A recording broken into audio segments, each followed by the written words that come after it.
Chapter 1200. Phew. Qin Feiyang let out a long breath and suppressed his excitement. He entered the ancient castle, walked to the altar, and started refining pills.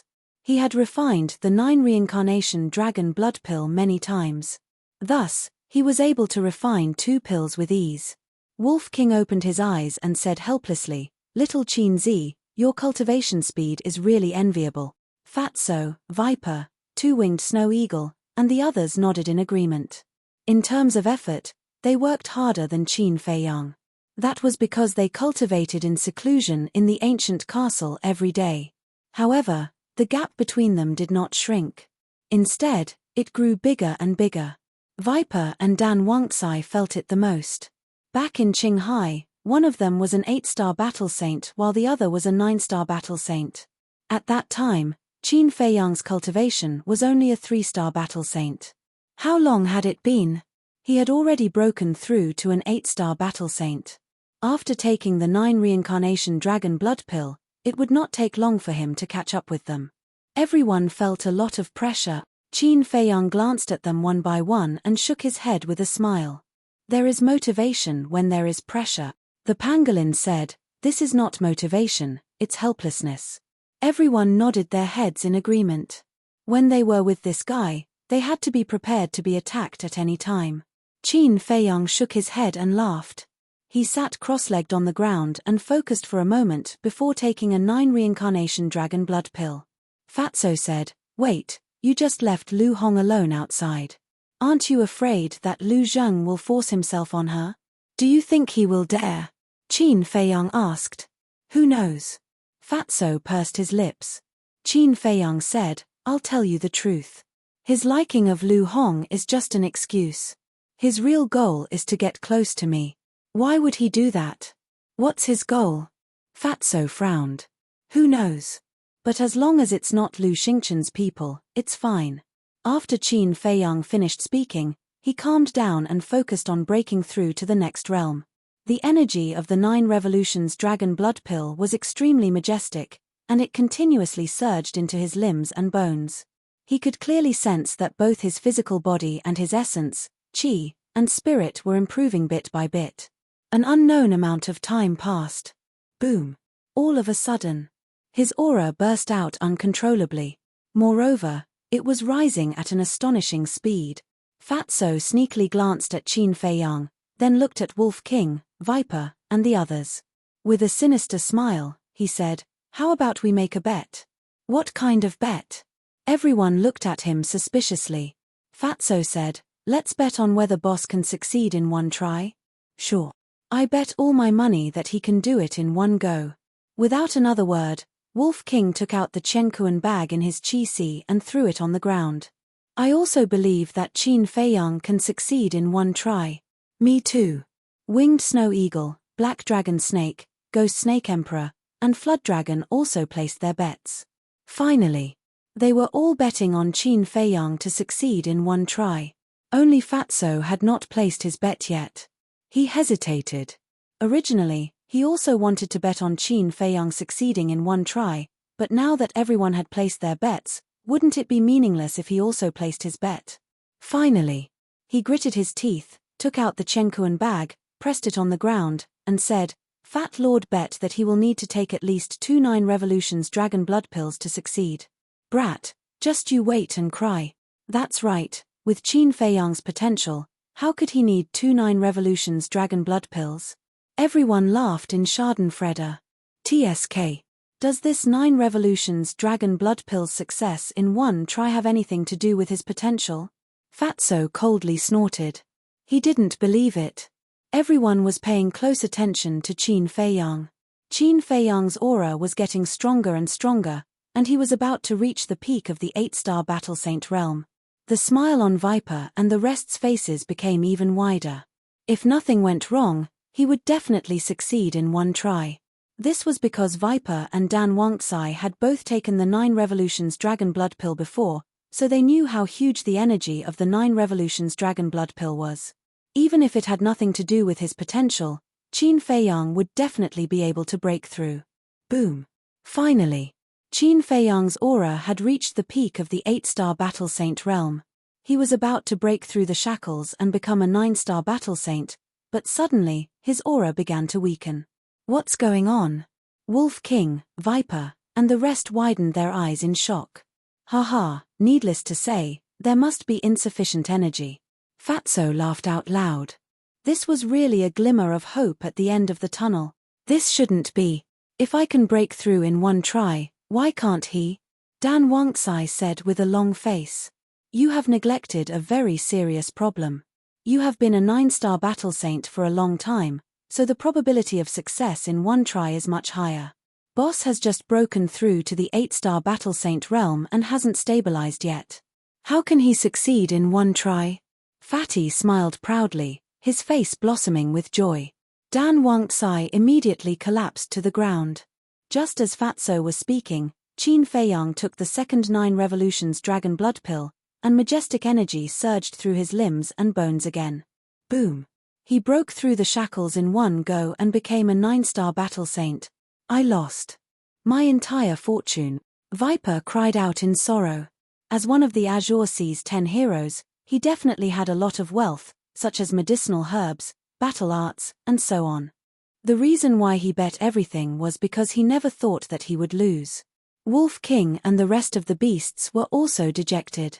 Haha, I've earned big. Fatso, on the other hand, laughed loudly and beamed with joy. Looking at him, everyone gnashed their teeth in hatred. Brother Fatty. Suddenly, Dan Wangxai came in front of Fatso and smiled obsequiously. Fatso quivered and quickly waved his hand to keep all the Chenkuan bags. Then, he looked at Dan Wangxai warily and asked, "What do you want?"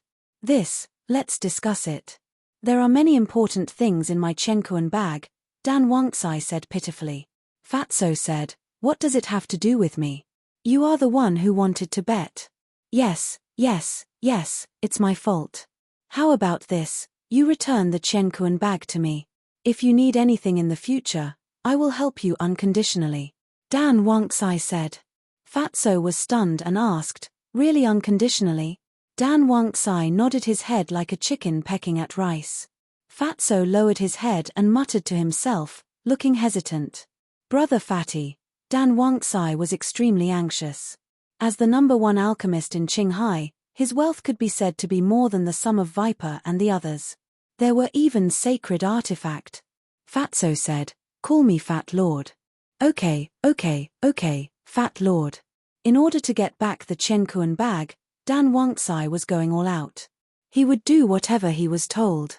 Seeing how sincere you are, Fat Lord will, Fatso was all smiles. Dan Wangxai thought that Fatso had agreed, but Fatso's face suddenly changed, and he laughed, "No way." Dan Wangxai's face suddenly darkened. Fatso said proudly, "This was won by Fat Lord fair and square, why should I return it to you?" "Damn Fatso, you're a bastard." Dan Wangxai roared, stomping his feet in anger. "How about it? I'm a bastard." Fatso didn't care at all, and was extremely proud. Looking at his arrogant appearance, everyone wanted to rush up and beat him up. At this time, Qin Feiyang opened his eyes and looked at Wolf King, Dan Wangxai and the others speechlessly, and said, "You guys reap what you sow." Although he was breaking through, he could clearly see what everyone was doing. He could only say that compared to Fatso, these guys were still too young. Everyone immediately lowered their heads, extremely vexed. Qin Feiyang was too lazy to care. He got up and walked to the front of the pill furnace, opening it again to refine pills. This time, he was refining the small creation pill. Breaking through to the 9-star war saint naturally opened the door to potential. Dan Wangxai, come over and help me. After refining the pill, Qin Feiyang called out to Dan Wangxai, then sat cross-legged on the ground and threw the small creation pill into his mouth. Dan Wangxai glared at Fatso and walked behind Qin Feiyang. The emperor's might roared out and firmly imprisoned Qin Feiyang. Fatso rolled up his sleeves and shouted at everyone, "Your chance to turn the tables has arrived, quickly place your bets and leave." Scram. Everyone immediately glared at him fiercely. They had lost everything, what else could they use to bet? Did they want their lives? Boring. Fatso pursed his lips. This time, Qin Feiyang succeeded on his first try. Viper sighed, Once he breaks through the War Saint realm, his cultivation speed will increase explosively again. I really hope he suddenly becomes a piece of trash. The white-eyed wolf muttered. What did you say? Qin Feiyang raised his eyebrows and looked at the white-eyed wolf unkindly. Did brother say anything? Cough cough. The white-eyed wolf coughed dryly and shouted at Fatso and the others. Who said that just now? Quickly stand out for brother. Do you not want to live anymore? Everyone rolled their eyes. Qin Feiyang could not help but roll his eyes at it. He got up and left the castle. At the peak of the mountain, seeing Qin Feiyang appear, Lu Zheng casually glanced at him and did not pay much attention to him. He continued to pester Lu Hong. But suddenly, his expression froze. Something seemed to be wrong. He looked at Qin Feiyang again. Immediately. He suddenly stood up, his eyes filled with disbelief. Lu Hong also looked at Qin Feiyang, but there was only a smile on her face. There was no surprise or shock. Swish. Lu Zheng took a step forward and landed in front of Qin Feiyang. He said in shock and anger, "What happened to your cultivation? Is there a problem?" Qin Feiyang looked at him calmly. Nonsense. You just broke through to an 8-star battle saint. You went to the castle and became a 9-star battle saint. Is this not a problem? Lu Zheng shouted. Qin Feiyang glanced at him indifferently and walked past him toward Lu Hong. Tell me, how did you do it? Lu Zheng chased after him, his eyes full of suspicion. Qin Feiyang suddenly turned around, grabbed Lu Zheng's clothes, and tore them into pieces. Lu Zheng was not the only one who did not expect this move. Lu Hong was also shocked. Qin Feiyang's gaze was fixed on Lu Zheng's chest. There was a dark gold potential imprint there. What are you trying to do? Let me tell you, I'm not interested in men. You'd better watch yourself. Lu Zheng panicked. He quickly protected the potential mark and looked at Qin Feiyang warily. He obviously wanted to change the topic. Chapter 1201. Of course. Lu Zheng nodded unnaturally. Are you that capable? If you really relied on yourself to open these doors of potential, would you still be an 8-star battle saint? Qin Feiyang looked at him coldly. In today's world, only his ancestor relied on his own abilities to open all the doors of potential. Since then, no one else had done it. Lu Zheng claimed that he opened them himself. Wasn't he comparing himself to his ancestor? What a joke. His ancestor was shockingly talented. Who could compare to him after millions of years? Hearing this, Lu Zheng looked rather embarrassed. Tell me, where did you get the potential pill from? Also, is Lu Zheng your real name? Qin Feiyang narrowed his eyes, revealing a dangerous signal. He began to suspect Lu Zheng's identity. No. From the beginning, he had never believed this person. Although the Lu family was powerful, they had always been hidden from the world. Very few people knew about them. But it was not that no one knew. For example, Lu Xingchen, the state preceptor, and so on. They all knew of the Lu family's existence. Therefore, he could not rule out the possibility that this person in front of him was deliberately arranged by them to get close to him. Lu Zheng might be a fake name. I will never change my name. Lu Zheng is me. If you don't believe me, I can swear on the name of my ancestors for 18 generations. Lu Zheng made a solemn vow. He felt a headache coming on. Why was this guy so difficult to deal with? In the past, he had looked down on Qin Feiyang and felt that this little cousin of his was useless. But now that he had interacted with him, he realized that he was too difficult to deal with. Qin Feiyang said indifferently, "It doesn't matter to me if all 18 generations of your ancestors die. I just want to know how your doors of potential were opened." Bastard, how dare you say such things? Be careful of being struck by lightning. Lu Zheng was instantly enraged. 18 generations of his ancestors. Wasn't that equivalent to 18 generations of Qin Feiyang's ancestors? This was too much. Qin Feiyang said, "What do I have to do with you? Why can't I tell you?" "I just can't tell you. You can make any kind of joke, except for this. I'm telling you, if you dare to talk nonsense again, I'll fight you to the death." Lu Zheng stared at him angrily. Qin Feiyang stared straight at Lu Zheng, his eyes flickering. Lu Zheng felt a little uncomfortable being stared at like that. A moment later, Qin Feiyang withdrew his gaze and walked to Lu Hong's side without saying a word. He then sat down on the stone bench. Lu Hong took out a tea set and obediently squatted at the side to boil water and make tea. Lu Zheng walked up and sat across from Qin Feiyang. "I'll say it again. I have no ill intentions towards you." "Yes." Qin Feiyang nodded faintly. There was no change in his expression. No one knew what he was thinking. Lu Hong finished making tea, poured a cup for Qin Feiyang, and then pushed it in front of Qin Feiyang. "Thank you." Qin Feiyang smiled, picked up the teacup, and took a sip. The fragrance of the tea was strong, and he suddenly felt refreshed. "Where's mine?" Lu Zheng looked at Lu Hong. "Pour it for yourself." Lu Hong said. "Alas, this is the difference. No matter what I do for you, in your eyes, it can't compare to Qin Feiyang." Lu Zheng shook his head and sighed. His eyes were full of disappointment and helplessness. Lu Hong rolled her eyes. She turned to Qin Feiyang and said telepathically, "Are you really going to keep him by your side?" Qin Feiyang pondered and didn't say anything. Lu Hong said secretly, "I know you must be thinking that this person is very likely to be from your grandfather's family. But people's hearts are unpredictable. What if he's not? If he's not, there's only one ending for him, death." Qin Feiyang's eyes flashed with murderous intent. "How about this? Use your slave seal to control him. Then you can peek into his inner thoughts. As for his identity, it was only natural that the truth would be revealed." Lu Hong said. "If I had the confidence to control him, I would have done so long ago."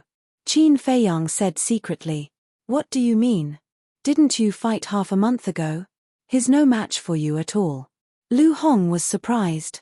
"You only saw the surface. In fact, his strength is far more than that." Qin Feiyang said secretly. "It can't be." Lu Hong was surprised. "You're just a bystander. Naturally, you don't know. But I saw it very clearly when I fought with him head-on. I remember that when I used the second style of the Dragon God's Roar, although he looked very scared, there was no fear in his eyes. This is enough to show that he still has a certain level of confidence." Qin Feiyang said. Lu Hong said secretly, "According to what you said, aren't we keeping a disaster by our side? Whether it's a disaster or not is still unknown. But now, what puzzles me the most is that his Fire Phoenix technique and my Dragon God technique are almost the same. It gives me the feeling that it's a copy of the Dragon God technique." Qin Feiyang's brows were tightly knitted together. Could these two divine arts be related? Lu Hong was also thinking. Because at that time, she also saw it. "What shameful things are you whispering in secret? Could it be that they are discussing how to force a confession out of me?" Lu Zheng looked at the two of them warily. "You guessed right," Lu Hong said. "Xiao Hong, Hong it's been so many days. Haven't you seen my feelings? I don't ask you to like me. After all, liking someone, especially a stranger like me, is a process. I will slowly open your heart and let you accept me. But please don't help the Avildor now, okay? You're making me very sad, you know?" Lu Zheng was stunned and immediately cried out sadly. Snot and tears were running down his face. He was very sad. Lu Hong's face was dark and blue veins were popping out. It was a pity that this guy didn't become an actor. Suddenly, Qin Feiyang looked up at Lu Zheng and said, "Do you want to hear a story?" Lu Zheng was stunned and asked suspiciously, "What story?" "There was once a young man who was a proud son and even had a chance to inherit the throne. But all of a sudden, everything changed. Father didn't like him. Not only did he destroy his cultivation, but he also expelled him from the family and became an abandoned son," Qin Feiyang said lightly. Lu Zheng stretched out his hand and said, "Wait, isn't this talking about you?" Qin Feiyang ignored him and continued, "Those years, he was desperate and helpless. He didn't know how to live. He hated everyone in the world, especially his maternal grandfather's family." What the hell? What did his maternal grandfather's family do wrong? Why did he hate them so much? Lu Zheng frowned and looked very unhappy. The young man's maternal grandfather was a very powerful old man. There were also many powerful people in the family. But when the young man was in dire straits, not only did they not help him, they didn't even visit him. Tell me, if you met such a family member, wouldn't you hate him? You have to know that the young man was only 10 years old at that time. Can he bear this kind of pain? Qin Feiyang looked at Lu Zheng calmly as if he was talking about something that had nothing to do with him. Lu Zheng was speechless. Although the young man didn't say it, he always hated them in his heart. And he was also a very strong-willed person. No matter what difficulties he encountered, he never thought of asking his maternal grandfather for help. Maybe in his heart, he had already cut off this family relationship. Qin Feiyang said lightly, "Nonsense." Lu Zheng suddenly stood up and glared at Qin Feiyang. He shouted, "How do you know that they didn't care about you or visit you? They just didn't show up. You are indeed a member of the Lu family." Qin Feiyang's eyes flashed. Lu Zheng was stunned. His expression suddenly changed. He accidentally let it slip. He said in a low voice, "Are you setting a trap for me? You only realized it now. You are too slow." Qin Feiyang sneered. Lu Zheng was extremely annoyed. He exclaimed in his heart, "Second grandpa, it's not my fault. This kid is too smart. It's impossible to guard against him." "Grandpa, is he okay?" Qin Feiyang looked at Lu Zheng and asked. Lu Zheng sighed helplessly and nodded. "He's okay. Do you really hate us?" Qin Feiyang smiled and said, "I used to hate you, but not anymore." Lu Zheng breathed a sigh of relief and said, "Actually, we did appear. It's just that you didn't see it." "When?" Qin Feiyang asked. Lu Zheng said, "When you were beheaded in public, second grandpa personally took Uncle He and me to the imperial city to save you. But in the end, we saw that someone came to save you, so we didn't do anything." Qin Feiyang nodded in realization and said, "Then how should I address you?" Lu Zheng said with a smile, "Call me cousin." Qin Feiyang looked at him unhappily. Lu Zheng said, "I'm not joking. I'm really your cousin." Qin Feiyang said helplessly, "Okay, I believe you. But why do you have to hide your identity? This is second grandpa's order. He doesn't want to hide it from you. He wants to hide it from the people around you. For some reason, our Lu family can't attract the attention of the imperial palace. So second grandpa is worried that the people around you will leak the secret." Lu Zheng said. "So that's the case." Qin Feiyang mumbled and said with a smile, "Don't worry. Whether it's Lu Hong or the others, those who stay by my side are the people I trust the most." Lu Zheng said, "Then we're not wrong to be worried. After all, we don't know the people around you." Qin Feiyang nodded. "That was true," he said, "but I don't understand. Why are you afraid that the people of the imperial palace will know?" Lu Zheng said, "You have to ask second grandpa about this. I don't have the authority to tell you. Of course, second grandpa won't see you now." Qin Feiyang frowned and asked, "The second grandpa you're talking about is my grandfather?" No. Second grandpa is your second grandfather. Your grandfather is the eldest. The clansmen call him great-grandpa," Lu Zheng said. Qin Feiyang said, "Then where is grandfather now?" A cold light flashed in Lu Zheng's eyes. He said with a smile, "Do you still need to ask?" "He's definitely in the village." "The village?" Qin Feiyang was stunned. Lu Zheng said with a smile, "Our Lu family is a group of ordinary people. So we live like ordinary people." "You're ordinary people? You must be kidding." Lu Hong rolled her eyes at him. "Hong if you're interested, I can take you there. But there's a rule in our village. Any foreign woman who enters the village must first marry a man in the village." "Why don't you marry me?" Lu Zheng said with a chuckle. Get lost. Chapter 1202. Lu Zheng pointed to the sky and vowed, "Heaven and earth can bear witness to my love for you. Come on. Aren't you trying to get close to Qin Feiyang by trying to get close to me?" Lu Hong looked at him with disdain. Lu Zheng was stunned and laughed dryly. "You guys saw through me. We're not blind." Lu Hong rolled her eyes at him. Lu Zheng smiled embarrassedly. Buzz. Suddenly, Qin Feiyang's image crystal made a sound. "Be quiet." Qin Feiyang glanced at the two of them and took out the image crystal. The next moment, An illusory figure appeared. It was a burly man with a tall figure and a rough face. His cheeks and chin were full of stubble, looking a little sloppy.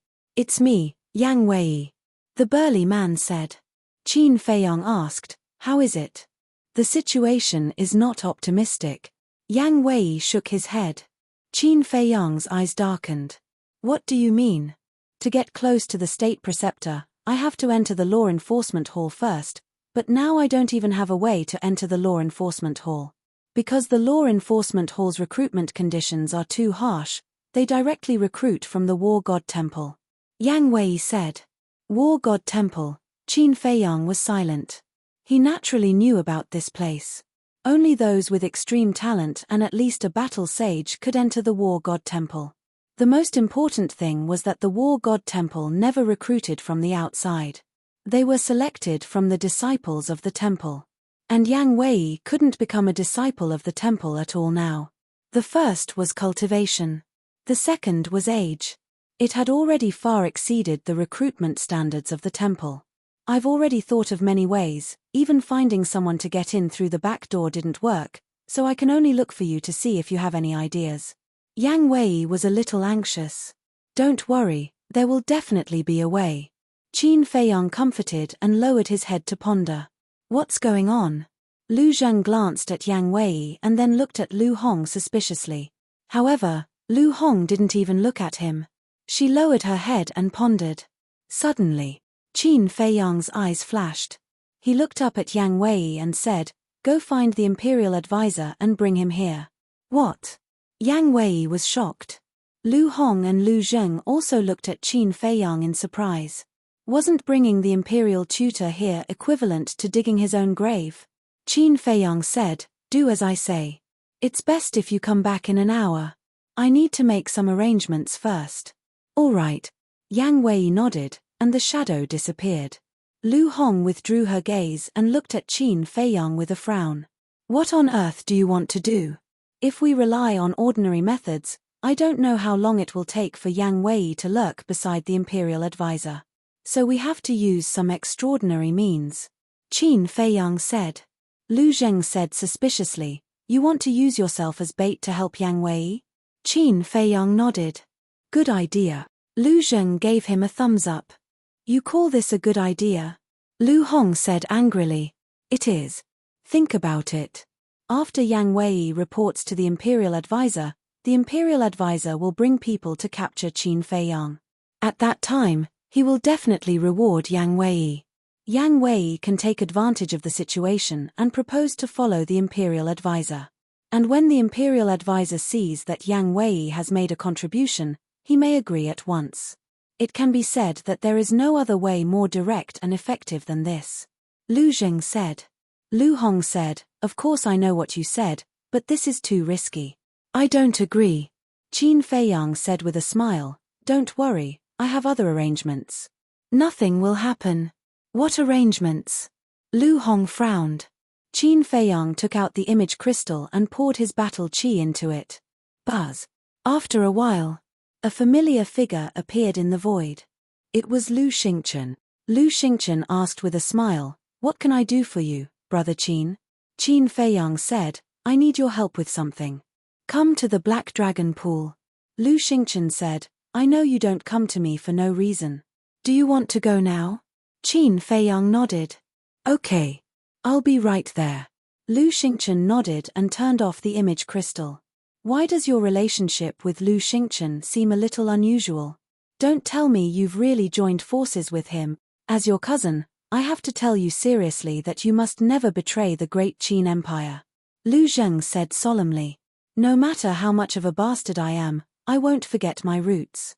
Right now, we're just taking advantage of each other." Qin Feiyang said. Lu Zheng said with a smile, "That'd better be the case. Otherwise, it'll be ugly if we brothers kill each other." Qin Feiyang raised his eyebrows and said, "I don't think I've acknowledged you as my cousin yet, right? Whether you acknowledge me or not is destined. You can't run away even if you want to. Come on, call me big brother first. Let me feel it." Lu Zheng chuckled, his face full of lust. Qin Feiyang directly ignored him. Swish. Not long after, Lu Xingchen arrived. He glanced at Lu Zheng and asked in confusion, "Who is he?" Qin Feiyang said, "A subordinate I just subdued." Lu Zheng's face darkened, and he said angrily through voice transmission, "Aren't you afraid of being struck by lightning? Cut the crap." Qin Feiyang glared at him, then looked at Lu Xingchen and said, "The state preceptor will be here later. Help me do something." "What?" Lu Xingchen was stunned and said in surprise, "What the hell? Why is he here?" Qin Feiyang said, "Don't ask. You just have to hide in the dark and save me before he kills me. That's not a big problem. But I'm thinking, are you planning something again? If you are, there's no need to hide it from me, right?" Lu Xingchen frowned. "What do you think?" Qin Feiyang asked back. Okay, I didn't ask. I'll go to the space divine item first." Lu Xingchen smiled helplessly. "Wait." Qin Feiyang reached out to stop him and asked, "Where is Ren Duxing now?" Lu Xingchen said with a smile, "Tell me what you're planning. I'll tell you where he is. You can go to the space divine item now." Qin Feiyang bluntly asked him to leave. Lu Xingchen smiled and didn't linger any longer. In an instant, he disappeared without a trace. Lu Zheng said through voice transmission, "Can he be trusted? If Lu Xingchen didn't help when the state preceptor attacked, wouldn't he be killed?" "Don't worry. He still needs me to do something for him. Although I don't know what it is, I won't leave him in the lurch. You go to the castle and stay there." Qin Feiyang said to himself. The castle. Lu Zheng's eyes lit up. He had been interested in this mysterious castle for a long time. Qin Feiyang waved his hand and sent Lu Zheng in. Then, he glanced at the top of the mountain and turned to Lu Hong. He said apologetically, "I'm really sorry. You've worked so hard to arrange everything these days. It might be ruined in a moment." "It's okay." Lu Hong shook her head. Qin Feiyang smiled and picked up his teacup. He chatted with Lu Hong while sipping his tea. Time passed quietly. When an hour was up, a terrifying divine power suddenly descended on the top of the mountain. Qin Feiyang's eyes flashed. He exchanged glances with Lu Hong and pretended to be surprised. He looked up and saw a white-haired old man standing in the sky. Yang Wei was also beside him. "Why are you here?" Qin Feiyang suddenly stood up, his face full of horror. Boom. But the response was a terrifying divine power. Qin Feiyang and Lu Hong were immediately imprisoned. Swoosh. The state preceptor took a step forward and landed in front of them. He sneered, "Let's see how you can escape this time." Yang Wei also landed behind the state preceptor. He glanced at Qin Feiyang and Lu Zheng and sneered. Qin Feiyang said in a low voice, "How did you know we were here?" The state preceptor pointed at Yang Wei and smiled. "I have to thank him." Qin Feiyang's gaze turned and landed on Yang Wei. His eyes flashed coldly. Yang Wei sneered. "Don't look at me like that. I'm just doing my duty as a subject." Qin Feiyang said, "I don't remember seeing you before." "Yes, you haven't seen me before, but I've seen you before. Yesterday, I was looking for herbs in the mountains and accidentally came here. I found you hiding here. You, Qin Feiyang, are full of evil. Everyone has the right to kill you. Naturally, I had to inform the state preceptor as soon as possible." Yang Wei said. Qin Feiyang's eyes were hazy. He said, "Do you know what the consequences of offending me are?" Yang Wei said, "I don't know. I only know how to get rid of evil for the people and share the burden of the state preceptor." The state preceptor was full of smiles. He seemed to be very satisfied with Yang Wei's attitude. He glanced at the mountain peak and smiled at Qin Feiyang and Lu Zheng. He said, "It seems that you plan to stay here for a long time." Qin Feiyang was silent. "Don't think about it. No one will come to save you now. When I kill you, your castle and Chang Shui will be mine. Haha, at that time, not to mention Mu Tianyang, even if all the strong people in the world come out, they won't be able to stop me." The state preceptor laughed wildly. His ambition was exposed. "What exactly do you want to do? Rebellion?" Qin Feiyang shouted. "Rebellion? This is not a small crime, but it has nothing to do with you." After the state preceptor said that, His old eyes surged with killing intent. He landed in front of Qin Feiyang and slapped his palm towards Qin Feiyang's head. Go to hell! He laughed sinisterly. He had already imagined the scene of Qin Feiyang's head bursting open. But at this moment, Qin Feiyang and Lu Hong, who were standing in front of him, suddenly disappeared without a trace. How is this possible? The state preceptor's eyes widened in anger. He quickly scanned the surrounding void. He could actually escape from the imprisonment of the divine might? Little bastard, abruptly, he roared, his hair standing on end. His divine might rolled in all directions. The giant peak under his feet instantly shattered and turned into dust. Following closely, his divine sense flooded out in all directions.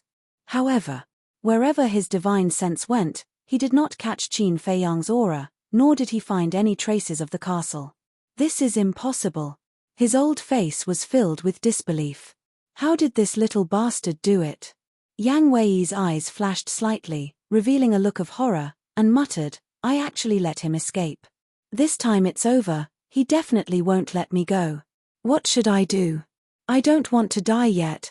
These words were obviously said deliberately for the state preceptor to hear. The state preceptor suddenly turned to look at him and shouted, Shut up for me. Chapter 1203. A mere Qin Feiyang was able to scare you to this extent. With just this bit of courage, are you worthy of following this nation preceptor? The imperial tutor snorted coldly. Before coming, Yang Wei had already made a request. Yang Wei panicked and hurriedly knelt on the ground, saying, I know I was wrong, I will definitely change. The imperial tutor glanced at him indifferently, then glanced at the void, opened a portal, and left with a belly full of anger. Yang Wei's eyes flashed, and he hurriedly got up and chased after him. At the same time, above a certain lake, a space divine object was hidden in the void and swept across. Inside the space divine object, Qin Feiyang, Lu Hong, and Lu Xingchen stood side by side. Previously, after saving Qin Feiyang and Lu Hong in the Black Dragon Swamp, Lu Xingchen immediately left in the space divine object. Although he was not afraid of the imperial tutor now, because of his identity, he did not want to meet the imperial tutor too early. Stop! Qin Feiyang suddenly stretched out his hand. The scene in the void in front of him immediately froze in the sky above a mountain. This meant that the space divine object had stopped. You owe me another favor. Lu Xingchen looked at Qin Feiyang with a smile. Qin Feiyang said, speaking of favors, it seems that you also owe me a lot. Back then, I spared Feng Wuxie, Wn Qiu, and the others a few times. You actually still remember? Lu Xingchen shook his head and smiled helplessly. How can I forget a favor? Besides, it's a favor you owe me. But I'm wondering, where exactly is Wn Qiu now? Qin Feiyang said. Last time, he specifically asked the commander of the Kirin army to look for Wn Qiu, but the result was to no avail. You should be able to guess. Lu Xingchen did not answer directly. As expected, it's hidden in your spatial divine item.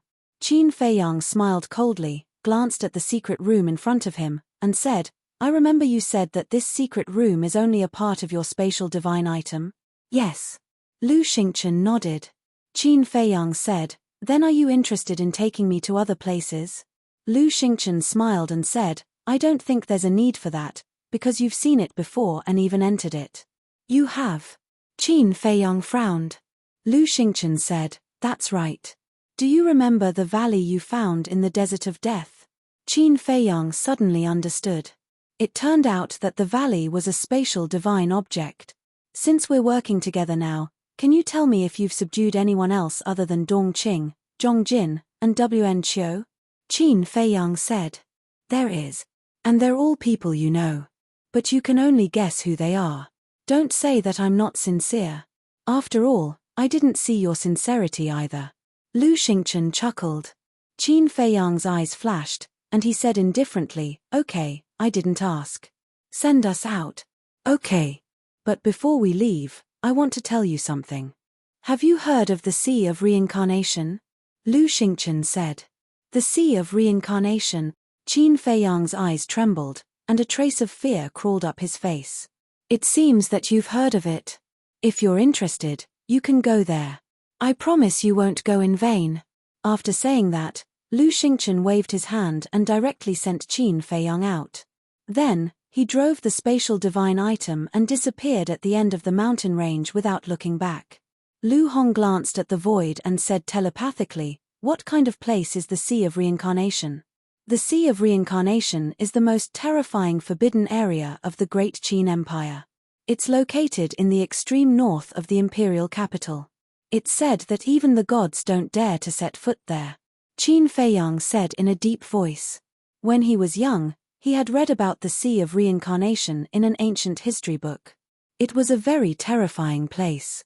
But he didn't expect Lu Xingchen to suddenly mention this place. What exactly was hidden in the Sea of Reincarnation? He knew Lu Xingchen well. It was impossible for him to just say it casually. There must be some kind of factor or conspiracy. Are you kidding? Even the gods don't dare to set foot there. Isn't that a bit too exaggerated? Lu Hong was surprised. I've never been there, so I don't know the specific situation. But when I was young, someone repeatedly warned me that I could go anywhere except the Sea of Reincarnation. Qin Feiyang said. Who? Lu Hong asked. The current emperor. Qin Feiyang said. Lu Hong's pupils constricted. What kind of person was the current emperor? To be able to say such words was enough to prove that the Sea of Reincarnation was indeed extraordinary. Do you think I should go? Qin Feiyang looked at Lu Hong and asked. It's best not to go. Because with Lu Xingchen's character, he definitely won't let you take advantage of him. There must be a conspiracy. Lu Hong said. That's what I thought. But I really have to make a trip because I want to see what tricks he's playing. Qin Feiyang said with a smile. Lu Hong rolled her eyes at him and said helplessly, You know that there are tigers in the mountain, but you still want to go there. Qin Feiyang smiled slightly and said, But before we go, we have to make a trip to the treasure pavilion first. With that, he took out 2 illusory form pills. Buzz. At this moment, the image crystal rang. Qin Feiyang took out the image crystal, and Fatso's shadow appeared. Fatso pursed his lips and said, Your cousin is looking for you. Cousin? Qin Feiyang raised his eyebrows and turned off the image crystal. With a wave of his hand, Lu Zheng appeared out of thin air. He has to send a message to you first. I've never seen such a troublesome space divine object. As soon as Lu Zheng appeared, he began to complain, his eyes full of disdain for the castle. Qin Feiyang was surprised and said, You mean you've seen a lot of space divine objects? Lu Zheng was taken aback and waved his hand. It's not as exaggerated as you say, but I've seen space divine objects. Where have you seen them? Qin Feiyang's eyes sparkled. Don't look at me like that. Even if I give you a space divine object, you may not dare to accept it. Lu Zheng joked. Why don't you give it a try? Qin Feiyang provoked. Lu Zheng chuckled and said playfully, Is that so?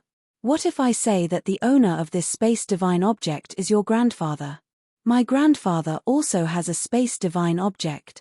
Qin Feiyang's eyes trembled. Lu Zheng said proudly, What's so great about a space divine object? Let me tell you, I even have a divine object, Lu Zheng. Qin Feiyang's heart trembled. This was greatly beyond his expectations. He said in surprise, Really? Of course.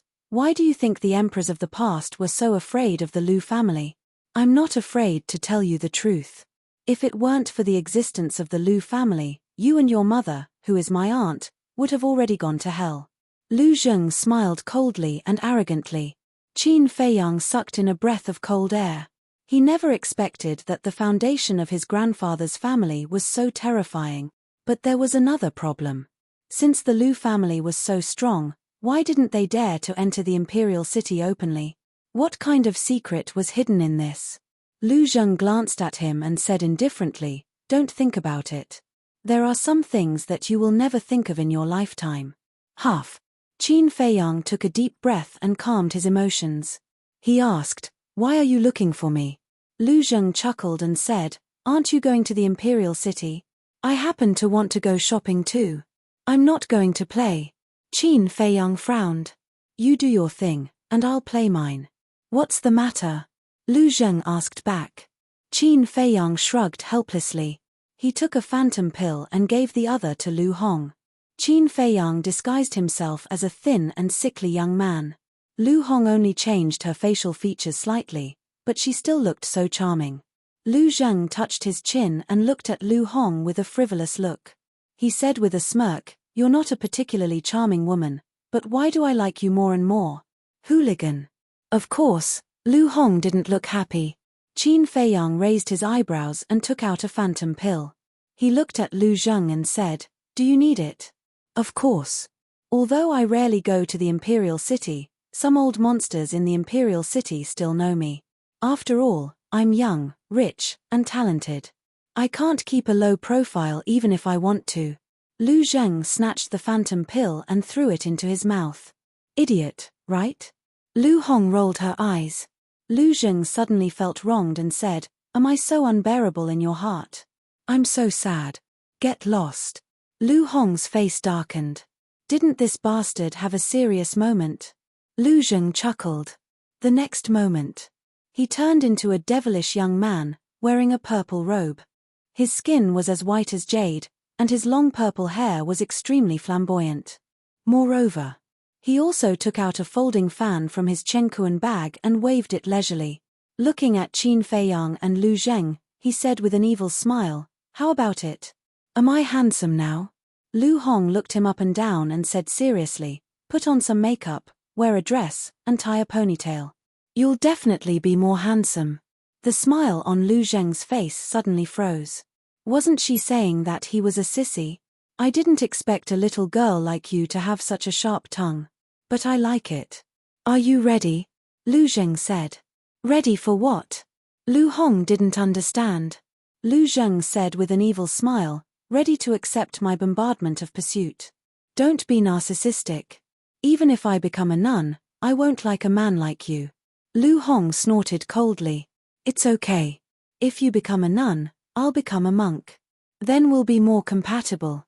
Lu Zheng smiled evilly. Lu Hong was mad. How could this person be so shameless? Looking at the two of them bickering, Qin Feiyang's lips curled into a meaningful smile.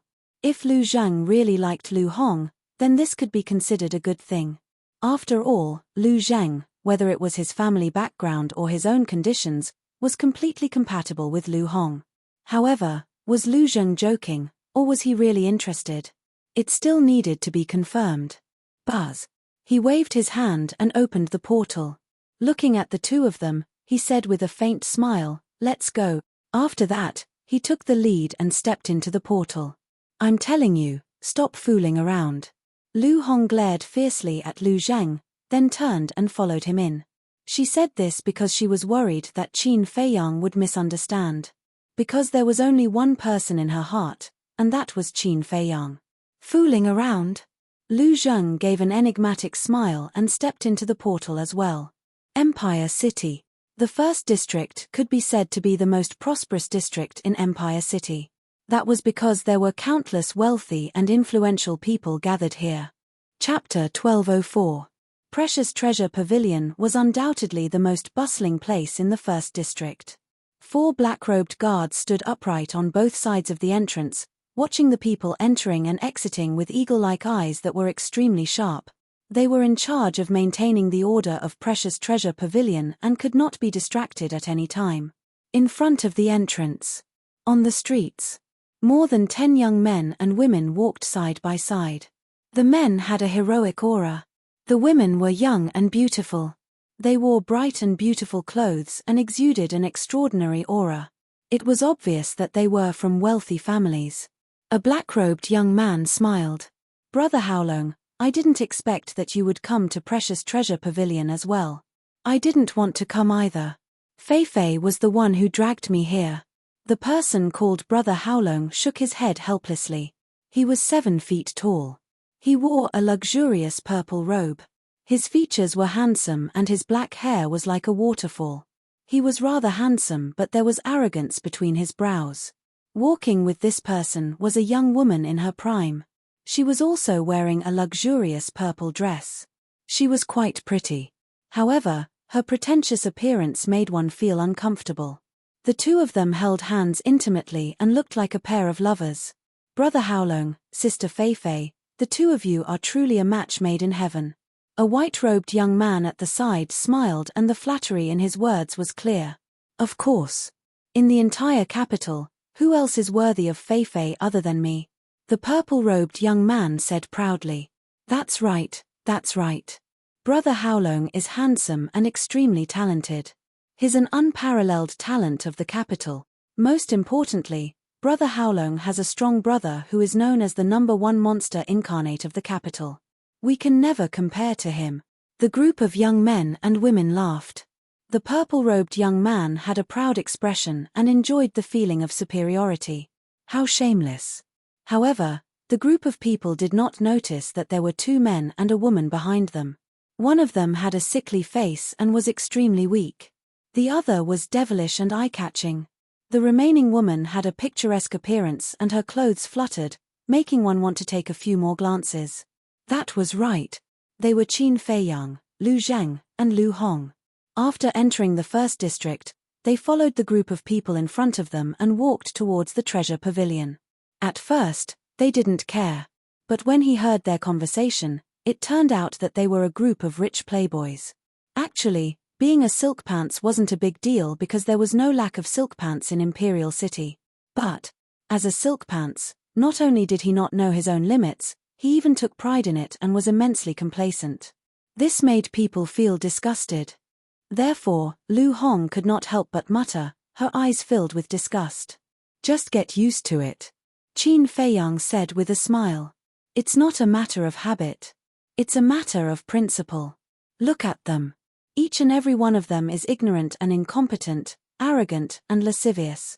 They still think they're so great. It's disgusting to look at them. Lu Hong snorted coldly. I also dislike those people. However, little cousin, this man called Haolong has some grudges with you. Lu Zheng snickered. Grudges? Qin Feiyang was stunned and looked at him suspiciously. Lu Zheng said with a smile, he's from the Zhuge family.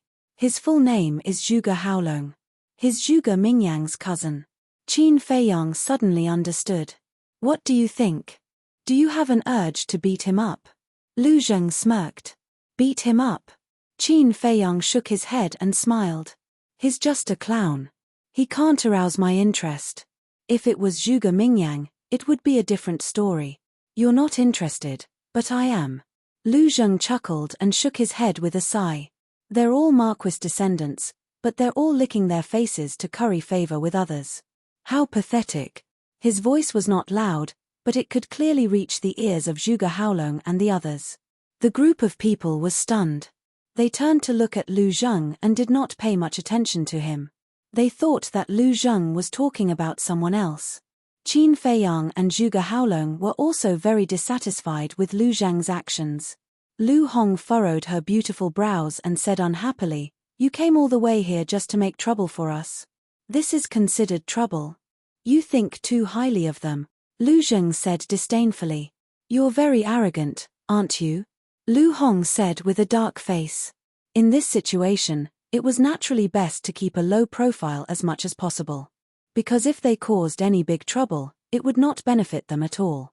Seeing that Lu Hong was really angry, Lu Zheng quickly smiled apologetically and said, Okay. I'm being nosy. I won't cause trouble anymore, okay? Don't be angry. Look, you look so ugly when you're angry. Don't look if it's ugly. Lu Hong turned her head and snorted. This, Lu Zheng was stunned. What did he say wrong again? Qin Feiyang coughed and said telepathically, Women are very sensitive to the word ugly. I see. Lu Zheng suddenly understood.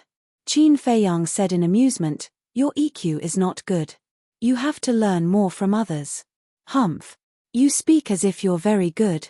If you were really good, you wouldn't still be single now. Lu Zheng said disdainfully. Qin Feiyang was stunned and looked quite embarrassed. It seemed that his EQ was not very good either. Brother Haolong, wait. Suddenly, there was a loud shout. A young man in brocade ran over from behind. Get lost. Looking at Qin Feiyang and the other two in front of him, he did not say anything about bypassing them. He shouted arrogantly and directly reached out to push Lu Hong and Lu Zheng away. Caught off guard, Lu Hong and Lu Zheng fell to the ground on the spot, looking very embarrassed. Haven't you heard that a good dog doesn't block the way? But in this regard, the young man in brocade did not apologize at all.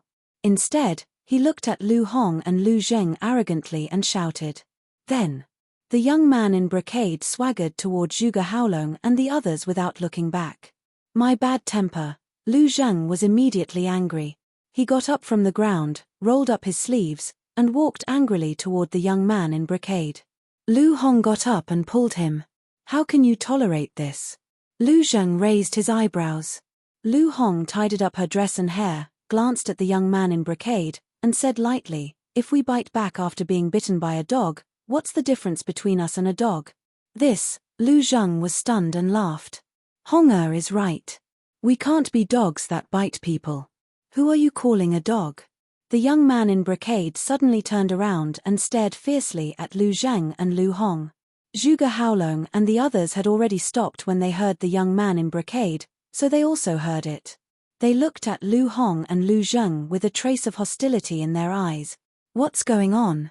The pedestrians on the street also stopped and surrounded them, looking at the two groups of people suspiciously. You're still angry? Lu Zheng raised his eyebrows. I told you not to be a dog that bites people. Let's go. Lu Hong said lightly and continued to walk toward the treasure pavilion. For my lifelong happiness, I'll tolerate it. Lu Zheng clenched his fists and chased after Lu Hong. Qin Feiyang was like a bystander from beginning to end, remaining silent. However, they didn't want to cause trouble, but it didn't mean that others wouldn't either. Just as the three of them walked in front of Zhuge Haolong and the others and were about to go around them, Zhuge Haolong's eyes turned cold. He stood in front of the three of them and said, "Did I say you can leave?" At the same time, the others also spread out and surrounded Qin Feiyang's group of three, all of them sneering endlessly. You're taking advantage of us? Lu Zheng was irritable. Lu Hong reached out to stop him. She looked at Zhuge Haolong patiently and asked, Then what do you want? Zhuge Haolong waved at the young man in brocade. How you, come here. The young man in brocade walked to Zhuge Haolong's side and crossed his arms. He looked at Qin Feiyang and the other two, the sarcasm on his face undisguised. Zhuge Haolong said, Do you know who he is? Lu Hong said, I'm new here. I really don't know who he is. Zhuge Haolong said, Then listen carefully. He's called Zhuge Haoyu, my younger brother. Zhuge Haolong? Zhuge Haoyu? Who are they? So impressive. Someone in the crowd asked softly. You don't even know them? Are you from the countryside? Well, it's my first time in Imperial City. No wonder. Let me tell you, they are people you can't afford to offend. Have you heard of Zhuge Wuhou? I've definitely heard of him. Zhuge Haolong and Zhuge Haoyu's father is Zhuge Wuhou's younger brother. In other words, these two brothers are the direct descendants of the Zhuge family. With such a powerful family background, how can they not be impressive? Even if they kill people on the street, no one will dare to do anything to them. Do you understand? If that's the case, won't those three be in trouble? Nonsense. Those who dare to offend the Zhuge family will lose a layer of skin even if they don't die. But they didn't do anything wrong. They've been tolerating. Isn't this too unfair to them? Young man, you're too young. In Imperial City, there's no such thing as fair or unfair. There's only power. That's right. For commoners like us, it's best to tuck our tails between our legs. These discussions were very soft. They were afraid that Zhuge Haolong's group would hear it and bring harm to themselves. But Qin Feiyang and the other two could hear it clearly. Because their cultivation was much stronger than Zhuge Haolong's group.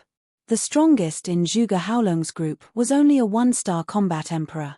The weakest was only a 5-star combat king. They naturally didn't put such a small character in their eyes. Lu Hong smiled and said, So they're from the Zhuge family. But I heard that Zhuge Wuhou is a righteous and respected person.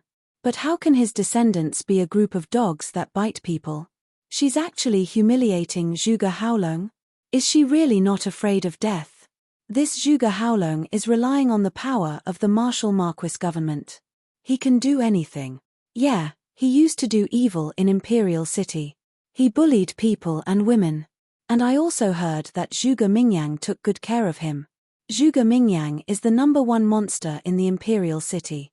Even the Imperial Master and His Majesty think highly of him. Who dares to offend such a person? The people murmured and looked at Lu Hong in disbelief. Chapter 1205.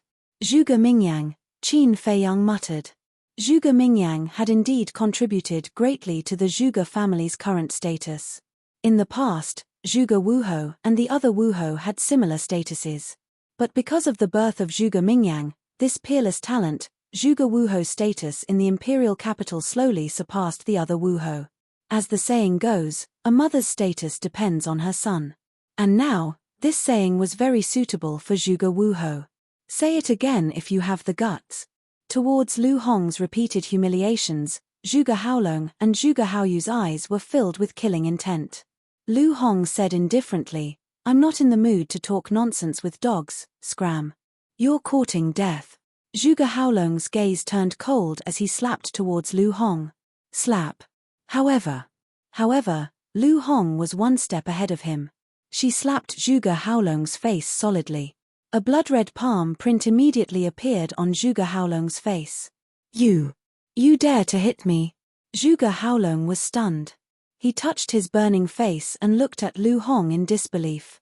Zhuge Haoyu, the purple-clothed lady, and the surrounding crowd were all dumbfounded. The Zhuge family could be said to be like the sun in the sky, and there was actually someone who dared to hit a direct descendant of the Zhuge family on the streets. Was she crazy? This was no longer Zhuge Haolong's personal problem, but the entire Zhuge family's face.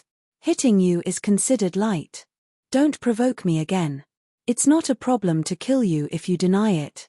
Scram, don't block the way. Lu Hong released her aura, and Zhuge Haolong and the rest who were blocking in front were instantly thrown off their feet and rolled on the ground in a sorry state. Then, Lu Hong walked towards the treasure pavilion without looking back. Qin Feiyang and Lu Zhang looked at each other and smiled, then slowly followed. All these years, Lu Hong had been cultivating in seclusion day and night. Not only had she opened the door of potential, she had also stepped into the Battle Saint realm. Naturally, she wouldn't take Zhuge Haolong and the other rich playboys seriously. After all, Battle Saints and Battle Emperors were people from two different worlds. One was heaven, one was earth. Stop. But at this moment, a shy and angry shout rang out. The purple-clothed woman crawled up from the ground. Her face was both green and red. She was also the daughter of a martial marquis and had a precious body. Normally, she was like the moon surrounded by stars, so when had she ever suffered such humiliation? Moreover, it was done in public. That was why she was angry. However, Lu Hong turned a deaf ear. Zhuge Haolong, is this all you've got? You don't care that I'm being bullied? The purple-clothed woman was furious and vented her anger on Zhuge Haolong. Men were all prideful. Not to mention Zhuge Haolong, a hedonistic son of rich parents. Hearing the purple-robed woman's words, he suddenly became hot-headed and took out a dagger from his Chenkuan bag, stabbing it towards Lu Hong. Still not done. Lu Zheng raised his eyebrows. I don't need you to interfere. Lu Hong looked at him coldly and suddenly turned around. With a step, she landed in front of Zhuge Haolong and easily dodged the dagger. Her jade-like hand shot out. Slap. A loud slap immediately rang out. Ah! Zhuge Haolong let out a miserable howl and crashed into the crowd behind him like a meteorite. His entire face was deformed. The teeth in his mouth were smashed into pieces by Lu Hong's slap. He covered his mouth as blood flowed out and rolled on the ground in pain. The purple-clothed woman and the others were dumbfounded. Zhuge Haolong was not only a direct descendant of the Zhuge family, but also Zhuge Mingyang's cousin. She actually dared to be so heavy-handed. Was she not afraid of the Zhuge family's revenge? Lu Hong smiled coldly. Revenge? No one could deny that the Zhuge family was strong, but they were not ordinary people either. They were not even afraid of the imperial tutor and the emperor, let alone the Zhuge family. Lu Hong looked at the purple-clothed woman and said indifferently, Such a useless man, and you're still with him. What kind of taste do you have? It's none of your business. The purple-clothed woman stammered, her eyes filled with fear. It's true that it's none of my business. After all, you're not a good person either. Lu Hong smiled disdainfully and turned around, leaving the purple-clothed woman with a proud back view. I'm not a good person. The purple-clothed woman immediately flew into a rage out of humiliation. Like a shrew, she shouted hysterically, "Who are you? If you have the ability, tell me your name." "You don't deserve to know my name," Lu Hong said without turning her head. The purple-clothed woman was so angry that she almost vomited blood. She was the daughter of a marquis. Her status was so high that ordinary people could not reach her. She actually said that she did not deserve to know? Who do you think you are? What qualifications do you have to show off in front of me? The purple-clothed woman was flustered and exasperated. My qualifications are my strength. If you're not convinced, you can come and fight with me. Lu Hong turned around and looked at her, her eyes filled with a confident smile. The purple-clothed woman was stunned. Her cultivation was not even comparable to Zhuge Haolong. How could she be a match for this person? If you don't have the guts, then don't shout. This will only make you more embarrassed. Lu Hong snorted. When she turned around, she suddenly looked at Zhuge Haoyu and sneered, "A silk pants like you, won't it be a pity to kill you?" After she said that, she raised her hand and pointed in the air. A ray of battle chi burst out and directly entered Zhuge Haoyu's lower abdomen. Zhuge Haoyu immediately fell to the ground, holding his lower abdomen and howling miserably. Seeing this scene, the surrounding spectators all sucked in a breath of cold air. Not to mention injuring Zhuge Haolong, she even crippled Zhuge Haoyu. This woman really ate the guts of a leopard. The purple-clothed woman and the group of silk pants all retreated in fear, not daring to speak again. Actually, this kind of method was nothing at all. Just like Qin Feiyang, who had been tempered by blood and fire since young, this kind of thing to him was just a small matter. But the purple-clothed woman and the others were different. As the children of Marquis, they usually lived in luxury and were spoiled. No matter where they went, they would be surrounded by people. When had they ever seen such a scene? So they were scared out of their wits. They are both noble children, but why is there such a big difference between them and Qin Feiyang? Looking at the group of cowardly and incompetent performance, Lu Hong shook her head and muttered to herself. Then, she turned and walked towards Qin Feiyang. Lu Zheng went up and laughed. "Hong you are really too cool. I realized that I have really fallen in love with you." Lu Hong frowned. "Do you fall in love with everyone you see? Otherwise, why would the word love come out of your mouth? In all honesty, I have only said this to you. I just don't like to hide it, so I will say what I want to say." Lu Zheng said. "Don't give me that." Lu Hong rolled her eyes at him, walked in front of Qin Feiyang, and whispered, "You won't blame me, right? How dare he? You are his future sister-in-law. If he dares to blame you, I will smack his butt." Lu Zheng snorted coldly. "Shut up." Qin Feiyang and Lu Hong glared at him at the same time. Their eyes were extremely ferocious. Lu Zheng smiled embarrassedly and tactfully kept his mouth shut. Otherwise, he would cause public outrage. Qin Feiyang was quite helpless towards Lu Zheng. Although he was not serious, he was still his cousin no matter what. Qin Feiyang looked at Lu Hong and said with a sullen face, "I must blame you because you went too easy on him." Lu Zheng was stunned. Lu Hong was stunned. The people around were also petrified on the spot. "Are you kidding me? Didn't you see that Zhuge Haolong's face was deformed? Didn't you see that Zhuge Haoyu was crippled? You call that going too easy on him? What if you were in his shoes? What would you do? Kill him directly? Do you dare?" After all, the other party was from the Zhuge family. Therefore, everyone was speechless. "Let's go." Qin Feiyang smiled and left with the two of them. The Zhenbao Pavilion was not far from here. It was only a few dozen meters away. When they reached the front door, the three of them entered the Zhenbao Pavilion without looking back.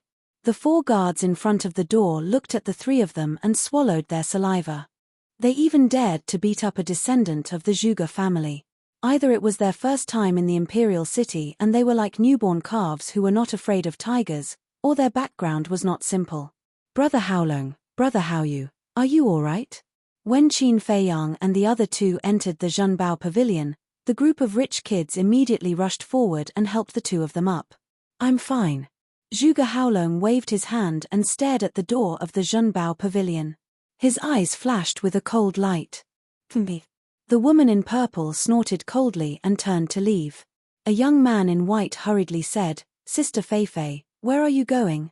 Brother Haolong is injured because of you. Aren't you going to comfort him? That's because he's useless. Also, don't look for me in the future. I, Wang Feifei, don't need a useless man like you. The woman in purple said coldly and quickly disappeared into the crowd. Stupid woman, I swear that I will make you pay the price. This time. Zhuge Haolong hated Lu Hong even more. He opened a teleportation door and walked in with a gloomy face with Zhuge Haoyu. What should we do? The rest of the people looked at each other. After being humiliated so badly, Zhuge Haolong will definitely not let it go. Let's go to the Zhenbao pavilion first. There will be a good show later. That makes sense. The group of people looked at each other and smiled. They then rushed to the Zhenbao pavilion.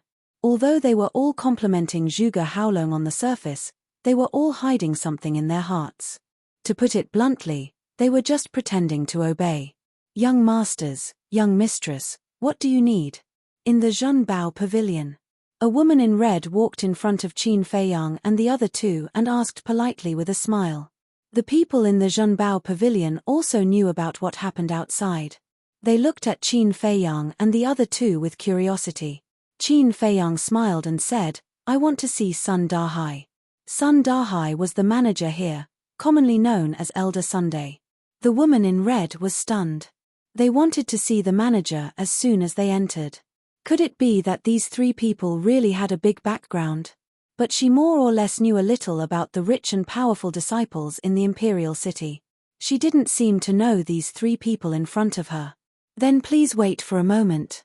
I will go and ask Elder Sun to come out. But she didn't ask more. She bowed to Qin Feiyang and the other two and turned to leave quickly. Qin Feiyang and the other two also strolled around the hall. The items sold in the hall were basically very ordinary things.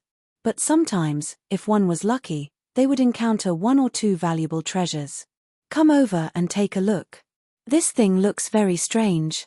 What is it? Suddenly. Chapter 1206. Qin Feiyang and the other two looked at each other and walked over curiously. It's them. Get out of the way. Seeing the three of them coming, the crowd immediately retreated to the sides. They even dared to beat up the people of the Zhuge family. What else did they not dare to do? Therefore, everyone was very scared. The three of them walked to a counter casually.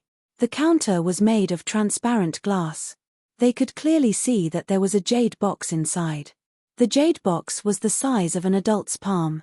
It was very ordinary and simple. And in the jade box, there was a colorful fruit. The fruit was about the size of an egg. It was bright and colorful, but because the counter was closed, there was no fruit fragrance. What is this? I've never seen it before. I've never seen it before, but it looks delicious. Someone whispered beside him. Why does it look familiar? Suddenly, a murmur sounded. Everyone looked over and found that it was Qin Feiyang who spoke. An old man with white hair asked curiously, Little brother, do you know what this is? Qin Feiyang smiled and said, Shouldn't you ask the staff here? Behind the counter, a young woman stood. Hearing Qin Feiyang's words, she apologized. Young master, I'm sorry, we Treasure Pavilion don't know what this is. Why are you selling it if you don't know? Everyone was puzzled. This fruit is not for sale. It's just for exhibition. But if anyone can recognize this fruit and tell us the truth, we Treasure Pavilion will reward you handsomely. The young woman smiled and said with a sweet smile. Reward what? Someone asked. 1 billion gold coins. The young woman said. Hearing this, everyone immediately stared at the fruit and racked their brains to remember. 1 billion gold coins, for Qin Feiyang, was just a small profit, but for most of the people here, it was a huge sum of money. So everyone wanted to get this reward. However, no matter how they thought, there was no information about this fruit in their memory. What is this? Lu Zheng also lowered his head and pondered. I remember now. Lu Hong's eyes suddenly trembled. She transmitted her voice to Qin Feiyang. Do you remember the 3 fruits you obtained in the Blue Sea? His words awakened the dreamer. Qin Feiyang suddenly realized. That was right. Back in the Azure Sea, he had followed Wang Zicheng to an island and discovered a ruin. In the ruins, he found a jade box. The 3 fruits in the box were exactly the same as the one in front of him. I was already surprised that he couldn't find any information about this fruit, but I didn't expect that even the people of Precious Treasure Pavilion don't know about it. It seems that this fruit is truly extraordinary. Lu Hong thought to herself. Qin Feiyang nodded without leaving a trace. No matter what, he had to get this fruit today. May I ask which friend is looking for me? At this moment, an aged voice sounded, and a white-haired old man walked out from one of the doors. It was Sun Dahai. Qin Feiyang faintly smiled as he led Lu Hong and the other 2 to greet them. Sun Dahai glanced at the 3 of them, and his pupils shrank slightly. What a strong cultivation. He cupped his hands and smiled. May I ask who the 3 of you are? Qin Feiyang smiled and said, Nameless juniors, not worth mentioning. Who are you kidding? Sun Dahai muttered secretly. They even dared to beat up the people of the Zhuge family. How could they be nameless juniors? But as the steward of Precious Treasure Pavilion in the first district, he naturally knew what to ask and what not to ask. He smiled slightly and asked politely, May I ask why you are looking for me? Qin Feiyang was about to speak, but suddenly there was a violent shout from outside. The woman who injured my 2 young masters, I give you 3 breaths to get out here. This voice was very hoarse and filled with a piercing chill. Judging from this voice, it seems to be the steward of the Zhuge family. The Zhuge family will not let this go. People started to discuss softly. The good-for-nothing young masters who were with Zhuge Haolong were also in the hall. When they heard the voice of the Zhuge family's steward, they looked at Qin Feiyang and the other 2 and sneered. Lu Zheng said angrily, after beating up the young ones, the old ones are here. There is no end to this. I will go and take care of him. Sun Dahai's eyes flashed as he sent a telepathic message. The 3 of you, the Zhuge family is not to be trifled with. I suggest that we turn big problems into small ones, and small ones into nothing. Just them. Lu Zheng smiled disdainfully, turned around, and strode into Precious Treasure Pavilion. Interesting. Sun Dahai looked at Lu Zheng's back and then looked at Qin Feiyang and Lu Hong. He realized that there was no trace of nervousness on their faces, and this piqued his interest. Outside, an old man in black stood in the middle of the street. His gaze was arrogant and overbearing. Behind him stood a group of black-armored guards. There were a total of 15 of them, and all of them had arrogant postures. They were here to seek revenge, so the 2 victims, Zhuge Haolong and Zhuge Haoyu, were naturally here as well. With the old man in black and a group of black-armored guards, the 2 of them were confident enough to flaunt their prowess and look down on everyone. Lu Zheng stepped out of the door and scanned the group of people. He sneered. You came really quickly. As an 8-star battle saint, he could see through the cultivation of these people at a glance. The old man in black, a 9-star battle saint. As a steward, one needed management ability, not cultivation. Therefore, the steward's cultivation was usually not very strong. As for the black-armored guards, their strength was between 8-star and 9-star battle saint. The old man in black shouted, Cut the crap and hand over that bitch. Lu Zheng's face turned cold and he said, You'd best clean your mouth for me. Impudent. How dare you speak to me with such an attitude? Do you know who I am? The old man in black roared. The corner of Lu Zheng's mouth lifted. He said proudly, Then do you know who I am? Although the Zhuge family was a feudal lord, it was not worth mentioning compared to his Lu family. Looks like you're not just arrogant. But let me tell you, if you don't hand over that woman, you can forget about leaving here today. The old man in black waved his hand, and the 15 black-armored guards immediately stepped forward and blocked the door of the treasure pavilion. With just you dregs. Lu Zheng chuckled. Your cultivation is very strong. Even I can't see through it, but so what? My Zhuge family doesn't lack powerhouses.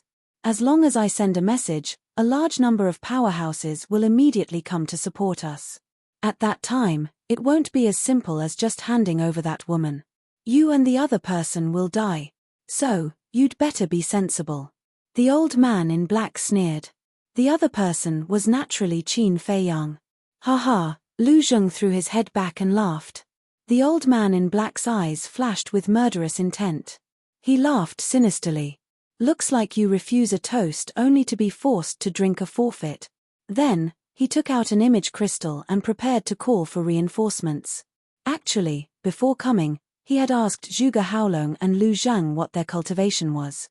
After all, only by knowing yourself and your enemy can you win every battle. But with the pitiful strength of Zhuge Haolong and the other two, how could they see through the cultivation of Qin Feiyang and the other two? After thinking for a long time, they still couldn't figure it out.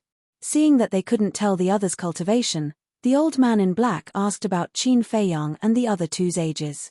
Of course, Zhuge Haolong and Lu Zheng didn't know either. They only said that they were about the same age as them. This was indeed true. Let's not talk about Lu Zheng. Let's talk about Qin Feiyang first. Zhuge Mingyang was older than Qin Feiyang. And as Zhuge Mingyang's cousin, Zhuge Haolong and Qin Feiyang's age naturally wouldn't be too different. Knowing this, the old man in black was relieved. Sure. The other three were definitely not strong. Because they were too young. How strong could these three young people be? At most, they were battle masters. Therefore, he only brought a group of ordinary guards to avenge the humiliation of the two young masters. He originally thought that with his and the guards' strength, they could easily take down the other three. But when he saw it with his own eyes, he realized that he was very wrong. He couldn't see through their cultivation. They must be battle sages. But he wasn't worried at all. In his opinion, it wasn't too late to call for reinforcements now. He also didn't believe that the other party would really dare to kill them. He wasn't blindly confident. In the imperial capital, other than the current emperor, no one dared to touch the Zhuge family. Even the state preceptor and old Qin had to ask the emperor in advance if they wanted to touch the Zhuge family. However, he had greatly underestimated Lu Zheng's identity and methods. As a direct descendant of the Lu family, how could he be afraid of a mere Zhuge family? Not to mention killing a butler. Even if he killed Zhuge Mingyang, the so-called number one demon, no one would dare to do anything to him. Whoosh! Just as the old man in black was recovering the image crystal, Lu Zheng swept to the front of the old man in black like a ghost. Be careful. The dozen or so guards were startled as they shouted. The old man in black's pupils shrank, and he immediately retreated in horror. But with his cultivation, how could he escape from Lu Zheng's palm? Lu Zheng grabbed his neck and said with a sinister smile, "There's no discussion about killing you. Go to hell and repent slowly." No, the old man in black roared in extreme panic. Crack. But at the same time, Lu Zheng squeezed his 5 fingers and directly broke the old man in black's neck. He died on the spot. What? He really killed him. Everyone was dumbfounded. This butler had followed Zhuge Wuhou for many years and was deeply trusted by Zhuge Wuhou. Although his status was not as high as those direct descendants, he was still an important figure in the Zhuge family. But this person actually killed him just like that. He was openly challenging the dignity of the Zhuge family. Zhuge Haolong, Zhuge Haoyu, and the group of guards were also dumbfounded. They did not expect this person to be so bold that he even dared to kill their butler. But just as everyone was shocked, Lu Zheng's gaze shifted to Zhuge Haolong and Zhuge Haoyu. What does he want to do? Does he want to kill Zhuge Haolong and Zhuge Haoyu too? Everyone was surprised. Lu Zheng grinned and said, "I spared your lives just now. You should cherish it." The two of them were so scared that their faces turned pale. Their bodies trembled, and there was even the smell of urine. "You guys pissed your pants." Lu Zheng was stunned. He looked at the crotch of the two of them and saw that there were indeed water stains. It was not their fault. Although their family background was not ordinary, their personal strength was not that great. Moreover, It was common knowledge that these good-for-nothing scums, although they always acted like tyrants, were actually cowards. Chapter 1207. Young Master Haolong, young Master Haoyu, leave quickly. Seeing that the situation was not good, the 15 black-armored guards quickly rushed to the front of Zhuge Haolong and Haoyu. They stood in a row and stared at Lu Zheng as if they were facing a great enemy. As experienced guards, their foresight and temperament were naturally incomparable to Zhuge Haolong and Haoyu. Seeing that Lu Zheng directly killed the manager without even blinking, they realized that they had met a fierce person this time. And there was nothing that such a person could not do. Buzz. Zhuge Haolong immediately opened a portal, but the two of them did not enter. Go in quickly, one of the guards urged impatiently. We also want to go in, but our legs are not listening to us. Zhuge Haolong and Haoyu were so anxious that they were about to cry. You're so scared that your legs are weak. Lu Zheng was stunned. He shook his head and sneered. They were indeed useless. Damn it. The guard cursed. He turned and carried the two of them toward the portal. Swoosh. But suddenly, a figure appeared in front of the portal. It was Lu Zheng. So fast. The guards' expressions changed. Boom. Lu Zheng waved his hand, and the portal instantly shattered. Then, he pointed his index finger in the air. 15 battle auras appeared and disappeared between the eyebrows of the 15 guards at lightning speed. Ah! Accompanied by a series of screams, the 15 of them died on the spot. Don't kill us, I beg you, please spare us. Zhuge Haolong and Haoyu were immediately paralyzed with fear. They knelt on the ground and begged endlessly. I can spare you, but you have to bark a few times and let me hear it. Lu Zheng teased. Woof. The two of them immediately barked like dogs, and the sound echoed throughout the entire street. The crowd burst into laughter. They did not expect that the dignified direct descendants of the Zhuge family would be so spineless. They immediately started barking like dogs when asked to. This was simply a disgrace to the Zhuge family. If old man Zhuge were to see you guys like this, he might die from anger. So, I might as well be a good person and send you to the afterlife. Lu Zheng smiled contemptuously. He waved his hand, and a wave of battle aura appeared and rushed toward the two of them. No, the two of them screamed miserably. But to no avail. The battle chi was like a terrifying blade, instantly engulfing the two of them. Blood splattered everywhere. Killed. Everyone was dumbfounded. The surroundings also fell into a dead silence. Killing the housekeeper and those guards was already beyond their imagination, but he actually killed Zhuge Haolong and Zhuge Haolong? This was too crazy. One had to know. Both of them were direct descendants. Their positions in the Zhuge family were much more important than that of the housekeeper. Did he know what he was doing? Did he know how big of a mistake he had made? But for this. Lu Zheng smiled indifferently and turned to enter the treasure pavilion. The moment they saw Lu Zheng enter, the people in the treasure pavilion all retreated to a corner, their eyes filled with fear. Those silk pants were even more terrified. They hid behind the crowd and didn't even dare to breathe loudly. This person even dared to kill Zhuge Haolong and Zhuge Haoyu, let alone them. Walking in front of Qin Feiyang and Lu Hong, Lu Zheng chuckled and said, "Now no one will bother us." Qin Feiyang and Lu Hong also smiled faintly. Sun Dahai's pupils constricted. They could still be so calm after killing the Zhuge family's people. Looking at the background of these three people, they were not ordinary people. Sun Dahai smiled and said, "The three of you, why don't we go to the VIP room to talk? I just killed the Zhuge family's people, and you're bringing us to the VIP room. Aren't you afraid of the Zhuge family's revenge?" Lu Zheng joked. Sun Dahai smiled and said, "Our treasure pavilion doesn't care about grudges. We only do business." Haha, Lu Zheng laughed loudly and said, "Then lead the way." On the second floor. VIP room. Sun Dahai pushed the door open and walked to the tea table. He stretched out his hand and said with a smile, "The three of you, please take a seat." Qin Feiyang sat down and said with a faint smile, "Let's not talk about small talk. Let's get to the point." Sun Dahai was stunned. He was thinking about how to find out the identities of these three people, but he did not expect Qin Feiyang to see through him. Now, He was embarrassed to ask any more. Sun Dahai shook his head and said with a smile, "Little brother, you're a straightforward person. All right, what do you need?" Qin Feiyang said, "A portal and medicinal materials for the battle chi pill." "How much do you need?" Sun Dahai asked. Qin Feiyang said, "Everything." "What?" Sun Dahai was petrified. He wondered if he had heard wrongly. Qin Feiyang said calmly, "I want as much as you have in your treasure pavilion. I don't care about the price. I only have one request. Hurry." Lu Zheng had killed the butler and Zhuge Haolong. He would definitely enrage the Zhuge family. It would not be long before more people came, and they would not be ordinary people. Therefore, they had to leave Empire City as soon as possible. "Are you sure you want everything?" Sun Dahai still found it hard to accept.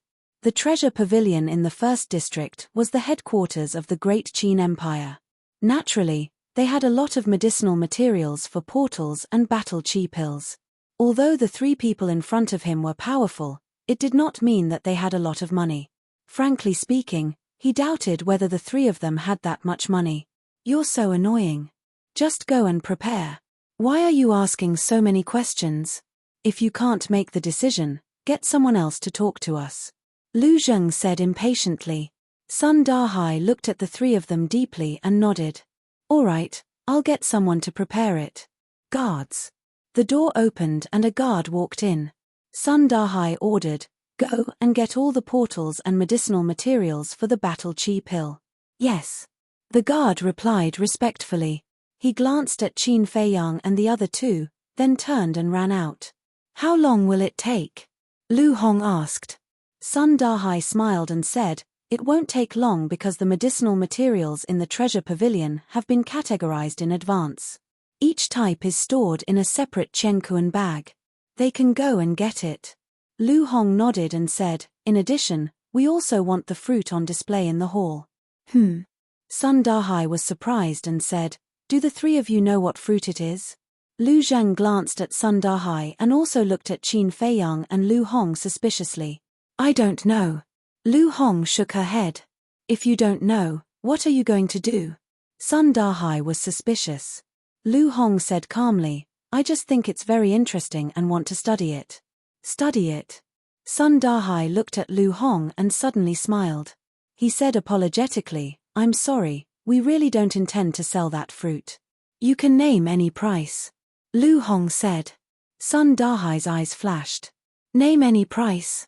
Did this mean that the fruit was extraordinary? He smiled calmly and said, "Miss, this is not a matter of price. The pavilion master personally gave the order. I dare not make a decision on my own." In fact, it was an excuse to test Qin Feiyang and the other two. How could this be hidden from Qin Feiyang's eyes? He waved his hand and a pill appeared on the coffee table. He looked at Sun Dahai and said, "I like to do business with honest people." Sun Dahai smiled embarrassedly and lowered his head to look at the pill on the coffee table. He suddenly stood up, his eyes full of surprise. That was actually a potential pill. Could this person be? He suddenly raised his head and looked at Qin Feiyang, ready to speak. Qin Feiyang said calmly, "Some words don't have to be said. It's fine as long as you understand it in your heart." Phew. Sun Dahai took a deep breath and returned to his seat. He stretched out his hands, crossed his fingers, and said, 10 potential pills and I'll give you that fruit." "Why don't you say 100? Lu Hong sneered. How much was 10 potential pills worth?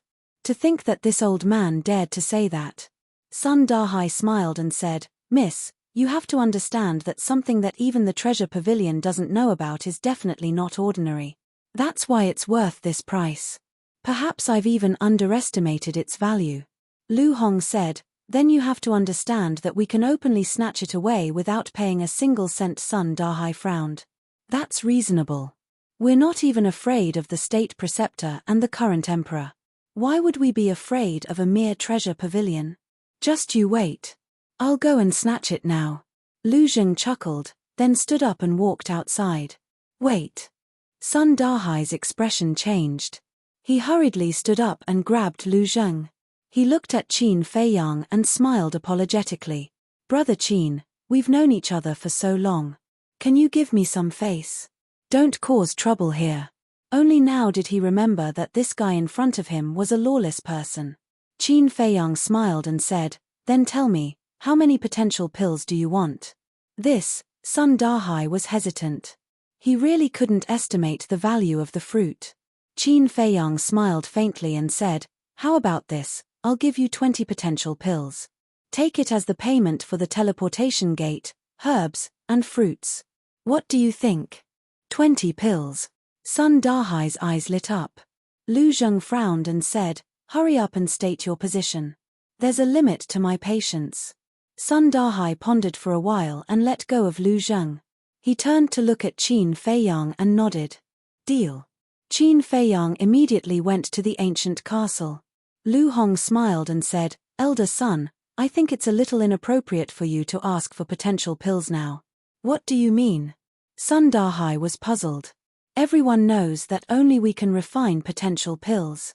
When you auction these potential pills, won't the state preceptor and the emperor know that you're colluding with us?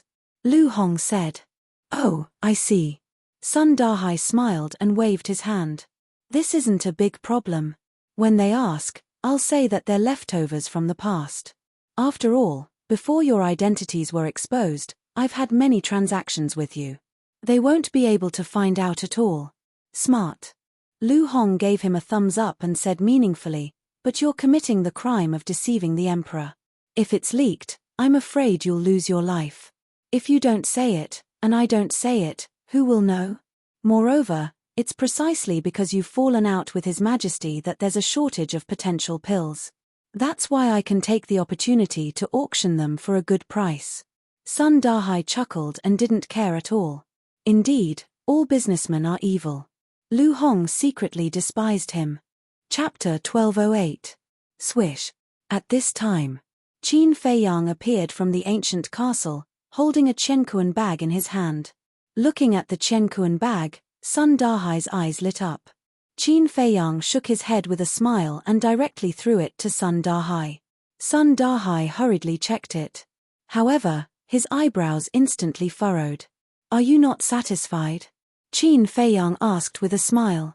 Sun Dahai raised his eyebrows and said, this old man remembers that you were able to refine pills with 4 pill patterns in the past, but why do these potential pills only have 2 pill patterns?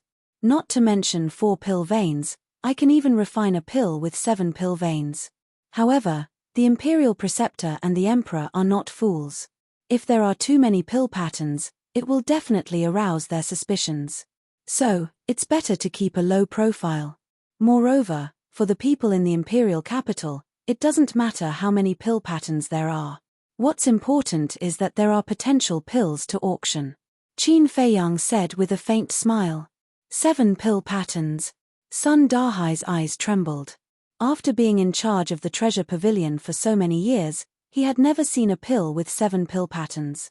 However, Qin Feiyang's words made sense. At this time, for the people in the imperial capital, even if there were no pill patterns, it would still cause a mad scramble. Dong. Suddenly, there was a knock on the door. Sun Dahai hurriedly put away the Qiankuan bag, sat on the chair, and shouted, come in. The door opened and the guard strode in, holding no less than a dozen Qiankuan bags in his hand. Elder son, the teleportation portal and battle chi pills medicinal materials are all here. If it's not enough, I can go to other districts to get more. The guard placed the dozen Qiankuan bags one by one on the tea table. Sun Dahai looked at Qin Feiyang. Qin Feiyang shook his head. Sun Dahai understood and waved his hand. No need, you can leave. Oh right, go and bring up the 5-colored fruit in the hall on the first floor. Yes. The guard bowed and left, closing the door. Sun Dahai pointed to the Qiankuan bag on the table and said with a smile, you guys check. Qin Feiyang said, there's no need. Put it away. Lu Hong nodded. With a wave of her jade-like hand, all the cosmos bags on the table instantly disappeared. After waiting for a while, the guard came back with the fruit. Qin Feiyang put away the fruit and stood up. He cupped his hands and smiled, then I'll take my leave first. Yes. Sun Dahai nodded, but he suddenly thought of something and said, Brother Qin, there's something I don't know if I should say. What? Qin Feiyang asked. Although this old man knows that as an outsider, I am not qualified to speak too much, this old man still wishes to say this. You and His Majesty are father and son after all. Sun Dahai sighed. Qin Feiyang's eyes turned cold. Seeing this, Sun Dahai hurriedly smiled and said, "All right, take it as if this old man didn't say anything. If you have the chance in the past, come visit more often." Of course, what he was thinking about was not Qin Feiyang, but the potential pill in Qin Feiyang's bag. Qin Feiyang opened a teleportation door and was about to leave with Lu Hong and Lu Zheng. "Where is the thief who killed my son?" Suddenly, a violent shout exploded in the sky above the treasure pavilion. Sun Dahai's expression changed as he hurriedly said, "It's Zhuge Jing. Leave quickly." "Who is Zhuge Jing?" Lu Hong was suspicious. Lu Zheng smiled and said, "Zhuge Jing is Zhuge Wuho's younger brother, and also Zhuge Haolong and Zhuge Haoyu's father." "Then what's his cultivation level?" Lu Hong asked. "I don't know about that." Lu Zheng shrugged and looked at Sun Dahai. Sun Dahai said in a deep voice, "Zhuge Jing is very strong. He's a 9-star battle saint and is only 1 step away from the War Emperor. He's just a 9-star battle saint. It's not worth mentioning." Lu Zheng smiled disdainfully. Lu Hong also smiled faintly, but suddenly frowned and said, "No, I also felt an emperor's aura." Qin Feiyang said, "Let's go out and take a look. If his cultivation level is not good, we'll just eliminate him." "Interesting." Lu Zheng chuckled. This little cousin of his was becoming more and more to his liking. The three of them walked out of the VIP room one after another and walked toward the door. Even the Zhuge family is so disdainful. After all these years, how much has this kid grown? Sun Dahai looked at the backs of Qin Feiyang and the other two in disbelief. 30 years in the east, 30 years in the west. Don't bully the young for being poor. This sentence was vividly reflected on Qin Feiyang. He also prepared to go out and take a look. But after thinking about it, it was better not to interfere in this matter, lest he invite trouble to himself. Back to Qin Feiyang. He walked out of the VIP room and entered the corridor. Seeing that there was no one around, he stopped and asked Dan Wangxai to come out. "What's wrong?" Dan Wangxai looked at him suspiciously. Qin Feiyang said, "Change your appearance a little and go out to kill people." Zhuge Jing had brought a combat emperor with him. If they really wanted to kill him, they would definitely need Dan Wangxai's help. When the Grand Master scanned the battlefield with his immortal will in the Demon Dragon Mountains, he also saw Dan Wangxai, so Dan Wangxai naturally could not show his true appearance. "I see." Dan Wangxai nodded his head in realization. He took an illusory form pill and turned into a middle-aged man. Then, he followed behind Qin Feiyang, hiding his cultivation, and walked up the stairs to the door. At the same time, in the sky above the street outside, a middle-aged man in a luxurious robe stood proudly. His energy was so strong that the people on the street below could not breathe. He was Zhuge Jing. At this moment, his face was full of anger and killing intent. Beside him stood an old man. Although he was old, he was glowing red and his body was strong. His long red hair was like flames and his aura was unfathomable.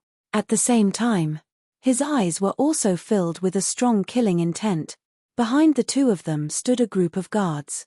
All of them had cold expressions and sharp gazes, as if they were gods of death. The aura emitted by these guards was much stronger than the 15 guards that the butler had brought.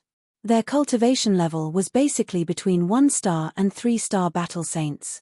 It could be said that this lineup was very strong, but when Qin Feiyang walked out of the treasure pavilion and saw the group of people, a trace of disdain appeared in his eyes.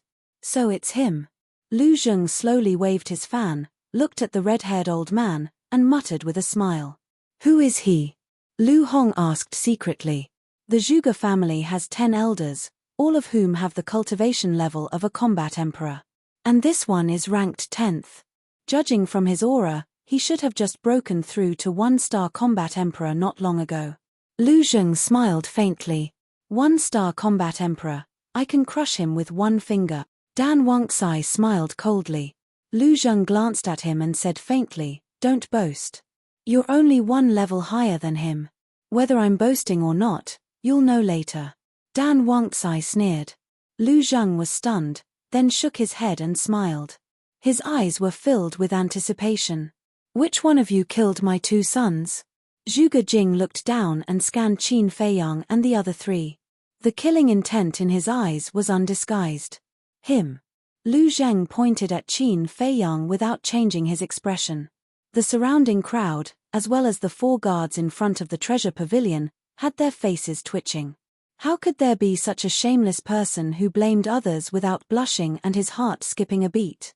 But everyone knew that the 2 of them had a close relationship, so it didn't matter who took the blame. Humph. Don't talk nonsense.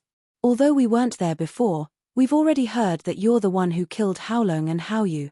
Zhuge Jing's face was gloomy. Then why did you ask? Can't you just do it? You're really bored.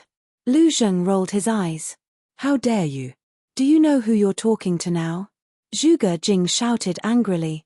Lu Zheng said, then do you know who you're talking to? Zhuge Jing was about to go crazy. He shouted, do you know who I am? Lu Zheng said disdainfully, then do you know who I am? Zhuge Jing said angrily, I'm Zhuge Jing, the younger brother of Zhuge Wuhou. How dare you kill my sons? You're courting death. I'm Zhuge Jing's uncle. You'll be struck by lightning if you dare to scold me. Lu Zheng grinned.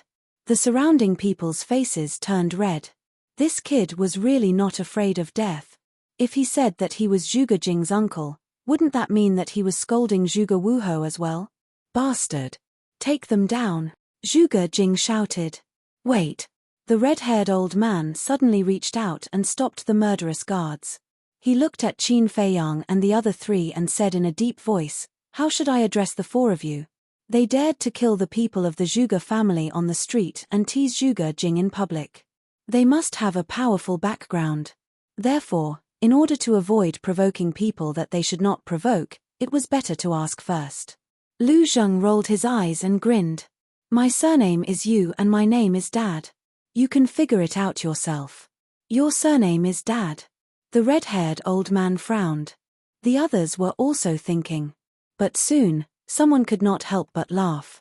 Your surname, Dad, isn't that your father? Bastard. The red-haired old man also understood. He immediately became angry and said, I've already been very polite, but you actually took advantage of me. You deserve to be killed.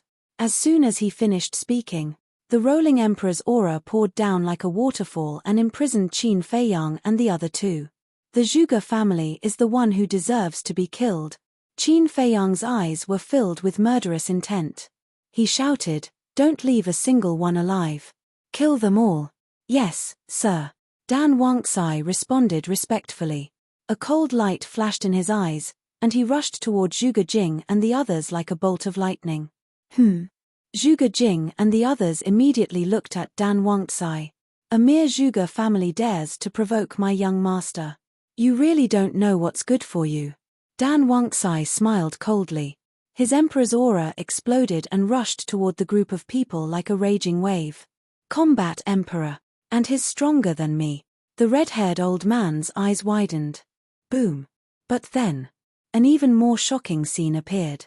Dan Wangzai's body shook, and an even more powerful aura burst out of his body. How is this possible? This time, even Lu Zheng could not remain calm. Because Dan Wangzai's cultivation had soared to a 4-star combat emperor in an instant. We've underestimated their strength. Run. The red-haired old man's expression changed as he roared. Zhuge Jing and the group of guards were scared silly. They never thought that the other party had hidden such a terrifying expert. Run! Dan Wangzai smiled disdainfully. His big hand grabbed the air, and his battle chi rolled out. A giant hand that covered the sky instantly appeared. The giant hand broke through the air, emitting a great pressure. It grabbed the red-haired old man, Zhuge Jing, and the group of guards in its hand. Then, Dan Wangzai's 5 fingers suddenly clenched. Boom. Ah. Immediately, accompanied by screams, the bodies of Zhuge Jing and the others were crushed by the giant hand. Blood stained the sky. Chapter 1209. So strong. Everyone was dumbfounded. Killing everyone in an instant, What kind of heaven-defying strength was this? But what shocked everyone the most was the courage of Qin Feiyang and his group. Not only did they kill Zhuge Haolong and Zhuge Haoyu, but they also killed Zhuge Jing and the 10 clan elders. One had to know. These people were all important figures of the Zhuge family. Especially the 10 clan elders, even Zhuge Wuhou himself had to respect them. However, these people killed them without any hesitation, not putting the Zhuge family in their eyes at all. Everyone was wondering who these people were. Let's go. Under everyone's gaze, Qin Feiyang opened the portal, said something to Lu Hong and the other two, and then turned around and walked in without looking back. You want to leave just like that after killing my Zhuge family's people? Suddenly, a violent roar sounded. Following closely, a purple-robed young man broke through the air like lightning and landed in the sky above the treasure pavilion. It's Zhuge Mingyang. I didn't expect to alarm the number 1 Evile door in the capital. Everyone's heart trembled. But Qin Feiyang had already entered the portal, Lu Hong and Lu Zheng had also entered the portal. Only Dan Wangxi was still outside. Hearing Zhuge Mingyang's voice, Dan Wangxi looked up, murderous intent flashing in his eyes. Qin Feiyang said indifferently, "Don't worry about him." Dan Wangxi smiled coldly, turned around and stepped into the portal. Don't even think about leaving. Zhuge Mingyang was furious. With a wave of his hand, a wave of battle chi rolled out and blasted toward the portal. Don't overestimate yourself. Dan Wangxi's cold voice sounded in the portal. The next moment, a vast emperor's aura emerged and rushed over, annihilating the battle chi in an instant. The emperor's aura rushed toward Zhuge Mingyang. Boom! Zhuge Mingyang was immediately blasted away, blood spurting out of his mouth. A clown. Disdainful laughter came from the teleportation gate. Then, Qin Feiyang and the others disappeared, and the teleportation gate disappeared as well. So strong. Zhuge Mingyang's eyes trembled. Not long ago, he had received news that someone had killed Zhuge Haolong and Zhuge Haoyu, so he had rushed over to take a look. But who would have thought that the other party actually had a battle emperor? Furthermore, judging from the emperor's might, he was not a 1 or 2-star combat emperor. But who was it? The Zhuge family's fame spread far and wide, and their status far surpassed the other martial Marquis government. Who would have the guts to kill a member of the Zhuge family? Could it be? Suddenly, a figure appeared in Zhuge Mingyang's mind as he muttered, "Is it really him?" Whoosh! At this moment, another figure descended. "Greetings, Commander." Everyone bowed respectfully. That was right. This man was the commander of the Kirin army. He had also received the news and rushed over to take a look. What's going on? The commander of the Kirin army glanced at the bloody scene below, frowned slightly, and asked Zhuge Mingyang. Zhuge Mingyang said in a deep voice, "My second uncle, 10th grandpa, Haolong and the rest have all been killed here." The pupils of the Kirin army's commander constricted, and the first thing that came to his mind was Qin Feiyang. Because in the entire Great Qin Empire, only Qin Feiyang had the guts to do so. Who did it? He asked calmly. I don't know, a few unfamiliar faces. Zhuge Mingyang shook his head and said coldly, but I think, in this world, other than him, no one else dares to be so arrogant. The eyes of the Kirin army's commander flashed. The person that Zhuge Mingyang was talking about was obviously Qin Feiyang. The Kirin army's commander glanced at the crowd below, and said, "Who can tell me the details of the situation?" There were many people below who had witnessed the entire process. For a moment, everyone was talking at once, and there was an uproar. Soon, the commander of the Kirin army had a rough idea of what had happened, and he shouted, "Sun Dahai, come out now." Sun Dahai ran out of the treasure pavilion in a hurry, and bowed, "Greetings, Commander, young Master Zhuge." The commander of the Kirin army said, "It happened in the treasure pavilion, why didn't you stop it?" "Commander, you are wrong. It didn't happen in the treasure pavilion, it happened on the street outside the treasure pavilion, and the treasure pavilion has no right to intervene. Moreover, those people are cruel, and I can't do anything." Sun Dahai said apologetically. These were all polite words, and everyone could tell. Zhuge Mingyang said angrily, "But they entered the treasure pavilion." "I don't deny that. But they entered the treasure pavilion to buy things. The treasure pavilion is open for business, and we can't reject them just because they have some grudges with the Zhuge family. Sun Dahai laughed. The meaning of his words was obvious. Although the Zhuge family was powerful now, but what the treasure pavilion wanted to do was none of his business. Zhuge Mingyang clenched his fists and said in a low voice, "You have to understand, this person is very likely to be him." "Who is it?" Sun Dahai asked. Zhuge Mingyang said, "You know it in your heart." Sun Dahai shook his head. "I really don't understand, young Master Zhuge, please enlighten me." "Qin, Fei, Yang," Zhuge Mingyang said word by word, and every word was as sharp as a blade. "What?"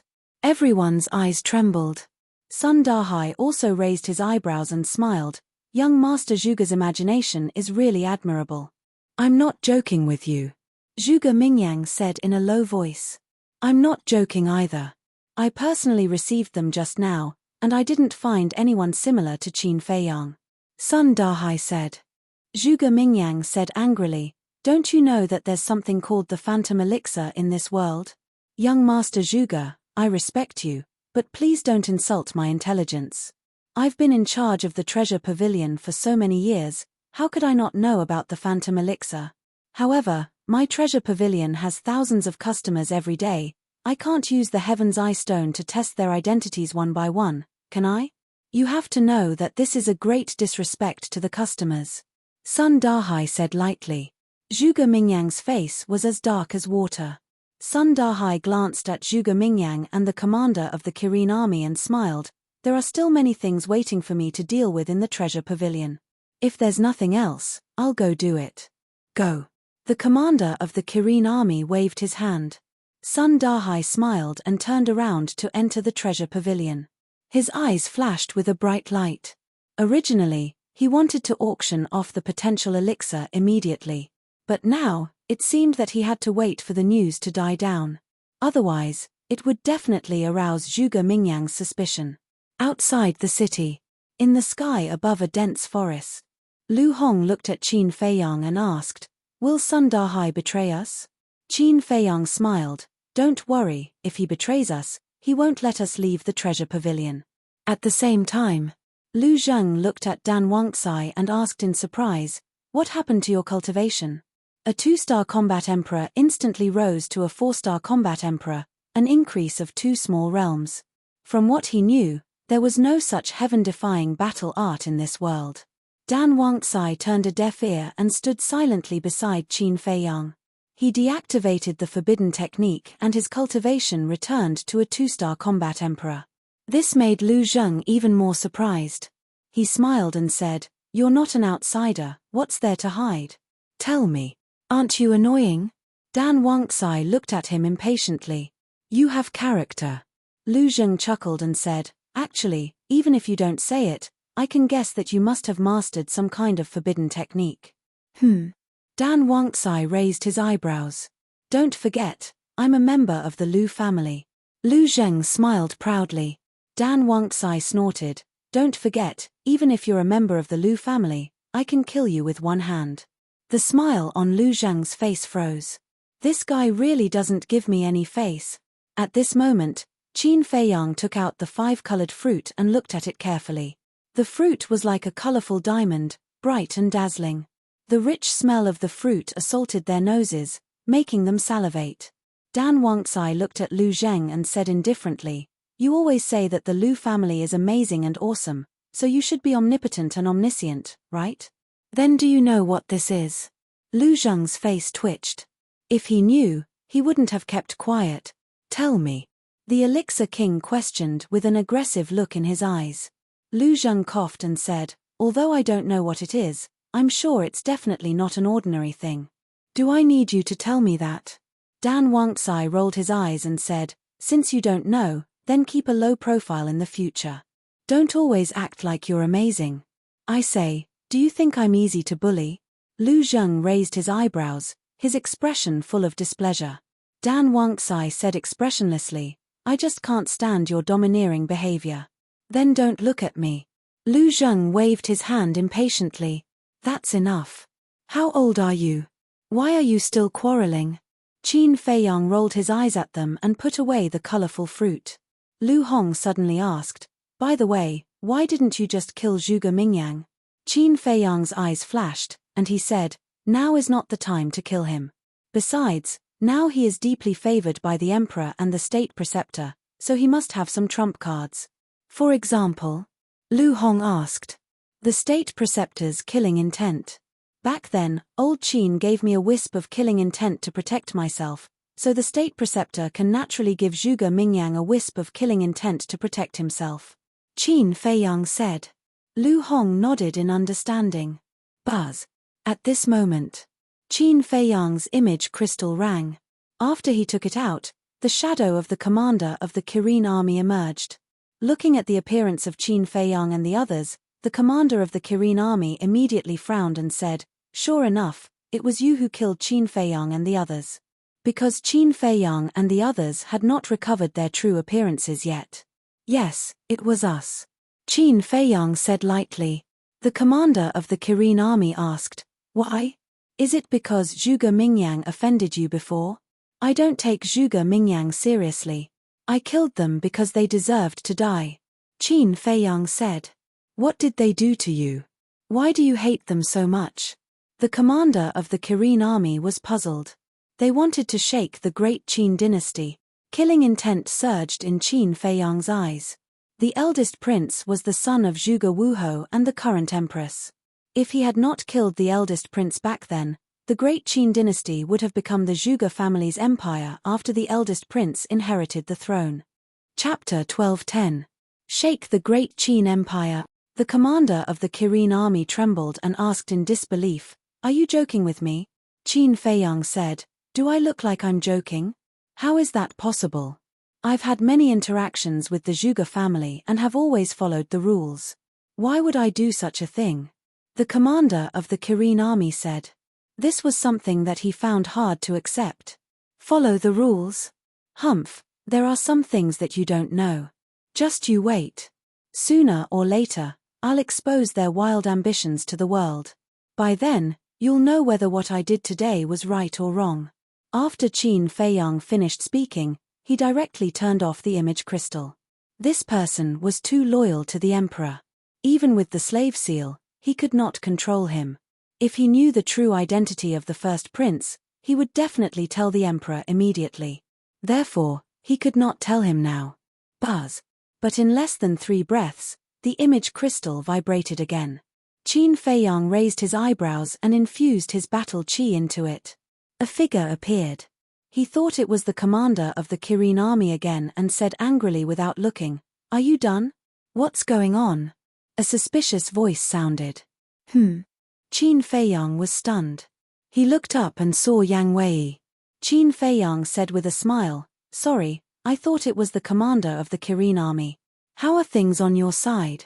"The Grand Tutor is too cautious."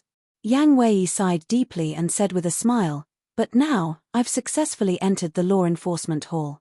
"The inner hall?" Qin Feiyang asked. "No. But as long as I can enter the law enforcement hall, I'm confident that I can enter the inner hall and become the Grand Tutor's confidant." Yang Wei said with a confident smile. "Be careful, don't give yourself away." Qin Feiyang smiled. He believed in Yang Wei's ability. "I will. Where do you plan to go next?" Yang Wei asked. "Sea of Reincarnation," Qin Feiyang said. The Sea of Reincarnation was located at the extreme north of the imperial capital. It stretched as far as the eye could see. The environment here was extremely harsh. Strong winds blew and tsunamis surged. Powerful sea beasts could be seen everywhere. Ordinary Shouja did not dare to set foot in this area. However, it was precisely in such a place that a village was located.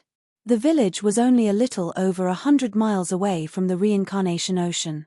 Ferocious beasts roamed the vast mountains, but strangely, there was not a single trace of a ferocious beast within a dozen miles of the village.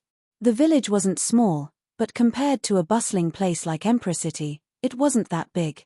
More than 2,000 villagers were gathered here. This place could be said to be isolated from the rest of the world, but everyone lived very comfortably. Young and strong men were hunting outside. The elderly, women, and children stayed at home to take care of the house. Everything seemed so peaceful and simple.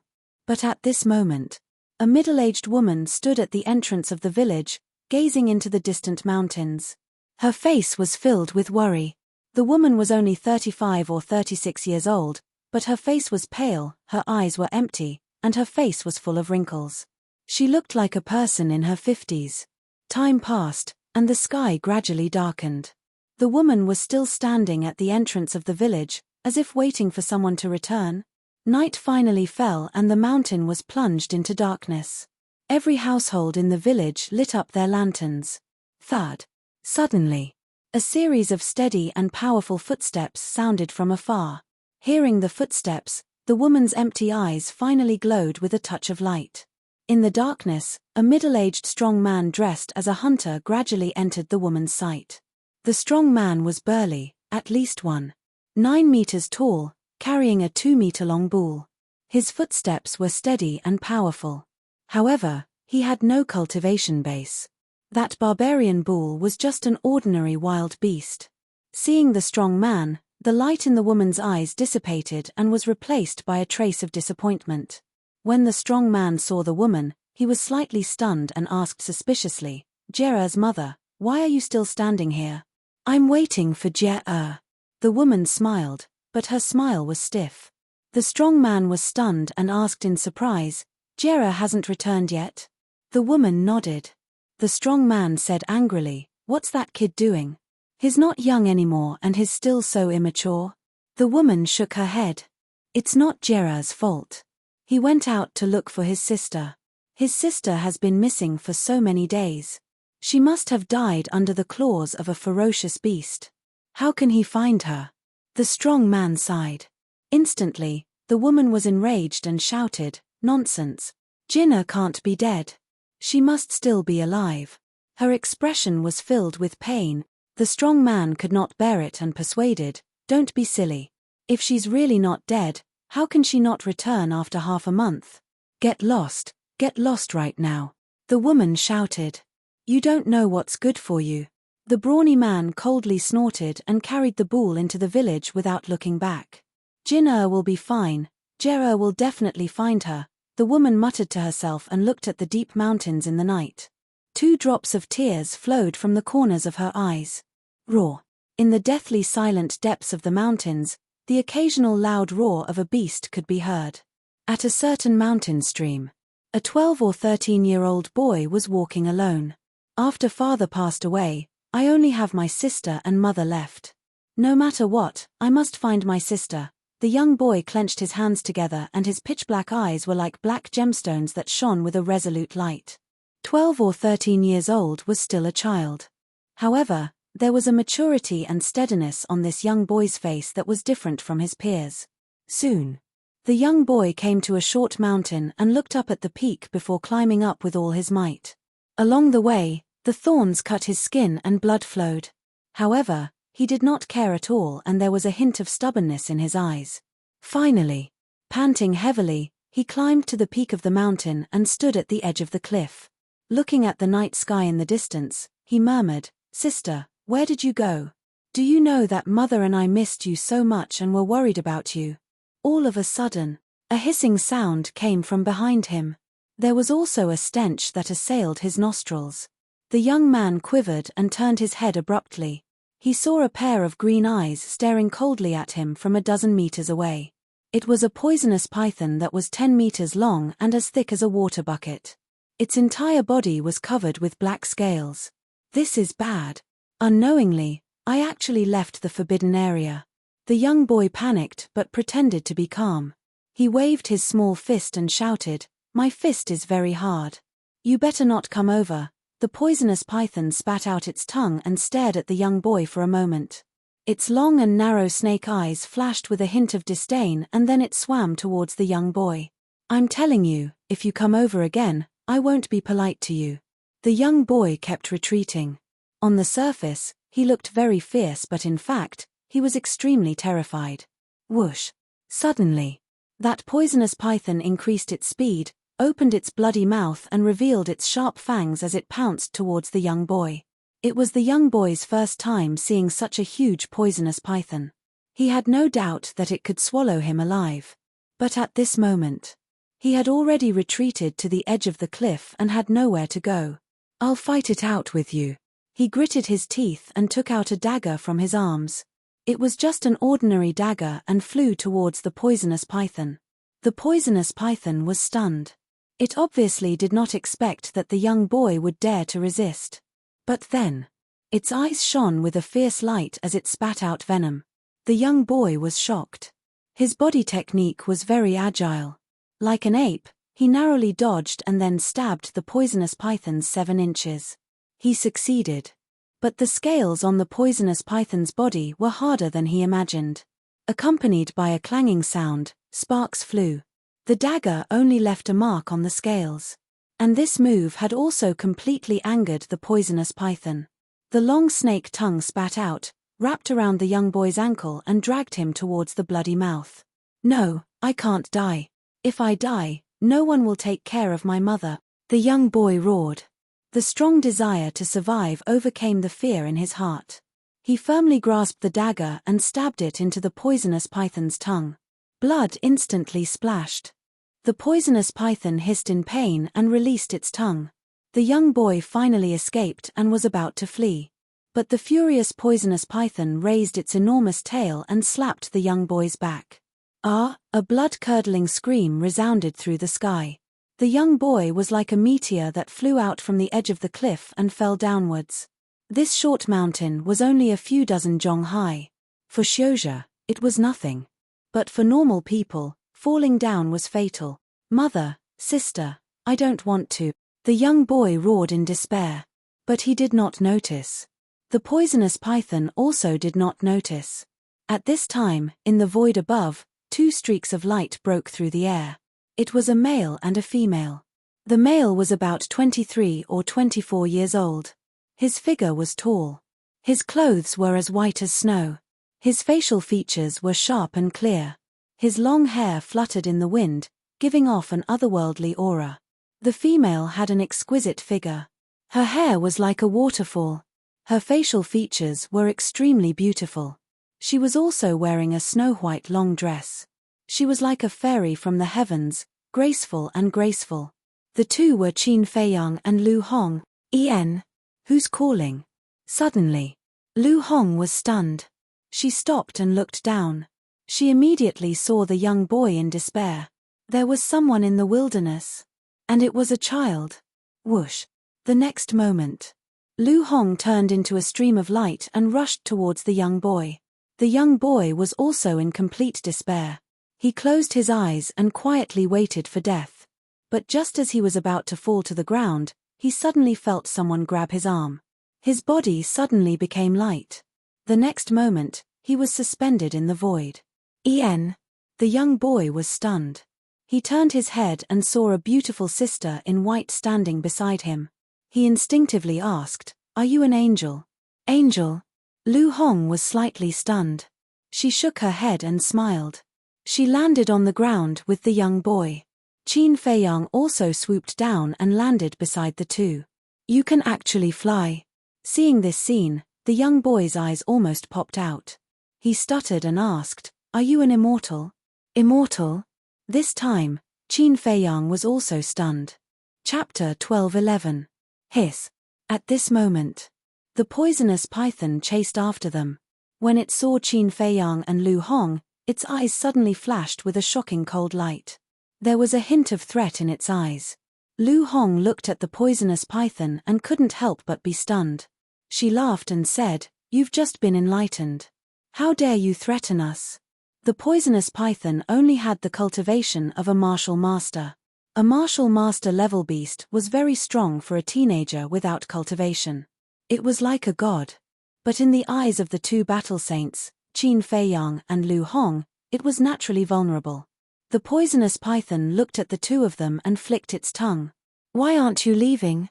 Lu Hong's eyes were cold as she released a wisp of holy power. The holy power was undoubtedly comparable to the power of heaven for a fierce beast like the poisonous python. It was paralyzed on the spot and didn't even have the strength to leave. Its eyes were full of fear.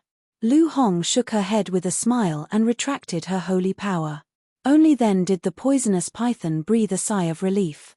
It was already sweating all over, and then it fled into the mountains without looking back. So powerful. The teenager looked at Lu Hong with admiration.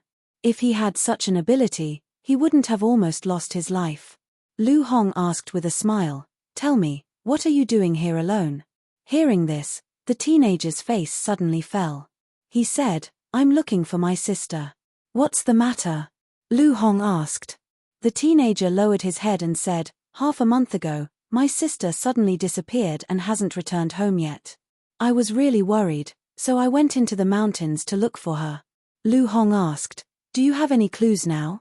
The teenager shook his head and said, "The villagers said that my sister must have died under the claws of a beast and asked me not to look for her. But I don't believe it." "The village?" Lu Hong was slightly stunned and asked, "Where is your village?" The teenager pointed to the mountains in the north and said, "The village is over there, more than 10 miles away from here." "More than 10 miles? Qin Feiyang and Lu Hong looked at each other, their eyes full of disbelief. For an ordinary person, a distance of more than 10 miles was not a normal distance. Qin Feiyang asked, "How did you get here? Did you encounter any ferocious beasts along the way?" "Vicious beast?" The young man was slightly stunned. He shook his head and said, "There are no ferocious beasts within a dozen miles of our village. There are only some ordinary wild beasts. We rely on hunting for a living." "No berserk beasts?" Qin Feiyang was stunned. On the way from the imperial city, they had encountered many ferocious beasts. There were even sacred beasts and emperor beasts. But how could there not be any here? Lu Hong said, "Little brother, let me ask you, do you know about the Sea of Reincarnation?" The youth shook his head and said, "I've never heard of the Sea of Reincarnation, but I heard from the elders in the village that there's a sea far away from our village." "Which direction?" Lu Hong asked. "North." The young man said. "How far?" Lu Hong asked again. The young man thought for a moment and said, "It seems to be more than 100 miles away." "North, more than 100 miles." Lu Hong thought for a while and looked at Qin Feiyang.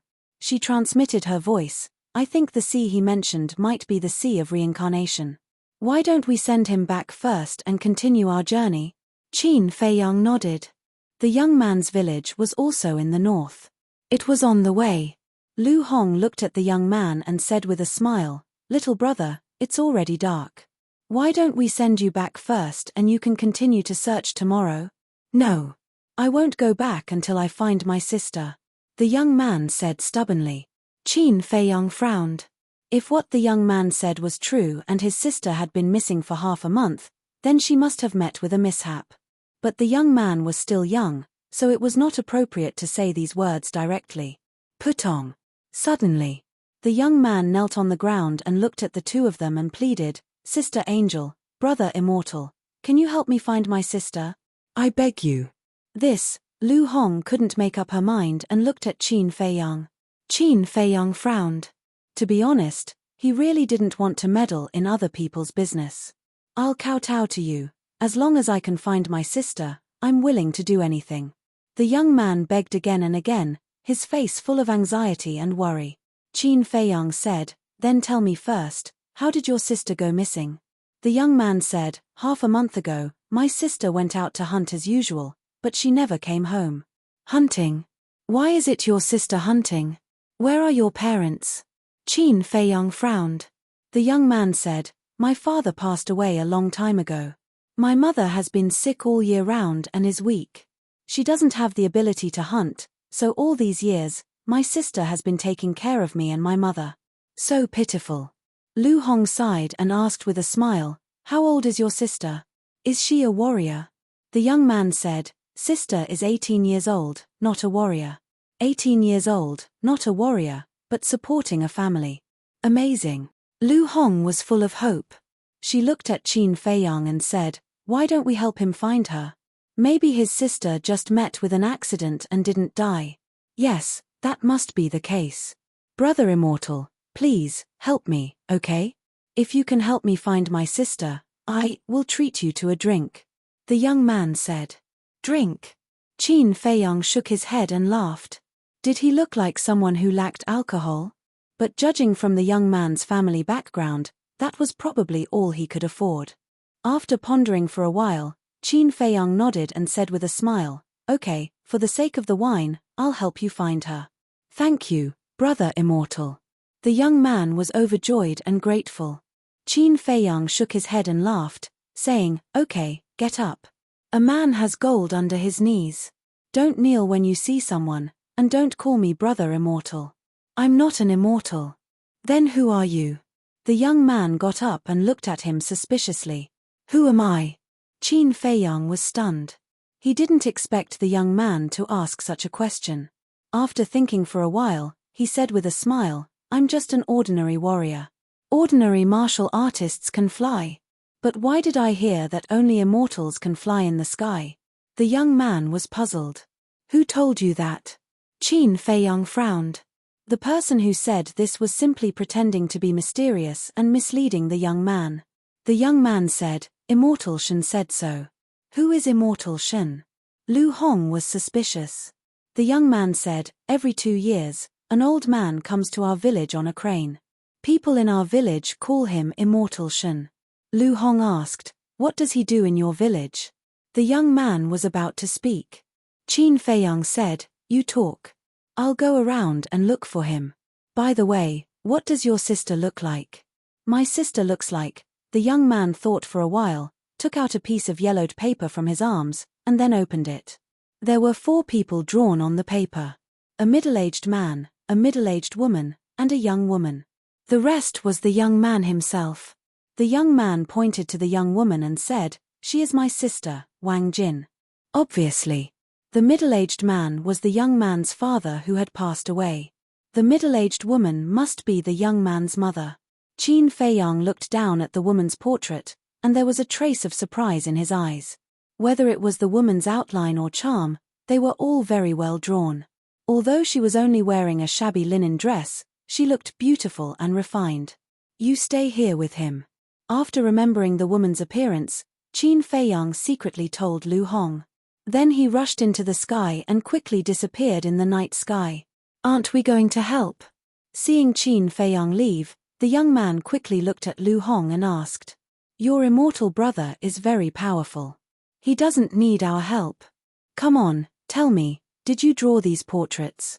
Lu Hong asked. "Yes. I don't have any hobbies, but I like to draw. It took me 2 days to draw this picture. Is it okay?" The young man asked innocently. "It's very good." Lu Hong nodded with a smile and asked, "By the way, can you tell me about the immortal crane you mentioned just now?" "Okay." The young man nodded. "Let's sit over there and talk slowly," Lu Hong said with a smile. Not far away, there was a bluestone. Lu Hong walked over with the young man and sat on the bluestone. The young man slowly said. At the same time, Qin Feiyang flew over a mountain ridge. While scanning below, he also released his perception and carefully sensed the breath and movement below. But suddenly, he stopped in the void and waved his hand. All the people and beasts in the castle appeared. "You all heard what I said just now. Help me look for her, but don't be too flamboyant. It's better to hide your breath." After Qin Feiyang finished speaking, battle chi surged, and Wang Jin's virtual shadow condensed. After remembering Wang Jin's appearance, Fatso asked, "How do we find her?" Qin Feiyang thought for a moment and said, "The young man said that Wang Jin went missing when she went out to hunt. We will look for her near the village, but we have to expand the scope and search within 100 miles. "Understood."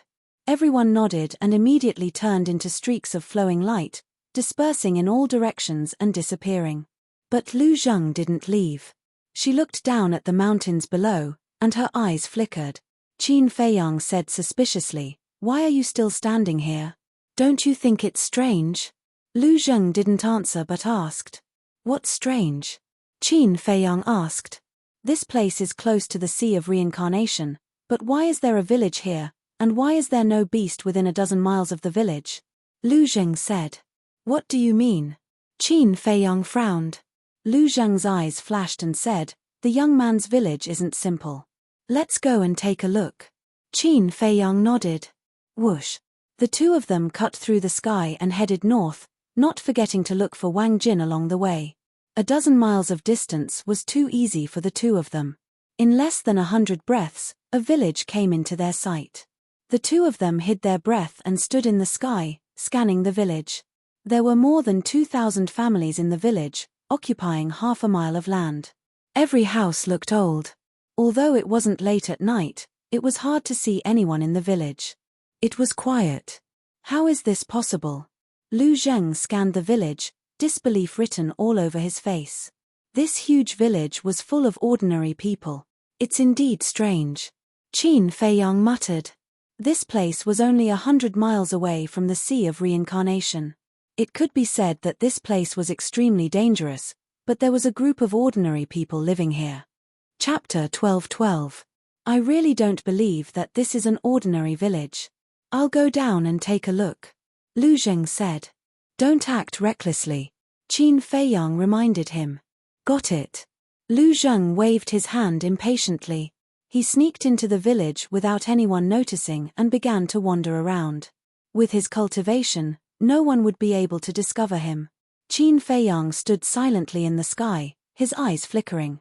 Suddenly, he seemed to have discovered something. He looked at the entrance of the village and saw a middle-aged woman standing there. The woman looked at the distant mountains, her hollow eyes filled with worry. She's been waiting here, Qin Feiyang muttered. He had seen this woman before. She was the young man's mother. Whoosh. Soon, Lu Zheng appeared beside Qin Feiyang like a ghost. Seeing Qin Feiyang staring at the entrance of the village, he also looked down. When he saw the woman, Lu Zheng asked suspiciously, "Who is she?" "The young man's mother," Qin Feiyang said. Lu Zheng nodded in realization and sighed. What a pitiful person. If Qin Feiyang and Lu Hong had not saved the young man in time, she would have lost not only her daughter but also her son. Although she's pitiful, it also reflects that her mother is really the greatest person in the world. Qin Feiyang sighed deeply and asked, "How's the investigation?" Lu Zheng retracted his gaze and shook his head. They're all ordinary people. There's not a single cultivator. Qin Feiyang frowned and scanned the village. Lu Zheng added, "However, I found something unusual." "What is it?" Qin Feiyang was surprised. "Look there." Lu Zheng pointed to the center of the village. Qin Feiyang looked in the direction he pointed. He immediately saw a 5 to 6 meter high hill in the center of the village. However, it was not a hill. It was a tomb. There was also a tombstone in front of them. The tombstone was over 2 meters tall, and there were a few large words carved on it: Tomb of Ancestor King Yangfeng. Wang Yangfeng? I've never heard of such a person. Qin Feiyang frowned. Lu Zheng said, "Not just you, even I haven't heard of it before. But that's not the point. The point is that there's something strange about the tomb." "What?" Qin Feiyang looked at him in surprise. "Come with me." As soon as Lu Zheng finished speaking, he dashed towards the grave. Very soon, when the two of them landed in front of the grave, an ancient aura immediately assaulted them. This aura came from the tombstone. Obviously, this tombstone had existed for many years. Lu Zheng said, "According to my estimation, this tombstone is at least 5 to 6,000 years old." That long? Qin Feiyang was shocked. Didn't this mean that this village had existed for at least 5 to 6,000 years? What kind of secret was hidden in such an ancient village? He suddenly felt that this village seemed to be covered with a mysterious veil, making it impossible for him to see through it. Lu Zheng said, "Release your perception and see if you can find anything in the tomb." Qin Feiyang was stunned. He released his perception and rushed towards the tomb. The next moment, his body shook violently, and his eyes were full of shock. There was actually a mysterious force hidden in this tomb that blocked his perception. "You've found it. There's a lot of mystery in here. I'm even thinking that there's not a single beast within a radius of more than 10 miles. It's very likely because of this tomb." Lu Zheng's eyes shone brightly. Qin Feiyang said, "You mean that the owner of this tomb was extremely powerful when he was alive, so those beasts didn't dare to approach the village?" Lu Zheng nodded. "It's getting more and more interesting." Qin Feiyang chuckled. He never expected to encounter such an interesting village on the way. "Who's there?" Suddenly, a shout was heard. A villager walked out of a house not far away with a torch. He accidentally saw two shadows in front of the tomb and immediately shouted. But the next moment, then, the two shadows disappeared. What's going on? Was it an illusion? The villager rubbed his eyes and looked at the grave suspiciously. He didn't take it to heart and turned to walk towards the house on the opposite side. He shouted, "Brother Moo, give me some wine. I've finished it." "You drunkard, will you die if you don't drink for a day?" Following this, a cursing sound came from within the house. Back to Qin Feiyang and Lu Zheng. The two of them didn't leave. They just hid behind the tomb. Lu Zheng whispered, "Why don't we wait until it's late at night and dig it up to take a look? Digging up someone's ancestral tomb, aren't you afraid of shortening your life?" Qin Feiyang was speechless. He actually came up with such a rotten idea. What a genius. Lu Zheng rolled his eyes at him and said blandly, "Cultivators, don't be so superstitious, okay?" Qin Feiyang said, "Don't talk nonsense. I can't do such a wicked thing as digging up someone's ancestral tomb." Lu Zheng frowned and said, "Then don't you want to know what's inside?" "Yes, but there are many ways. We don't have to dig up the tomb," Qin Feiyang said. Stubborn. Lu Zheng glared at him and said, "I don't want to talk nonsense with you. I'm going to look for that little girl." After saying that, he left quietly. Qin Feiyang glanced at the grave and also silently soared into the sky, disappearing without a trace. Time passed quietly. Late at night, the young man had fallen asleep. Lu Hong held him in her arms. No one knew what she was thinking. She stroked the young man's hair in a daze. But there was a trace of motherly love on her face. Swish! A white figure appeared out of thin air. It was Qin Feiyang.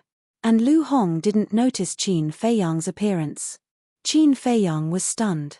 He walked up to Lu Hong, looked at the expression on her face, and said with a smile, "Since you like children so much, you should find a man you love and have one as soon as possible." "Ah." Lu Hong was shocked. She looked up at Qin Feiyang, and her face suddenly blushed. "What are you thinking about? Why are you so shy?" Qin Feiyang was curious. Nothing. Lu Hong hurriedly waved her hand, looking a little flustered. Qin Feiyang shook his head helplessly and said, "You little girl, you must be hiding something." Lu Hong smiled embarrassedly and asked, "Did you find his sister?" "The others don't know, but I didn't find her." After saying that, Qin Feiyang looked at the sleeping youth and said, "He's most likely already met with misfortune. He didn't care about his own safety and went deep into the mountains alone." It can be seen how deep their relationship is. If his sister is really killed, you can imagine how heavy a blow it will be to him. Lu Hong sighed. Qin Feiyang said, "Life is like this. Only by suffering can one learn to grow." Lu Hong said, "But this is too cruel for him. After all, he is still young." Qin Feiyang said, "Everyone has a process of growth. This may be his fate." Lu Hong sighed deeply. Swish. Not long after, Fatso and Wolf King also came back. "How is it?" Lu Hong asked. The man and the wolf shook their heads. After that, Viper, Dan Wangtsai, the Flood Dragon, the Pangolin, and so on also came back one after another, but they didn't find Wang Jin. Not to mention 100 miles, they even searched a radius of 200 miles, but there was no trace at all. "Okay then, you go to the castle and continue to cultivate." Qin Feiyang waved his hand and was about to send everyone to the castle, but he suddenly frowned and said, "Have you seen Lu Zheng?" "No, isn't he with you?" Fatso said. Qin Feiyang frowned and sent everyone to the castle. After waiting for a while, Qin Feiyang couldn't help but frown. Where did Lu Zheng go? Did he really go to dig up someone's ancestral grave while I was away? Qin Feiyang was surprised. Lu Hong was stunned and asked, "Dig up someone's ancestral grave? What's going on?" Qin Feiyang said, "It's a long story. Hurry up and carry him. Let's go to that village." "Okay." Lu Hong nodded, picked up the sleeping boy, and followed Qin Feiyang to the village. After a while, the two of them came to the sky above the village. At this time, The lights in the village had all been extinguished, and it was dead silent. Qin Feiyang looked directly at the grave and saw a dark shadow sneaking around the grave. Who else could it be but Lu Zheng? This son of a bitch, he really did it. Qin Feiyang was furious. He landed in front of the grave like lightning and shouted, "What are you doing?" Lu Zheng was startled. When he saw that it was Qin Feiyang, he was relieved. There's something strange about this grave. Lu Hong landed in front of the grave, and there was a touch of surprise in her eyes. Lu Zheng glanced at Qin Feiyang, who had a dark face, and went up to Lu Hong with a guilty conscience and said with a flattering smile, "Hong your insight is really good." Qin Feiyang said, "Don't change the subject. Do you want to dig up the grave?" Lu Zheng said innocently, "No." Qin Feiyang said, "Then why are you wandering around here?" "I'm just curious." "That's not right. I'm your cousin." "What am I doing? What right do you have to interfere?" "I should be the one to interfere," Lu Zheng said angrily. "You also know that you're my cousin? As my cousin, shouldn't you set a good example in front of your cousin?" Lu Hong looked at him disdainfully. Lu Zheng said with a smile, "Hong is right. I will perform well in the future. I guarantee that you will be satisfied." Lu Hong couldn't help but have a headache. Couldn't this guy be a little more serious? "Don't call me Hong all day. It's so disgusting. Since you want to know what's inside so much, I'll satisfy you," Qin Feiyang said. "So you agree with me digging up the grave?" Lu Zheng's eyes lit up. "Get lost," Qin Feiyang shouted secretly. Lu Hong hurriedly comforted him, "Don't be angry. Although he's a scumbag, he's your cousin after all." Lu Zheng said aggrievedly, "Hong what do you mean? How am I a scumbag? You're hurting my heart. I don't want to talk to you." Lu Hong turned her head away. Out of sight, out of mind. Lu Zheng's expression stiffened. He turned his head to look at Qin Feiyang for help and said, "Cousin, Hong is angry. Quickly help me put in a good word. Cousin's lifelong happiness depends on you." "Why do I feel like you're asking for a beating?" Qin Feiyang looked at him helplessly, rubbed his swollen head, and said, "I said I'll satisfy you, not to dig up the grave, but to stay in the village and slowly investigate." "I see. No. You want me to stay in the village to investigate, while you go to the Sea of Reincarnation. Aren't you deliberately trying to separate me and Hong? Cousin, you can't be like this. After all, we're related by blood." Lu Zheng said discontentedly. "I'll stay too. Lu Hong will stay too. We'll all stay. Is that okay?" Qin Feiyang gnashed his teeth. He was about to go crazy. He really didn't know what to do with this cousin who suddenly appeared. "Of course we can all stay." Lu Zheng chuckled and didn't care at all. "Oh my God, who did I offend? Why do I have such a weird cousin?" Qin Feiyang looked at the sky helplessly. He was about to collapse. This was simply torture. Lu Hong couldn't help but snicker. Chapter 12-13. At the entrance of the village. "Jia, come back quickly." The woman looked at the vast mountains in the night and muttered to herself helplessly. Thud. Suddenly, the sound of steady footsteps could be heard. The woman hurriedly looked over and saw two men and a woman walking out of the darkness. The woman was holding a young man in her arms. It was Qin Feiyang and the other two. At this moment, they restrained their cultivation and aura and looked like ordinary people. Jia. Seeing the young man, the woman trembled and immediately ran over. But seeing that the young man did not respond, her expression changed and she looked up at Lu Hong and asked, "Miss, what's wrong with my son?" She thought that something had happened to the young man and was so anxious that she burst into tears. "Don't worry, he's just tired and fell asleep." Lu Hong smiled and comforted her. "Fell asleep?" The woman was stunned and then sighed in relief. Then, she looked at the three of them and asked suspiciously, "May I know who you are?" "We're passers-by. Not long ago, your son encountered a poisonous python and we happened to pass by, so we saved him and sent him back." Lu Hong smiled and said, "So you're Jiera's saviors. Thank you." The woman immediately knelt on the ground and said gratefully, "You can't do that, get up quickly." Seeing that, Lu Hong hurriedly said, then looked at Lu Zheng and said angrily, "What are you waiting for? Hurry up and help Auntie up. Okay, okay. Lu Zheng nodded and walked to the woman and said with a smile, it's just a small matter, don't mention it. To you, it's a small matter, but to me, it's a huge favor. Now, I only have Jera left, if even he is gone, I don't know how to live. This old woman is unable to repay your great kindness. I would like to invite the three of you to have a seat at my home. The woman got up and said with a sincere face. Qin Feiyang and the other two looked at each other and smiled. This was exactly what they wanted. Lu Hong smiled and said, then we'll be disturbing you. No, no. The woman waved her hand repeatedly and looked at Lu Hong with a smile. Miss, thank you for your hard work. Give Jera to me. Lu Hong said, it's okay. You're a little weak. I'll carry you inside. You're Jera's savior, how can I let you do this kind of manual labor? The woman was a little scared. Lu Hong smiled and said, it's really fine. Let's go in. All right, thank you, miss, the woman said gratefully. Then, she turned around and led Qin Feiyang and the other two into the village. They walked down a small path on the left. Miss, how do you know that my body is weak? Are you a doctor? As the woman walked, she turned back to look at Lu Hong and asked. Lu Hong smiled and said, I'm not a doctor. Jera told me that. This child. The woman shook her head and smiled. Lu Hong said, your son is very sensible. A trace of pride appeared on the woman's face. She said, although our family's conditions are not as good as the others in the village, when it comes to being sensible, no child can compare to Jia. By the way, what are your names? My name is Lu. Lu Hong was about to say her name when Qin Feiyang suddenly coughed and interrupted her. Lu Hong looked at him suspiciously.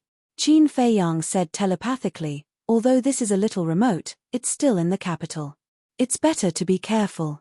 Lu Hong nodded and looked at the woman. My name is Lu Xiaoqin. These two are Jiang Fei and Jiang Zheng. Jiang Fei, Jiang Zheng. The woman was stunned. Looking at Qin Feiyang and Lu Zheng, she asked, are you brothers? Ahem. Qin Feiyang coughed and nodded. Kind of. Lu Zheng said discontentedly, what do you mean kind of? We are brothers. Shut up and don't talk. Qin Feiyang glared at him. Why? My mouth is on my face. I can say whatever I want. Why do you care? Lu Zheng rolled his eyes at Qin Feiyang.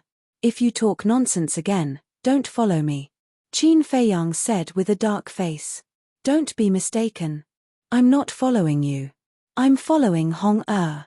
I only have eyes for her, understand? So don't flatter yourself.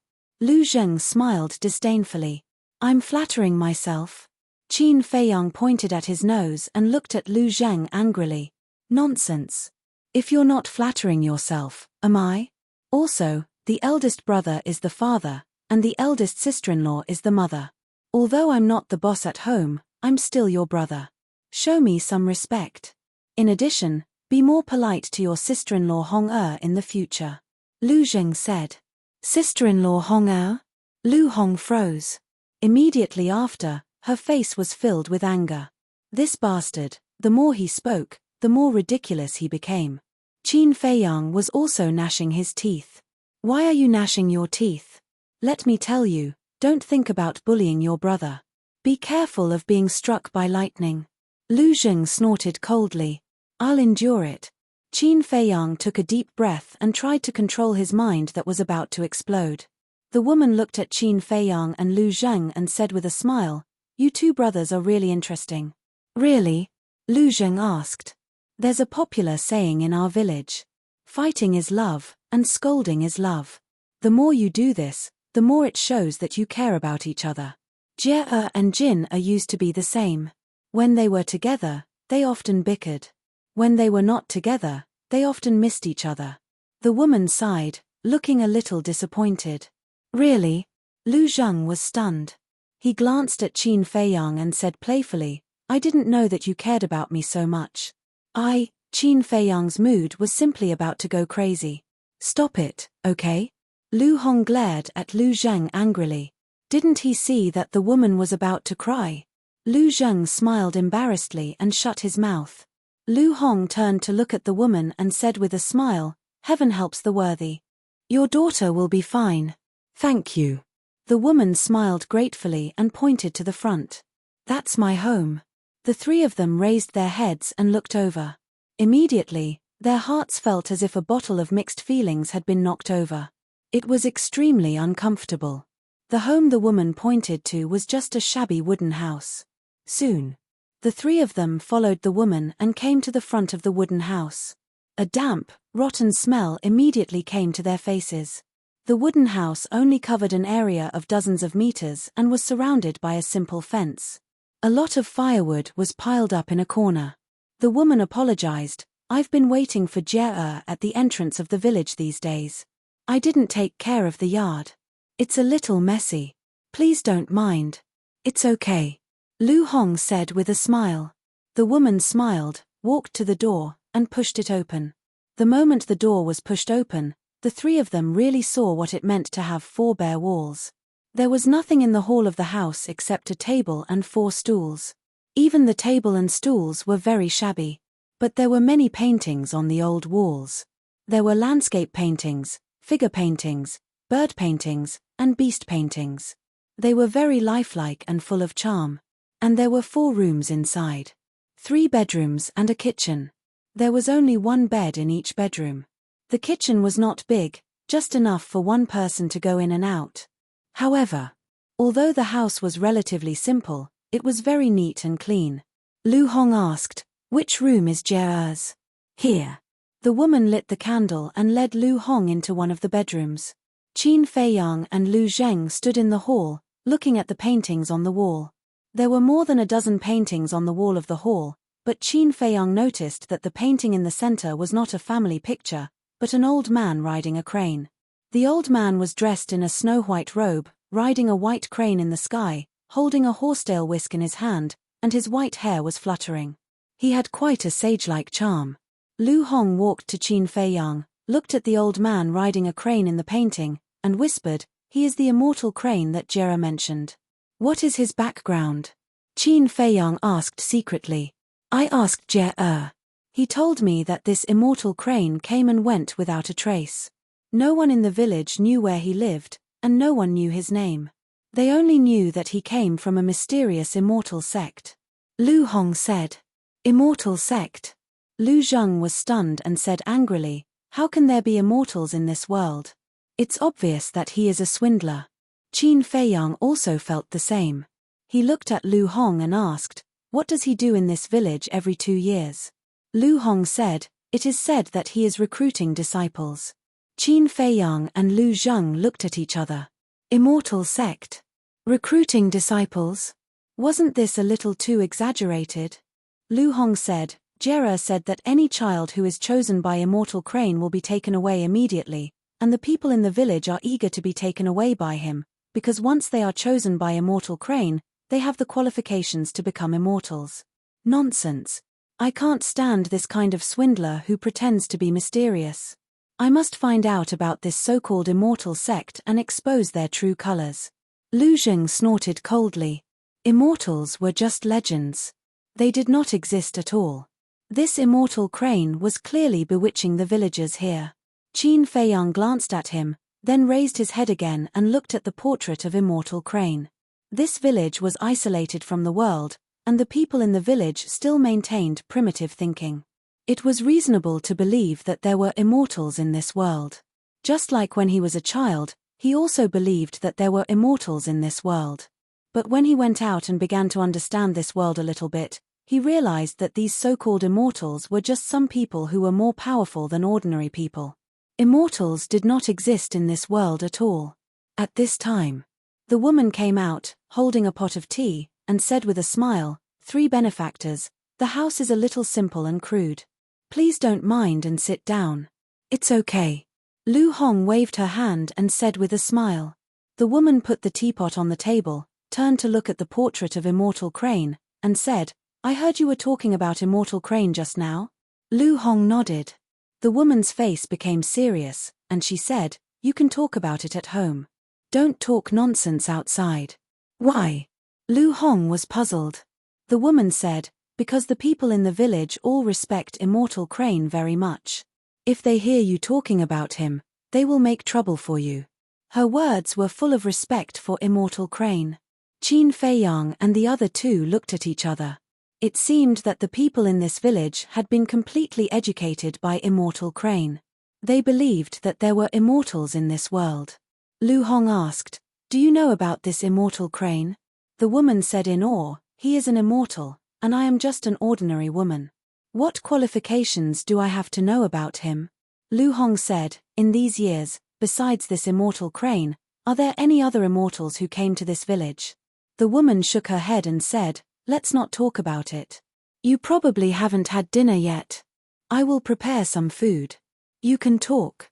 "Thank you," Lu Hong said with a smile. "It's my pleasure." Chapter 12:14. Lu Zheng looked at the busy woman's back, and then looked at the portrait of Master Shen. Then he looked at Qin Feiyang and secretly said, "You guys talk, I'll go out for a walk. Don't mess around." Qin Feiyang hurriedly warned him. Lu Zheng raised his eyebrows, turned to Qin Feiyang and said, "Now I'm telling you very seriously, I'm your brother, don't meddle in my business." Qin Feiyang directly ignored him. Lu Zheng turned to Lu Hong and said, As his sister-in-law, shouldn't you discipline him? He's too impolite, too outrageous." Lu Hong also averted her gaze and looked elsewhere. This time Lu Zheng was embarrassed, turned around and left resentfully. Lu Hong stared at Lu Zheng's back, then looked at Qin Feiyang and whispered, "You shouldn't have let him follow us. You don't understand." Qin Feiyang sighed. Although Lu Zheng made him feel very helpless, to be honest, he cared about this cousin of his very much. Not for any other reason, but because Lu Zheng was his family. He had been wandering outside since childhood, without anyone to rely on, so he longed for family more than anyone else. When he learned that Lu Zheng was his cousin, he was very happy. So, no matter what Lu Zheng did, what did he say? He didn't care. As the woman said, beating was love, scolding was love. What he needed to do now was to enjoy this rare family affection. Lu Hong looked at Qin Feiyang deeply. Didn't she understand? No. In fact, she understood. She didn't dare to say that she understood Qin Feiyang better than anyone else, but she dared to say that no one cared about Qin Feiyang more than she did. She also knew that the man in front of her didn't need anyone to comfort him, because he could bear it alone. What she needed to do was to silently accompany him. "The food is here." A short while later, the woman came out with 3 dishes and 2 bowls of rice, but when she saw only Qin Feiyang and Lu Hong, she asked in confusion, "Where is our benefactor?" Lu Hong smiled and said, "Don't worry about him. He's just a person who can't stay idle. All right, you guys can have a simple meal. Tomorrow, I'll make a sumptuous meal to thank you guys." The woman smiled. Lu Hong sat at the table and picked up her chopsticks. She smiled and said, "Then I won't be polite." The woman said, "Eat whatever you want, as long as you don't mind." "How could that be?" Lu Hong smiled. She picked up a piece of meat and put it in her mouth. Chewing, her eyes lit up. She nodded and said, "It's been a long time since I've eaten such delicious food." "Then eat more." The woman sat at the table. After glancing at Qin Feiyang, she kept looking at Lu Hong with a smile on her face. Lu Hong smiled and said, "Auntie, you should eat some too." Okay. The woman nodded but did not pick up her chopsticks. She continued to look at Lu Hong, treating Qin Feiyang beside her as heir. Lu Hong was a little uncomfortable. She asked suspiciously, "Auntie, is there something on my face?" "No." The woman shook her head and said with a smile, "You really look like my daughter." Lu Hong was stunned. It turned out that she was thinking of her daughter. She comforted her, "Auntie, don't worry. We'll help you look for her tomorrow." "How can I do that?" The woman hurriedly said. Lu Hong smiled and said, "It's okay. We're all idle people. As long as Auntie doesn't mind us disturbing you, it's fine." I don't mind." The woman waved her hand repeatedly. Then, she looked at Qin Feiyang and said, "Young man, this is a good girl. You have to cherish her." "Ah." Qin Feiyang was stunned. Lu Hong's cheeks immediately turned red. The woman chuckled. She grabbed the chopsticks, picked up a few pieces of vegetables, and put them in Lu Hong's bowl. Then, she said, "Eat more." "Thank you." Lu Hong lowered her head, not daring to look at Qin Feiyang. "Ahem." Qin Feiyang coughed. The atmosphere was a little awkward. He put down the bowl and chopsticks, looked at the woman, and said, "Auntie, has anyone in your village ever entered the mysterious gate of immortality?" "Yes." The woman nodded and said, "I remember that a dozen children were taken away by Master Shen 2 years ago. Have they ever come back?" Qin Feiyang asked. "No." Master Shen said that the gate of immortality is not an ordinary place. As long as you go there, you can't come back. No one is allowed to go to the gate of immortality to visit them. The woman said. Qin Feiyang frowned and said, "Don't the parents of these children miss them?" "Yes, of course. But as parents, we want our children to be successful, so everyone gradually got used to it." The woman smiled. Qin Feiyang nodded. That was right. Which parent didn't want their children to be successful? But he couldn't figure out what kind of place it was that people couldn't come back after going there. After all, whether it was the Divine Hall in the capital or the Pill Pagoda in the Central Divine Kingdom, there was no such rule. Qin Feiyang suddenly said, "By the way, may I ask if your family has any grudges with other people in the village?" "Grudges? Why do you ask?" The woman looked at him in confusion. Qin Feiyang smiled and said, "It's nothing. I just asked casually. If you don't want to say it, don't say it."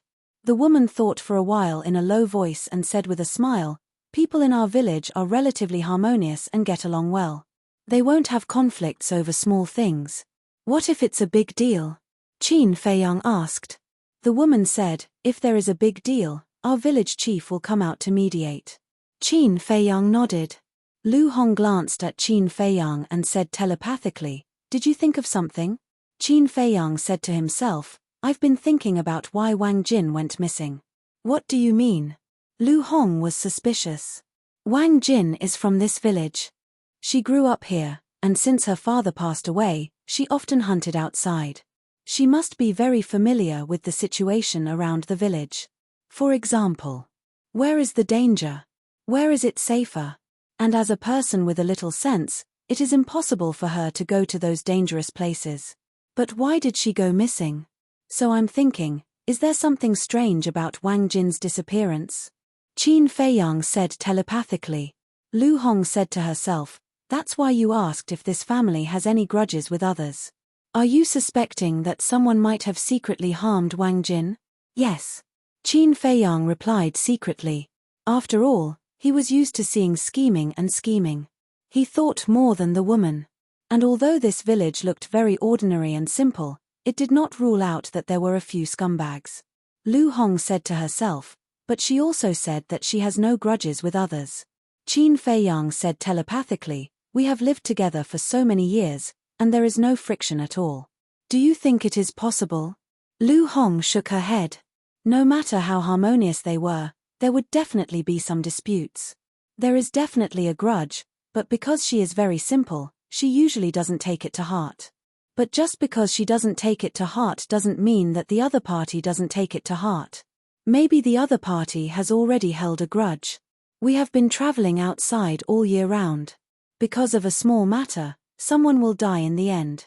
Haven't we seen this kind of thing before?" Qin Feiyang said with a faint smile. "Makes sense." Lu Hong muttered to herself. She looked at the woman calmly and said with a smile, "Auntie, think carefully. Have you offended anyone in the past? Or did someone provoke you? What are you trying to say?" Although the woman was honest, she was not stupid. There must be a reason for the two of them to ask again and again. Lu Hong said, "Don't worry about it. Tell us the truth. Then let me think about it." The woman lowered her head and fell into deep thought. Qin Feiyang and Lu Hong did not say anything and looked at her quietly. Time passed bit by bit. After some time, the woman finally raised her head and looked at Qin Feiyang and Lu Hong. She said, "Speaking of which, there is indeed one thing." "What is it?" Qin Feiyang asked. "I remember that a year ago, the son of the village chief came to me and said that he liked Jin and wanted to marry her. This was originally a good thing, but Jin did not agree and said that she did not like him. Although the village head's family is relatively wealthy, I will definitely respect Jin Er's choice. Later on, the village chief's son almost fell out with us because of this, but the village chief stopped him in time and taught him a lesson. Later on, this matter was left unsettled and I did not take it to heart. The woman said. Qin Feiyang's eyes flickered and he asked, "What's the character of the village chief's son like?" "He's rather overbearing. But he usually treats the villagers well and often helps everyone. After all, he's young. It's normal for him to be a little arrogant." The woman smiled. Qin Feiyang nodded thoughtfully. Lu Hong snickered. "Seems like you're worrying too much." "Is that so?" Qin Feiyang smiled faintly and did not say anything. Lu Hong asked suspiciously, "You're not suspecting the village chief's son, are you?" "Why not? We can't ignore all possibilities." Qin Feiyang thought. Lu Hong said, "Then what do you plan to do?" Qin Feiyang smiled. "Let's go take a look tomorrow and meet the village chief's son." Lu Hong looked at Qin Feiyang helplessly and said, "Up to you, sister." Suddenly, a cry of helplessness rang out from the inner room. "Jia!" The woman immediately put down the bowl and chopsticks and ran into the inner room. Qin Feiyang and Lu Hong also got up and walked in. The boy had already woken up and was sitting on the bed. His young face was full of fear and his forehead was full of sweat. "Jia, did you have a nightmare again?" The woman sat by the bed, stroking the boy's back and asked. "I dreamed of my sister. She was eaten by a ferocious beast. Mother, I'm so scared." The boy threw himself into the woman's arms and cried bitterly. His bright eyes were full of helplessness. "No, your sister will be fine. Trust me." The woman patted the boy's back and comforted him, but her eyes were also blurred by tears. Sigh. Lu Hong could not help but sigh. Why did God have to be so cruel to this family? They were already very unfortunate. Couldn't God take care of them? When the boy saw Qin Feiyang and Lu Hong, he was slightly stunned. Then, he seemed to remember something. He quickly broke free from the woman's arms and got up from the bed. Then, he jumped in front of Qin Feiyang and Lu Hong. He grabbed their hands tightly as if he was grasping at a life-saving straw and asked, "Sister Angel, Brother Immortal, have you found my sister?" Lu Hong shook her head. "How could this be? Is my sister really dead? I don't believe it, I don't believe it." Chapter 12:16. The woman lowered her head and looked at the young man. Tears fell from the corners of her eyes. Sigh. Qin Feiyang sighed. He turned around silently and walked away. Standing in the courtyard, he looked up at the night sky. A cold light flashed in his eyes. No one could understand the pain of losing a loved one better than him. Therefore, no matter what, he had to find out the reason for Wang Jin's disappearance. Soon, Lu Zheng returned and looked at Qin Feiyang in the courtyard. He was slightly stunned and asked suspiciously, "Why are you standing here alone?" Qin Feiyang smiled faintly and said, "Nothing. I just felt something and felt a little irritated." "Because of Wang Jin?" Lu Zheng asked. Qin Feiyang nodded and looked away. He asked, "Why did you go out just now?" Lu Zheng said, "Actually, I've been wondering if there's something strange about Wang Jin's disappearance." Qin Feiyang was stunned and asked curiously, "Why do you say that?" "Wang Jin was born and raised here. She should be very familiar with the nearby mountains. But why did she go missing? So I suspect that her disappearance might not be that simple. I went out just now to see if there was anything suspicious in this village." Lu Zheng frowned. Qin Feiyang smiled and said, "You're indeed my cousin. You're exactly what I thought." "You think so too?" Lu Zheng was stunned. "Yes. I was just talking to Lu Hong about this. And I heard that the village chief's son once coveted Wang Jin's beauty." Qin Feiyang said. "This might be a clue." Lu Zheng's eyes lit up. Qin Feiyang nodded and smiled faintly. "Let's wait until tomorrow. We'll go and meet him. By the way, can you answer a question for me?" "What is it?" Lu Zheng looked at him suspiciously. Qin Feiyang said, "Where exactly is the Lu family?" "Beg me." Lu Zheng looked at him mockingly. "It's up to you to say it or not." Qin Feiyang snorted coldly. Lu Zheng raised an eyebrow and said unhappily, "You're asking someone for advice, and you still have this attitude. Are you going to tell me or not?" Qin Feiyang frowned. "I won't." Lu Zheng turned his head to look elsewhere, his face full of displeasure. "Forget it if you don't want to tell me." Qin Feiyang glanced at him indifferently, then rose into the air and disappeared into the night sky like a bolt of lightning. This brat has no respect for his elders. Looks like I'll have to teach him a lesson in the future. Lu Zheng mumbled to himself before turning around and entering the house. The next day, early morning, on the peak of a mountain near the village, Qin Feiyang opened his eyes. He stood up and stretched his body. This person looked refreshed. That night, he didn't cultivate. He just slept. In addition, there were no ferocious beasts here to disturb him, so he slept very soundly and comfortably. It's dawn. Time to go back. Looking at the sun in the sky, Qin Feiyang smiled faintly. He restrained his aura, jumped down the mountain, and walked toward the village. When he was about to reach the village, he suddenly stopped and looked at a forest not far away. He saw a young man in white entering the forest alone. The young man was about 20 years old. He was thin and had delicate features, looking like an elegant gentleman. Hunting so early in the morning. The people in this village are really hardworking. Qin Feiyang shook his head and smiled. The young man didn't have any cultivation, but there was a scabbard made of animal skin hanging from his waist, with a dagger in it. Qin Feiyang glanced at the young man. He didn't pay much attention to him and continued to walk toward the village. "Are you Jiang Fei?" As soon as he reached the entrance of the village, several villagers who were about to go out came up to him and asked with a smile. "I am." Qin Feiyang nodded and looked at them suspiciously. "Thank you for bringing Jera back. You don't know, Jera's mother was worried sick when he went out for 2 days. Little brother, if you're not busy, stay in the village for a few more days." The villagers smiled and said. They were simple and kind, giving people a natural sense of closeness. "Okay." Qin Feiyang nodded. "Okay, we're going out to hunt. If we can hunt good prey, come to my house for a drink tonight." A rough-looking man said with a grin. "Wang Dabiao, what do you mean? If we can't hunt, we won't treat this little brother to a drink." A bald man next to him said with dissatisfaction. "That's not what I mean." Wang Dabiao hurriedly waved his hand, looking simple and honest. "I think so. Don't forget, this little brother is Jera's savior.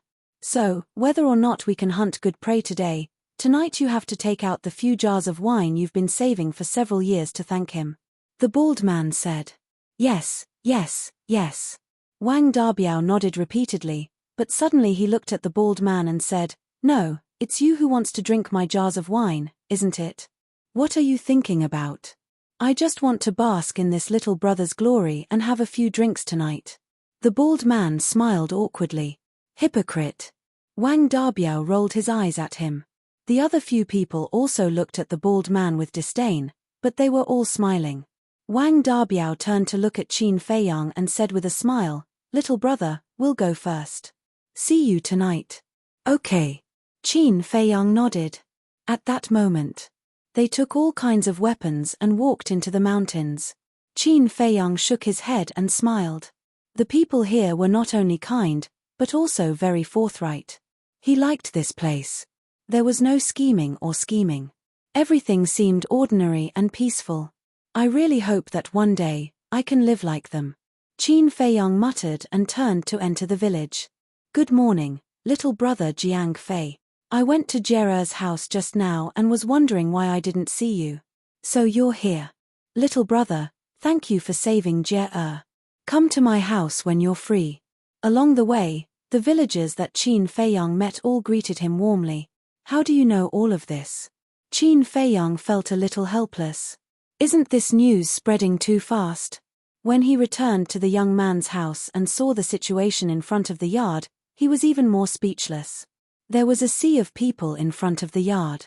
It was so crowded that it was as if everyone was watching a monkey show. "Isn't this little brother Jiang Fei? Where did you go last night? Everyone didn't see you and was worried about you." When they saw Qin Feiyang, the crowd immediately started asking him about him. They were so enthusiastic that even Qin Feiyang was a little overwhelmed. Someone laughed and said, "It's good that you're back. Everyone, make way, don't block the little brother's way." Everyone smiled happily and retreated to the side. Qin Feiyang nodded to them and walked into the yard. He saw that in the hall of the house, apart from Lu Hong, Lu Zheng, the young man, and the woman, there was also an old man. The old man was stooped and supported himself with a walking stick. He had a braid on his head and looked quite energetic. The old man got up and turned to look at Qin Feiyang. He asked with a smile, "Are you little brother Jiang Fei?" Qin Feiyang walked into the house and nodded. "I am Qin Feiyang. May I know who you are? I'm the village chief here. Not long ago, I heard that you saved Jera last night, so I came here to thank you." The old man chuckled. Qin Feiyang smiled and said, "You're too kind, old man. This is just a small matter. Anyone would have helped. Little brother, you're really humble. Speaking of which, I'm also responsible for this. As the village chief of this village, whether it was Jin Er's disappearance or Jera's escape, I didn't think of a way to help immediately. I'm ashamed." The old man sighed. Qin Feiyang smiled faintly and said, "You have too many things to deal with in such a big village. It's inevitable that you don't have the strength to help. We can all understand. Little brother, you really know how to talk. But it's fine as long as Jera comes back safely." The old man laughed hoarsely. "Yes, it's better that is fine." Qin Feiyang smiled and asked calmly, "Old man, is your son here?" The old man glanced at the crowd and said suspiciously, "He was here not long ago. Why did he suddenly disappear? This little rascal has no manners at all. I'll teach him a lesson when I get back." Qin Feiyang smiled faintly. The old man looked at the people outside the door and waved his hand. "Little brother Jiang Fei," everyone saw him. "Hurry up and leave." Since the village chief had spoken, the people in the yard naturally couldn't stay any longer. They left in groups of 2s and 3s. The old man retracted his gaze and turned to point at the table. He smiled and said, "Little brother, please take a seat." Qin Feiyang nodded with a smile and sat at the table. Lu Hong and Lu Zheng also sat next to him. Lu Zheng said secretly, "Little cousin, where have you been fooling around all night? Who do you think I am?" Qin Feiyang rolled his eyes at him and said through voice transmission, "I just felt a little tired, so I found a quiet place to sleep." "Is that so? Why don't I believe you?" Lu Zheng looked at him suspiciously. "Believe it or not." Qin Feiyang didn't bother to pay attention to him. At this time, the old man sat opposite Qin Feiyang and said with a smile, "The three of you, although you are Jera's benefactors, for the safety of the village, I have to ask you some questions." "Please ask, old man," Qin Feiyang said. The old man said, "May I know where the three of you are from?" Lu Zheng said through voice transmission, "This old man is suspecting that we have ulterior motives." Qin Feiyang said secretly, "His right to suspect. You stayed in the village with a purpose, aren't you?" Lu Zheng secretly despised him. Qin Feiyang sighed helplessly and looked at the old man with a smile. "We're from a place very far away. I don't think you'll know even if I tell you." "Where is it?" the old man asked. "Imperial City," Qin Feiyang said. "Imperial City?" The old man was slightly stunned and asked suspiciously, "Where is that?" "You really don't know?" This time, it was Qin Feiyang who was stunned. Imperial City was the capital of the Great Qin Empire. If they didn't even know this, weren't the people in this village too closed-minded? Qin Feiyang thought for a moment and said with a smile, "I can't explain it clearly in a short time. Anyway, it's very far away." The old man said, "Then what are you doing here?" Qin Feiyang said with a faint smile, "The three of us are all wandering clouds and wild cranes. We like to travel and play." The old man said, "Are the three of you also immortals?" Qin Feiyang glanced at the young man. Chapter 12:17. "You're quite sensible," Qin Feiyang muttered, and a light flashed in the depths of his eyes. He looked at the old man and asked in confusion, "Why do you say that? Although there are no ferocious beasts within a dozen miles of our village, there are many powerful ferocious beasts more than a dozen miles away. If the three of you are not immortals, How did you avoid those ferocious beasts and come to our village? The old man chuckled. You can even think of this. You're indeed the village chief. However, we're not immortals. We're just ordinary martial artists. Qin Feiyang said with a smile. I see. The old man suddenly understood. He got up and said apologetically, please forgive this old man's rudeness. As the saying goes, you may know a person for a long time without understanding his true nature. You're just thinking about the safety of the village. I can understand. Qin Feiyang said. The old man said, little brother, you're really a generous person. When will the three of you leave? Qin Feiyang said, we'll leave after resting for a few days. The old man said, then if you need anything, feel free to come to this old man. Okay. Qin Feiyang nodded. The old man cupped his hands and said, then this old man will take his leave first. Take care, old man. Qin Feiyang got up to see him off. After seeing the old man off, Qin Feiyang immediately frowned. What's wrong? Lu Hong walked to Qin Feiyang and asked in a low voice. Qin Feiyang said to himself, I don't know if it's an illusion, but this village chief gives me a faint sense of crisis. No way, he's just an ordinary person. How can he pose a threat to you? Lu Hong was surprised. No. Little cousin is right. This village chief is extraordinary. Lu Zheng walked to the two at this time and transmitted his voice to them. Lu Hong's expression froze. Qin Feiyang looked at Lu Zheng and asked inwardly, what did you discover? Lu Zheng said, before you came back, I had been observing him. I noticed that his eyes were sometimes different from usual. How is it different? Qin Feiyang asked secretly. Lu Zheng said telepathically, his eyes are occasionally as sharp as a blade. This is not a look that an ordinary person should have. You mean, he is a cultivator? Qin Feiyang exclaimed. Yes. Lu Zheng nodded. Interesting. The corners of Qin Feiyang's mouth lifted. Just as Lu Zheng had said, this village was becoming more and more interesting. At this moment, the woman looked at Qin Feiyang and the other two and said with a smile, 3 benefactors, don't just stand there. Take a seat, I'll prepare some breakfast for you. Thank you, Auntie. Lu Hong turned to the woman and smiled. Like I said, don't be so polite. Just treat this as your own home. The woman chuckled and then went into the kitchen. The young man looked at the woman and ran to the 3 of them.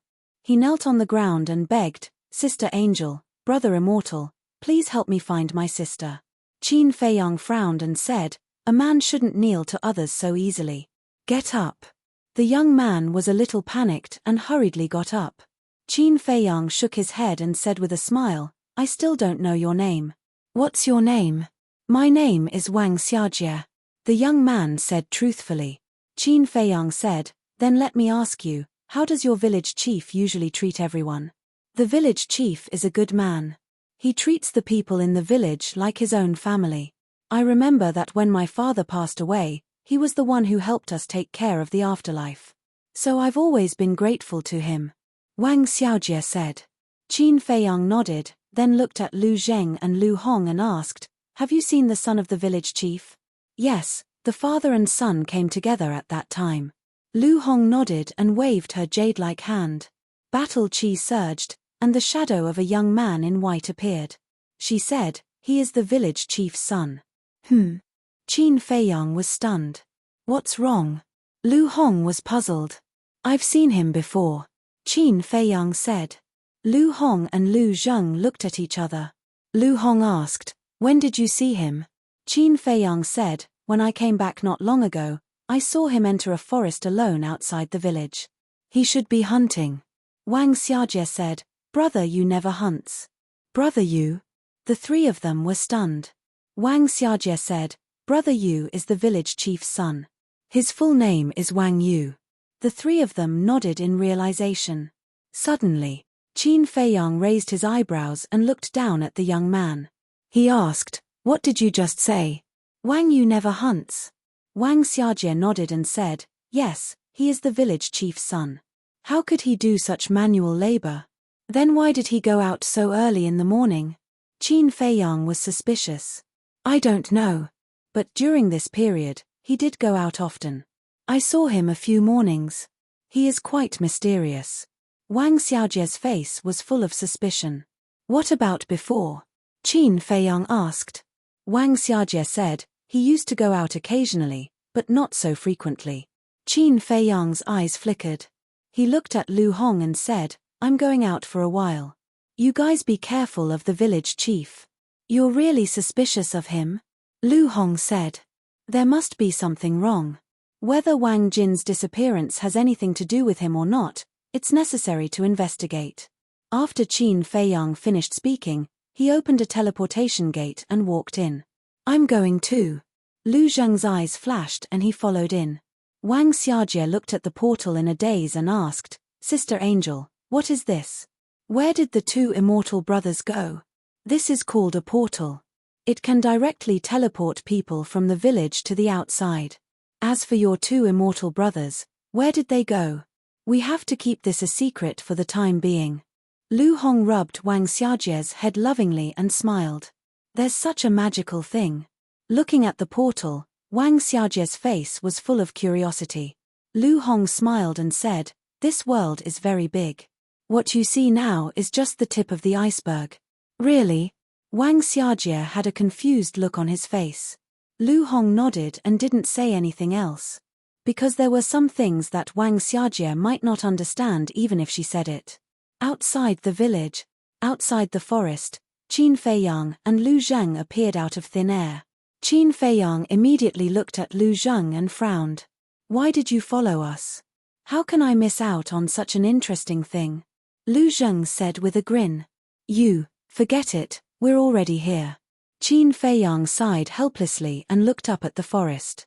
Lu Zheng asked, this is the forest you mentioned? Yes. Qin Feiyang nodded and entered the forest to look for Wang Yu. However, as far as he could see, there wasn't even a shadow of a ghost. Qin Feiyang said telepathically, this forest is not big. Let's split up. You go to the east, I'll go to the west, and we'll meet in the south. Try not to make any noise. No problem. But before we split up, we'd better establish a contract bridge. If something unexpected happens, it'll be convenient for us to contact each other. Lu Zheng said. Qin Feiyang nodded. The two of them took out the image crystal, established the contract bridge, and immediately split up. Qin Feiyang went to the east. Along the way, he saw all kinds of insects, but he didn't see a single beast. He didn't make any footsteps. It was very quiet all around. After a while, he came to the east end of the forest, but he didn't see Wang Yu. He stood at the edge of the forest and looked ahead. Outside the forest was a plain with weeds, but there were no big trees. The view was very wide. On the plain, Qin Feiyang didn't see any trace of Wang Yu. At the end of the plain, there were endless mountains, high and low, stretching endlessly. After looking for a while, Qin Feiyang turned around and headed south. About 100 breaths later, in front of a pool, Qin Feiyang and Lu Zheng met. How was it? Lu Zheng said. Qin Feiyang shook his head and asked, did you find anything? Not really. Lu Zheng shook his head. Strange, with his speed, he shouldn't have gone far. Qin Feiyang frowned. Not necessarily. Lu Zheng said.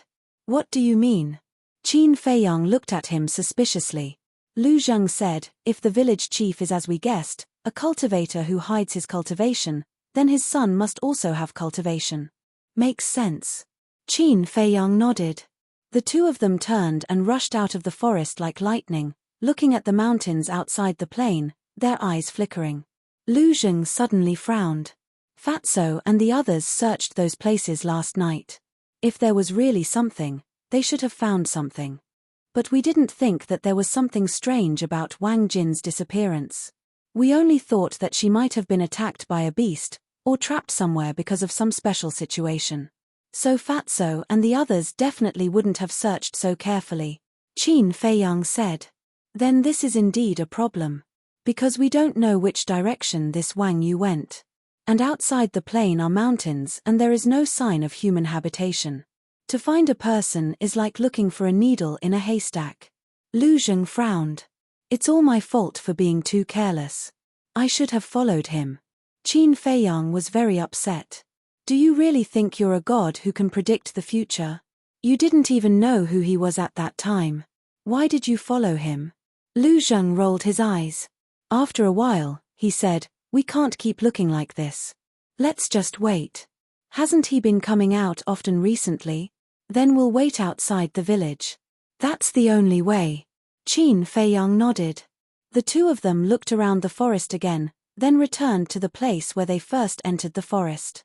They stood on the branch of a big tree, using the dense leaves to hide their figures, and waited quietly. Time passed little by little. Noon. Smoke rose from the chimneys of every house in the village, hovering above the village like giant dragons. The people who went out hunting also returned one after another. Some people returned with a full load, and of course, some returned empty-handed. Whoosh! Suddenly, a whistling sound came from the forest and reached Qin Feiyang and Lu Zheng's ears. The two of them looked at each other, their eyes shining. A whistling sound meant that someone was flying over. They hurriedly looked in the direction of the sound and saw a young man in white flying over from the forest in front of them. And he was not slow. He really has a cultivation base. Their eyes trembled slightly. Chapter 12:18. Moreover, the cultivation level that Wang Yu was currently displaying was not low. He was actually a one-star war saint. Incredible. There's actually a war saint hidden in a village of ordinary people. Lu Zheng muttered secretly. Yeah. Qin Feiyang nodded. Even Wang Yu was so strong, then how strong was Wang Yu's father, the village chief? It was really unimaginable. Who exactly were these father and son? Was it related to the immortal crane who had bewitched the villagers? Should we make a move now? Lu Zheng secretly asked.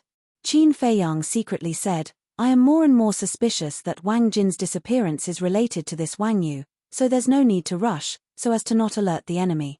While they were talking, Wang Yu had already arrived below the two of them. He landed on the ground and retracted his aura, turning back into an ordinary mortal. Then, with a satisfied smile on his face, he left the forest and disappeared into the village. What about now? Lu Zheng asked. Wait here, I'll go take a look. Maybe I'll find something. Qin Feiyang waved his hand, activated the concealment technique, and rushed into the village like lightning, following behind Wang Yu. Although Wang Yu seemed unruly when he entered the village, the attitude of the villagers was quite good. The villagers also seemed to like him. Not long later, Qin Feiyang followed behind Wang Yu and entered a wooden building. He saw the village chief sitting alone in the hall, leisurely drinking tea. Wang Yu closed the door and sat down opposite the village chief. The village chief looked at him and frowned. You went again? Yeah. Wang Yu nodded. The village chief said angrily, I've already told you many times, don't overindulge, and you can't touch the people in the village. What are you worried about? Wang Yu did not understand. The village chief said, what if the villagers find out? So what if they find out? They are just a group of animals that we have raised. Not to mention a mere Wang Jin, even if it's all the women here, I can do whatever I want. Wang Yu said disdainfully. As expected. Qin Feiyang's gaze turned cold. Hearing Wang Yu's words, it was likely that he was blinded by lust and imprisoned Wang Jin somewhere. But what infuriated him the most was that this person actually said that the people in the village were beasts reared by him and his son. Was this something a human would say? This father and son pair were the real beast. He took out an image crystal and quietly recorded it. In the meantime, hearing Wang Yu's words, the village chief's face darkened and he said angrily, watch your words. Be careful that the walls have ears. I know. You're so long-winded. Wang Yu impatiently waved his hand. Village chief said, then tell me, where did you lock Wang Jin up? What is it? Are you interested in her too? Don't worry, I'll give it to you when I'm tired of it. Wang Yu teased. You, village chief suddenly stood up, blowing his beard and glaring. All right, it's just a joke. Don't be angry, it's bad for your health. Wang Yu waved his hand and smiled, then said indifferently, I locked her up in the Red Maple Ridge, there are War Master level beasts all around, and there are even a few holy beasts. The trash in the village can't even enter, so no one will ever find her. That's good. But let me give you a piece of advice. Once you've played enough, hurry up and kill her to prevent any accidents from happening. Village chief said. Wang Yu laughed. After playing for half a month, I'm indeed getting tired of it. I'll go play again tomorrow and kill her. Village chief nodded and asked, also, what do you think of Jiang Fei and the other two? Wang Yu said, although these three people don't seem to have any cultivation, they are definitely not ordinary people to be able to come to the village. Village chief said in a deep voice, I think so too, so I have to think of a way to get them to leave quickly. Leave. Since you're here, don't even think about leaving. Find a chance to kill them, but keep that woman. I'm very interested in her. Wang Yu chuckled, his eyes filled with a lustful light. Sooner or later, you will be destroyed in the hands of a woman. The village chief looked at him as if he expected better from him. You're thinking too much. Here, we are the heavens. Whatever we say goes. Who dares to go against us? Wang Yu laughed arrogantly. That's true. Village chief nodded and smiled. He stood up and said, all right, you go and cultivate. I'll go outside and take a look. I'll also pay attention to the actions of those three people. Finished. Village chief turned around and opened the door, chuckling as he walked out. Hello, village chief. The villagers all greeted him warmly. Hello, everyone. Village chief nodded his head one by one. Suddenly, he looked at a burly man not far away and extended his hand. Old bull, come over for a moment. Village chief, what's the matter? The burly man ran in front of village chief and asked. Village chief smiled. Has your family hunted any prey recently? If not, tell me, I'll send some over. Thank you for your trouble, village chief. Recently, my luck has been good and I haven't been able to get any prey. The burly man rubbed his head and smiled, looking charmingly naive. Village chief said, all right then, go and do your work. If you need anything in the future, feel free to find me. Okay. The burly man nodded and smiled. Then, he turned around and ran away. Qin Feiyang stood at the side and watched this scene. He couldn't help but feel sad for these villagers. In their eyes, village chief was a kind-hearted person. He helped everyone and took care of everyone. They respected him very much. But the truth was that he was simply a sanctimonious and shameless villain. Sigh. Such a simple village, such a group of kind-hearted people, but they were manipulated by two refined scum. Where is the justice? Qin Feiyang sighed secretly. He put away the image crystal and turned around to leave. His heart was extremely heavy. What two beasts? No. They're even worse than beasts. They're simply two bastards. In the forest, Lu Zheng was furious on the spot when he heard about this. Calm down. Qin Feiyang said. They deceived the villagers here and hurt an innocent woman. How can I calm down? I don't understand. Scum like this, just kill them. Why are you still keeping them alive? Lu Zheng said angrily. Qin Feiyang said, this matter is not as simple as you think. What do you mean? Lu Zheng raised his eyebrows. Two people who are at least battle saints. Why are they hiding in this village? Just to play with the people here? If it were you, would you do such a boring thing? Qin Feiyang said. No. Lu Zheng shook his head. Isn't that right? I suspect that the father and son should be related to Master Shen and the so-called Immortal Gate. Qin Feiyang said. You want to cast a long line to catch a big fish? Lu Zheng asked. Yes. Qin Feiyang nodded. Then just take them down and force them to talk. Why do you have to go through so much trouble? Lu Zheng looked at him discontentedly. Qin Feiyang said lightly, what if they would rather die than talk? Lu Zheng didn't say anything. Don't worry. They will definitely pay a price for this, and the price won't be small. Qin Feiyang's eyes flashed with killing intent. What about Wang Jin? Lu Zheng asked. We can't let her continue to suffer. Tomorrow, we will rescue her first. At the same time, we will make the village chief pay some interest first. Qin Feiyang sneered. Time passed like sand between fingers, passing in the blink of an eye.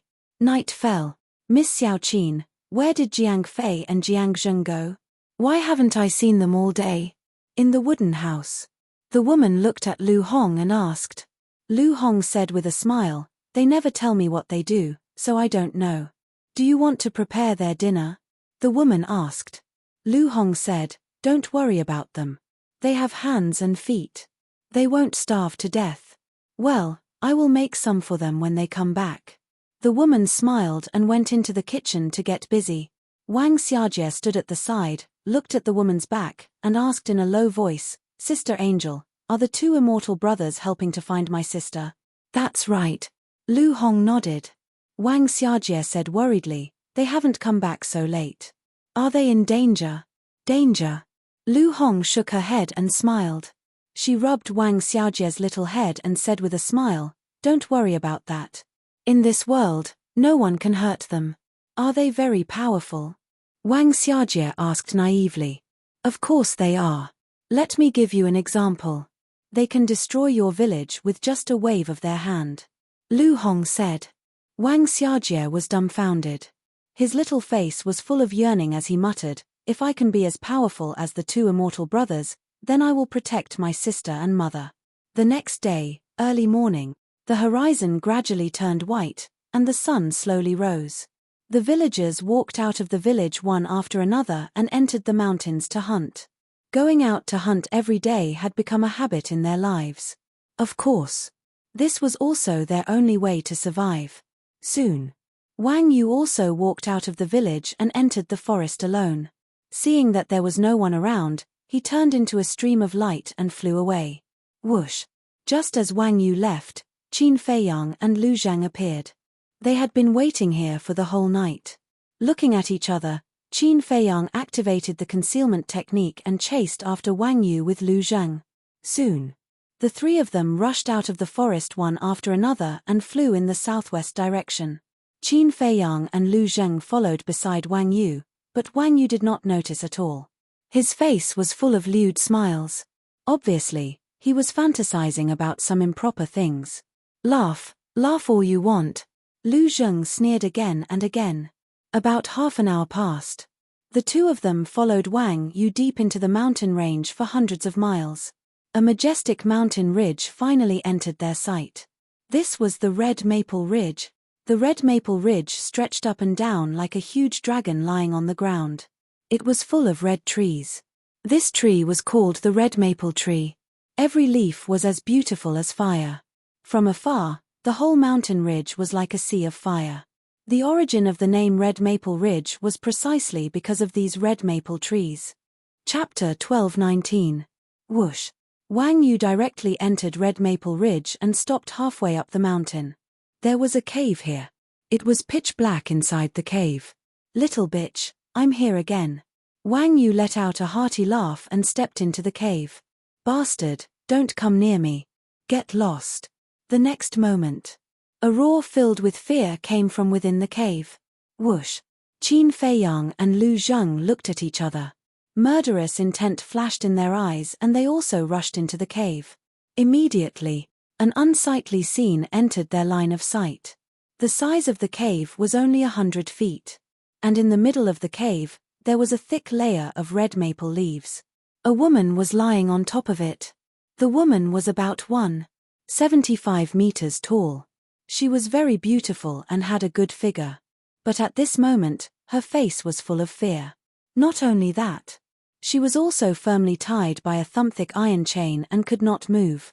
The most shocking thing was that the woman did not have any clothes on and was completely naked. Moreover, there were bloodstains all over her tender skin, as if she had been whipped. It was a ghastly sight. "This is too much." Lu Zhang clenched his fists tightly, murderous intent surging in his eyes. This woman was Wang Jin, that scarred body, that desperate and horrified gaze. It was not hard to imagine how much pain and torture she had experienced in the past half a month. She was just a weak woman. She did not even have the strength to truss a chicken. How could this little bastard do it? Get lost. However, facing the current Wang Jin, Wang Yu did not have the slightest sympathy. Instead, he sneered and said, "In the past, when I asked you to submit to me, you would rather die than be willing. Now, you blame me? No, you asked for it. You're a bastard." "Bastard," We were all blind and did not see your true colors. Wang Jin roared, her face pale. Ha ha. Wang Yu laughed loudly. He bent over and pinched Wang Jin's chin, raised it forcefully, and said disdainfully, "Do you know? In my eyes, a woman like you is just a toy for me to amuse myself with." Bah. Wang Jin spat on his face. Wang Yu's face instantly turned malevolent as he slapped Wang Jin's face. He coldly smiled and said, "I'm already tired of playing with your body. I'll send you to hell in a moment. Don't be anxious, because very soon, your younger brother and your mother will accompany you." Wang Jin's expression changed and he roared, "If you dare to hurt them, I won't let you off even if I become a ghost." "Ha ha, you are too naive. Do you think I will give you the chance to become a ghost? Oh, that's right. There's something I haven't told you yet. Actually, your father was also killed by me. Furthermore, I chopped him into 8 pieces. Do you know how much pain he was in back then?" Wang Yu laughed sinisterly. "What?" Wang Jin felt as if he had been struck by lightning. His body and mind trembled as he muttered, "Why? Why was he so cruel? What did he do wrong? I've had my eyes on you since a long time ago. I'll put down my pride and go find him personally." But guess what he said? He said that you're still young and don't need to think about these things for the time being. Of course, I'm upset. Since I'm upset, I definitely won't let you guys be happy either, right? So, I killed him while he was out hunting. Wang Yu chuckled. Such a deranged action, but in his eyes, it was an extremely normal thing. You will suffer retribution.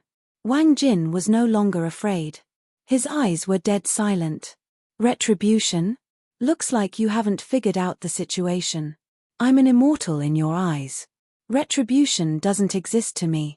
Wang Yu smiled disdainfully. Immortal. Wang Jin's gaze trembled. Wang Yu smiled proudly and said, "How is it? Do you feel particularly helpless? Even if you are an immortal, I believe that someone will come to kill you sooner or later, you devil." Wang Jin gritted his teeth, his tone was filled with deep resentment. "Kill me? Who has the ability to do so?" Wang Yu said contemptuously. "Me." An icy voice could be heard all of a sudden. "Who?" Wang Yu was shocked and quickly scanned his surroundings. Wang Jin also looked at the void around him, his eyes full of surprise. "For your own selfish desires, you harm women and children. It's simply inhumane. For people like you, even if you were to be cut into pieces, it would still be difficult to relieve the hatred in our heart." As soon as his voice fell, Qin Feiyang and Lu Zheng appeared in front of the two. Both of them were murderous. "How could it be you guys?" Wang Yu's expression changed. Qin Feiyang sneered and said, "Shouldn't you and your father have guessed that we are also cultivators? Go to hell."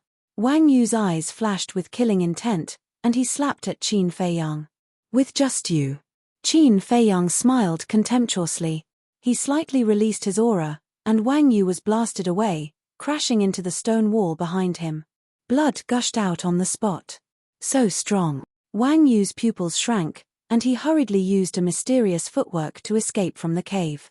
"Today, even if you go to heaven or hell, you can't escape." Qin Feiyang chased after him. Lu Zheng glanced at Wang Yu's back coldly. He took out a dagger from his Chenkuan bag and cut off the iron chain on Wang Jin. Then, he turned around, took out a set of clothes, and handed it to Wang Jin, saying, "Put it on." Wang Jin glanced at Lu Zheng, took the clothes, and quickly put them on. Then, she looked at Lu Zheng nervously and asked, "May I ask who you are?" Lu Zheng turned to look at her and said with a smile, "Don't be nervous. We are your brother's friends.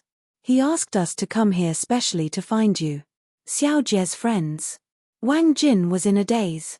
Why didn't she know that her little brother had these 2 friends? And they didn't look like simple people. Suddenly, her expression changed, and she exclaimed, "Oh no, Wang Yu is an immortal. Tell your friend to stop chasing." "Immortal?" Lu Zheng said disdainfully, "If Wang Yu is an immortal, then my little cousin is a god." "A god?" Wang Jin was dumbfounded, and her face was full of awe. "Do you really believe it?" Lu Zheng was a little helpless, and said, "Come out with me." After saying that, he strode outside. Wang Jin hurriedly followed. When she walked out of the cave, she saw Qin Feiyang blocking in front of Wang Yu. Both of them were standing in the air. Immediately, she was dumbfounded. He could actually stand in the air without any support. Qin Feiyang looked at Wang Yu coldly and said, "Don't say that I didn't give you a chance. Let me see how strong you, a so-called immortal, are." If these words were said by someone in the village, he wouldn't feel anything, but when it came from Qin Feiyang, he felt that it was especially ironic. Because he also knew that there were no immortals in this world. Qin Feiyang urged, "Hurry up, weren't you very arrogant just now? Why don't you even have the guts to make a move now? Don't be arrogant." Wang Yu roared. Boom. He waved his hands, and a huge hand appeared in the air, exuding an apocalyptic aura. The mountains and rivers trembled. This was his battle art. And it was a perfect battle art. Roar. Following closely, another huge beast soared into the air from behind him. This was his battle soul. He used all his trump cards at once, showing how uneasy he was at the moment. Kill. Following his roar, the huge beast and the huge hand shook violently in the air, releasing an earth-shattering might, charging towards Qin Feiyang. "Is this all you've got?" Qin Feiyang smiled coldly. The holy aura of a 9-star battle saint rolled out, and the huge beast and the huge hand instantly disintegrated. Puff. Wang Yu spat out blood again. A dignified immortal only has this much strength. Qin Feiyang looked at him with contempt. Lu Zheng said to Wang Jin without turning his head, "Did you see that? He's not an immortal at all, because he's also bleeding, and the blood flowing out is no different from your blood. So he's just like you, an ordinary person, but he knows how to cultivate." Wang Jin looked at the blood that Wang Yu spat out, and then looked at the blood on his body. It seemed that there was indeed no difference. Remember, there are no immortals in this world. And the so-called immortals are just a lie made by immortal he. Lu Zheng said lightly. Wang Jin nodded as if he didn't understand. He looked at Wang Yu again. At this moment, his face was ashen. He didn't expect the other party to be so strong that he could disintegrate his battle soul and battle art with just holy aura. "Who are you? Why are you meddling in other people's business?" he roared, his face full of fear and anger. Qin Feiyang said, "In the great Qin Empire, there are very few people who don't know me." Lu Zheng's face twitched. "What a narcissistic guy. Are you very famous?" Wang Yu asked in horror. "Fame isn't important. What's important is anger. Now I'm very angry, and I need to vent it." Qin Feiyang smiled coldly and stepped in front of Wang Yu. "What are you going to do?" Wang Yu retreated in panic and said, "Let me tell you, if you dare to touch me, my father will not let you go. Don't count on him, because soon, he can't even protect himself." After saying that, Qin Feiyang furiously punched Wang Yu's lower abdomen. With a crack, Wang Yu's sea of qi shattered on the spot. The heart-wrenching pain made his face contort and he howled in pain. "Do you know pain?" Qin Feiyang grabbed his neck and asked. Wang Yu kept nodding, his face was full of pleading. "Since you know pain, why do you treat her like this? Doesn't she know pain?" Qin Feiyang pointed at Wang Jin and roared. He was like an enraged lion as he punched Wang Yu's mouth again. "Ah!" Wang Yu screamed in pain. The teeth in his mouth were shattered, and he spat out blood mixed with it. "In the past, I thought I was already a cold-blooded person, but compared to you, I'm too kind. Because I've never bullied a woman, let alone a woman without any cultivation. I won't be so despicable as to sully a woman's purity. You're not fit to be a human." Qin Feiyang roared, took out the Chang Shui, and slashed at Wang Yu's lower body. A certain part of his body was castrated on the spot, and blood gushed out. "Ah!" Wang Yu looked up to the sky and screamed like a pig being slaughtered. It was incomparably mournful. Qin Feiyang said, "Tell me, do you regret it now?" Wang Yu nodded repeatedly. The pain made him break out in cold sweat. "Unfortunately, there's no medicine for regret in this world." Qin Feiyang laughed and turned to Lu Zheng, saying, "Bring her back to the village." "Okay." Lu Zheng waved his hand, rolled up Wang Jin, and flew back to the village with Qin Feiyang. As for Wang Yu, Qin Feiyang didn't kill him. Like a little chick, he twisted him in his hand. because this kind of scum wasn't worthy of him killing. Chapter 12:20. In the village. The old people were drinking tea and chatting together. The children were playing on the lawn. It was a peaceful scene. But when Qin Feiyang and Lu Zhang returned, the village immediately fell into chaos. Wang Jin. She's not dead. Everyone, come and see. Jin is back. Hearing the cries, the people rushed to Qin Feiyang and the other three. What's going on? Why does Jin look so weak? And young master Wang Yu, why is he also covered in injuries? Little brothers, how did they become like this? What happened? When they saw Wang Jin and Wang Yu's situation, the people asked at once. Lu Zheng was about to speak. Don't say it. Qin Feiyang reached out to stop him. What's wrong? Lu Zheng was suspicious. Qin Feiyang said telepathically, Wang Jin is not married yet. If everyone knows that she has been abused by Wang Yu these days, how can she face others in the future? Lu Zheng was slightly taken aback and snickered inwardly. You're quite thoughtful.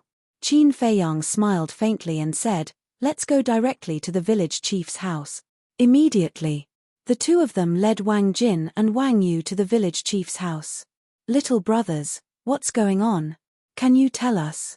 Seeing that Qin Feiyang and Lu Zheng were silent, the people asked anxiously. Qin Feiyang said with a smile, don't worry, everyone. I'll go to the village chief first and give you an explanation later.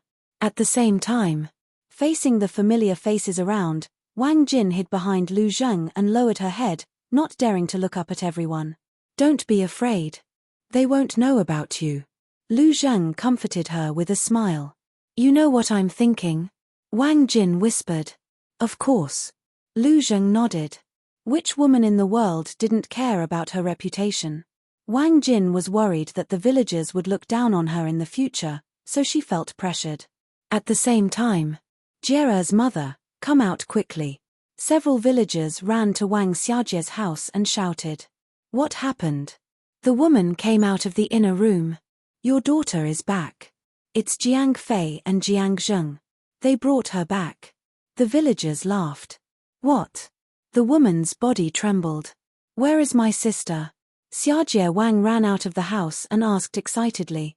They went to the village head's house. Young master Wang Yu is also here, but he and Jin are both injured, and it looks quite serious. The villagers said. Injured. Wang Xiajie's expression changed and he immediately ran towards the village head's house. Jie, wait for me. The woman hurriedly chased after him. Wang Yu is here too. Looks like Wang Jin's disappearance really has something to do with him. Sigh, what a sin. At this time, Lu Hong also walked out. Looking at the backs of Wang Xiajie and the woman, she couldn't help but let out a long sigh. She also slowly followed. The village head's house. The village chief was sitting in front of the tea table in the hall, drinking his morning tea. Bang! Suddenly, the door was kicked open, giving him a fright. The tea spilled out. He thought it was Wang Yu and was about to get angry. Because in this village, only Wang Yu dared to be so rude in front of him. But when he looked up, his expression suddenly froze. The teacup in his hand also fell to the ground and shattered into pieces. Qin Feiyang stood at the door, looked coldly at the village chief, and walked in with Wang Yu. Lu Zheng and Wang Jin followed closely behind. Close the door, Qin Feiyang said without turning his head. Wang Jin quickly turned around and closed the door. At this moment, there were already many people gathered outside the door. Looking at the closed door, they were all puzzled. Was there something that they couldn't know? In the hall, Qin Feiyang casually threw Wang Yu on the ground, walked to the tea table, and sat opposite the village chief. He chuckled and said, drinking morning tea, you really know how to enjoy it. The village chief frowned and pointed at Wang Yu. What do you mean by this? Don't you know what I mean? Lu Zheng sneered. The village chief's pupils constricted and he said in a deep voice, then what do you want? He didn't quibble. Because Wang Jin was also there. As long as one wasn't a fool, one would know that Qin Feiyang and Wang Jin must have known the truth. Qin Feiyang said, kill him. Who? The village chief said. Qin Feiyang said with a smile, aren't you asking the obvious? Of course it's your son. Father, don't. Wang Yu panicked and hurriedly cried out. Shut up. I've already told you not to mess around, but you didn't listen. Now you're afraid. The village chief shouted, his face as gloomy as water. Shh. Lu Zheng made a shushing gesture and said, lower your voice, there are many people outside. If they hear you, you and your son might have a hard time. A trace of disdain crawled up the village chief's face. I know. With your strength, you and your son don't take them seriously, but don't forget that we're here. Of course, if you have the confidence to kill us, then it's a different story. Lu Zheng joked. The village chief said in a deep voice, we're all cultivators. There's no need to make a fuss over some ordinary people. Qin Feiyang said with a faint smile, it's precisely because they're ordinary people that we intervened. Stop talking nonsense and do it. Impossible. The village chief shook his head. Qin Feiyang said, do you think you have a choice? Of course. The village chief chuckled and returned to his seat. Looking at Qin Feiyang and Wang Jin, he said lightly, I'm highly respected in the village, and you're just outsiders. If I tell everyone that you're the ones who kidnapped Wang Jin, who do you think they'll believe? Amazing, you can still make a false accusation. But Wang Jin is still alive. Someone will believe her words. Lu Zheng sneered. Ask. The village chief sneered and looked at Wang Jin. He asked with a smile, Jin tell Grandpa village chief, who hurt you? Before you answer, you have to think carefully. Your brother and mother are very worried about you. It was obvious. He was threatening Wang Jin. If Wang Jin dared to speak the truth, he would kill her brother and mother. Wang Jin panicked and looked helplessly at Qin Feiyang and Lu Zheng. Lu Zheng stepped forward and stood in front of Wang Jin, blocking the village chief's gaze. He smiled and said, then tell me, what good solution do you have? Leave the village immediately. After you leave, we'll naturally let Wang Jin go. And I promise to take good care of her family in the future. It can be considered as making up for the harm you caused her. The village chief smiled. Lu Zheng's gaze turned cold. He shouted, can this kind of harm be made up for by money and material goods? For these pitiful worms living at the bottom of society, what can't money and material goods replace? The village chief said, his tone full of disdain. Lu Zheng shook his head and said, you're too arrogant. Do you think that you can play with the dignity and fate of others just because you have some cultivation? The weak are prey to the strong. This has always been the law of survival in this world. As cultivators, you don't need this old man to remind you. The village chief sneered. Indeed, I don't need you to remind me. But I have to remind you that if you don't kill Wang Yu now, you and your father will die later. Lu Zheng said with a grin. Who do you think you're talking to? The village chief's gaze turned cold, and a wisp of emperor's might emerged. War Emperor? Qin Feiyang and Lu Zheng were surprised. Moreover, when the village chief released his emperor's might, Qin Feiyang also felt a bloody aura that he hated. Although I don't know your cultivation, you don't look old. No matter how strong you are, you can't be that strong. So, two young people, be sensible. Life is precious. Don't seek your own death. The village chief withdrew his emperor's might and looked at the two indifferently. Wang Yu was no longer afraid. He stood up and stood behind the village chief, looking at Qin Feiyang and the other two mockingly. Lu Zheng transmitted his voice, have you determined his cultivation? 1-star War Emperor. Qin Feiyang thought. However, he was extremely confused. What was that bloody aura that he hated? Lu Zheng's pupils shrank. Not simple. There was actually a 1-star War Emperor hiding in a village. But why were the father and son hiding in this village? The village chief looked at the two arrogantly and said, this old man's patience is limited. Get lost now. You're going too far. Qin Feiyang's gaze turned cold. Viper and Dan Wangcai immediately appeared. The father and son were shocked. There were companions. A mere war emperor dares to be arrogant in front of our young master. You have guts. The two sneered and released a wisp of emperor's might. War emperor. He actually has 2 war emperors with him. The village chief's gaze trembled. What surprised him the most was the way Viper and Dan Wangcai addressed Qin Feiyang. Young master. Although it was just a simple address, the hidden meaning behind it was extraordinary. Only the direct descendants of some superforces would be addressed this way. Who are you? The village chief looked at Qin Feiyang in shock. Viper snorted coldly and said, someone you can't afford to offend. Immediately do as the young master says. Otherwise, don't blame us for being impolite. The village chief's expression changed. He looked at Qin Feiyang pleadingly and said, can you change the conditions? I only have one son. What does it have to do with me? Qin Feiyang said indifferently. The village chief looked flustered. Suddenly, he seemed to have thought of a plan. His eyes lit up as he looked at Qin Feiyang and said, how about this? I'll let Wang Yu marry Wang Jin and promise to treat her well for the rest of their lives. Yes, yes, yes. I'll treat her well and hold her in the palm of my hand. Wang Yu also quickly promised. I don't want to. Wang Jin shook her head. Her eyes were filled with hatred. Wang Yu said angrily, Wang Jin, don't be stubborn. No one will be willing to marry you in your current state except for me. Lu Zheng said indifferently, I'm willing to marry her. You, Wang Yu glared at Lu Zheng angrily. Qin Feiyang, Viper, and Dan Wangcai also looked at Lu Zheng in surprise. Wang Jin's face was also full of shock. Lu Zheng coughed dryly and said to Qin Feiyang and the other two telepathically, don't misunderstand. I'm just saying this to comfort her so that she won't be sad.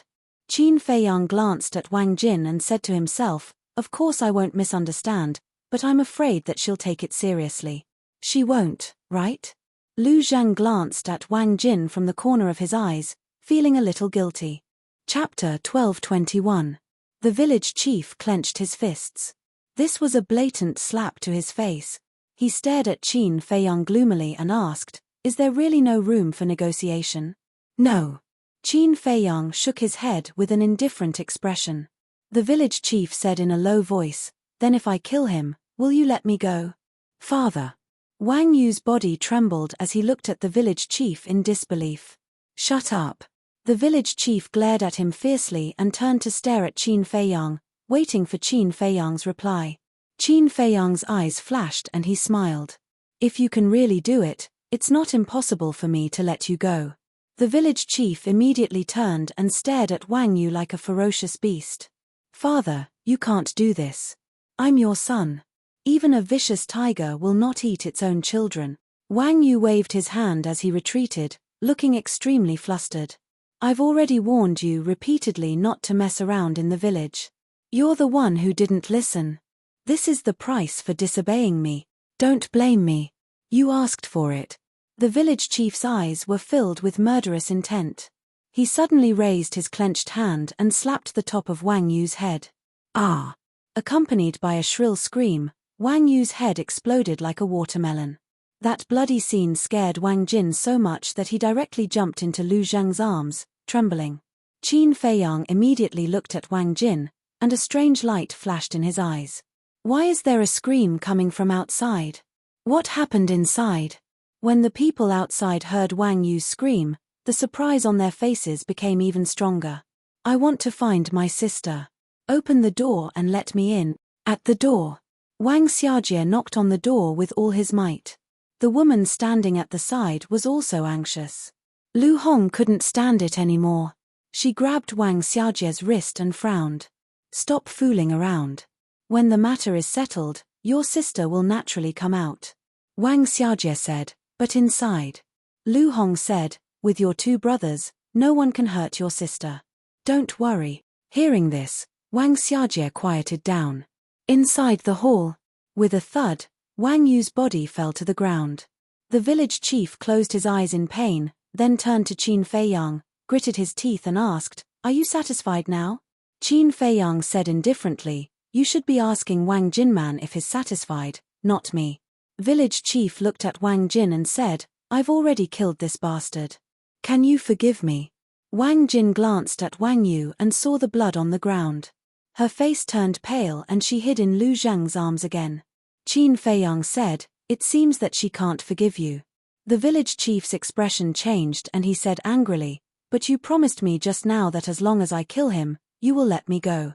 Dan Wangcai sneered, You're getting old. Is there something wrong with your ears?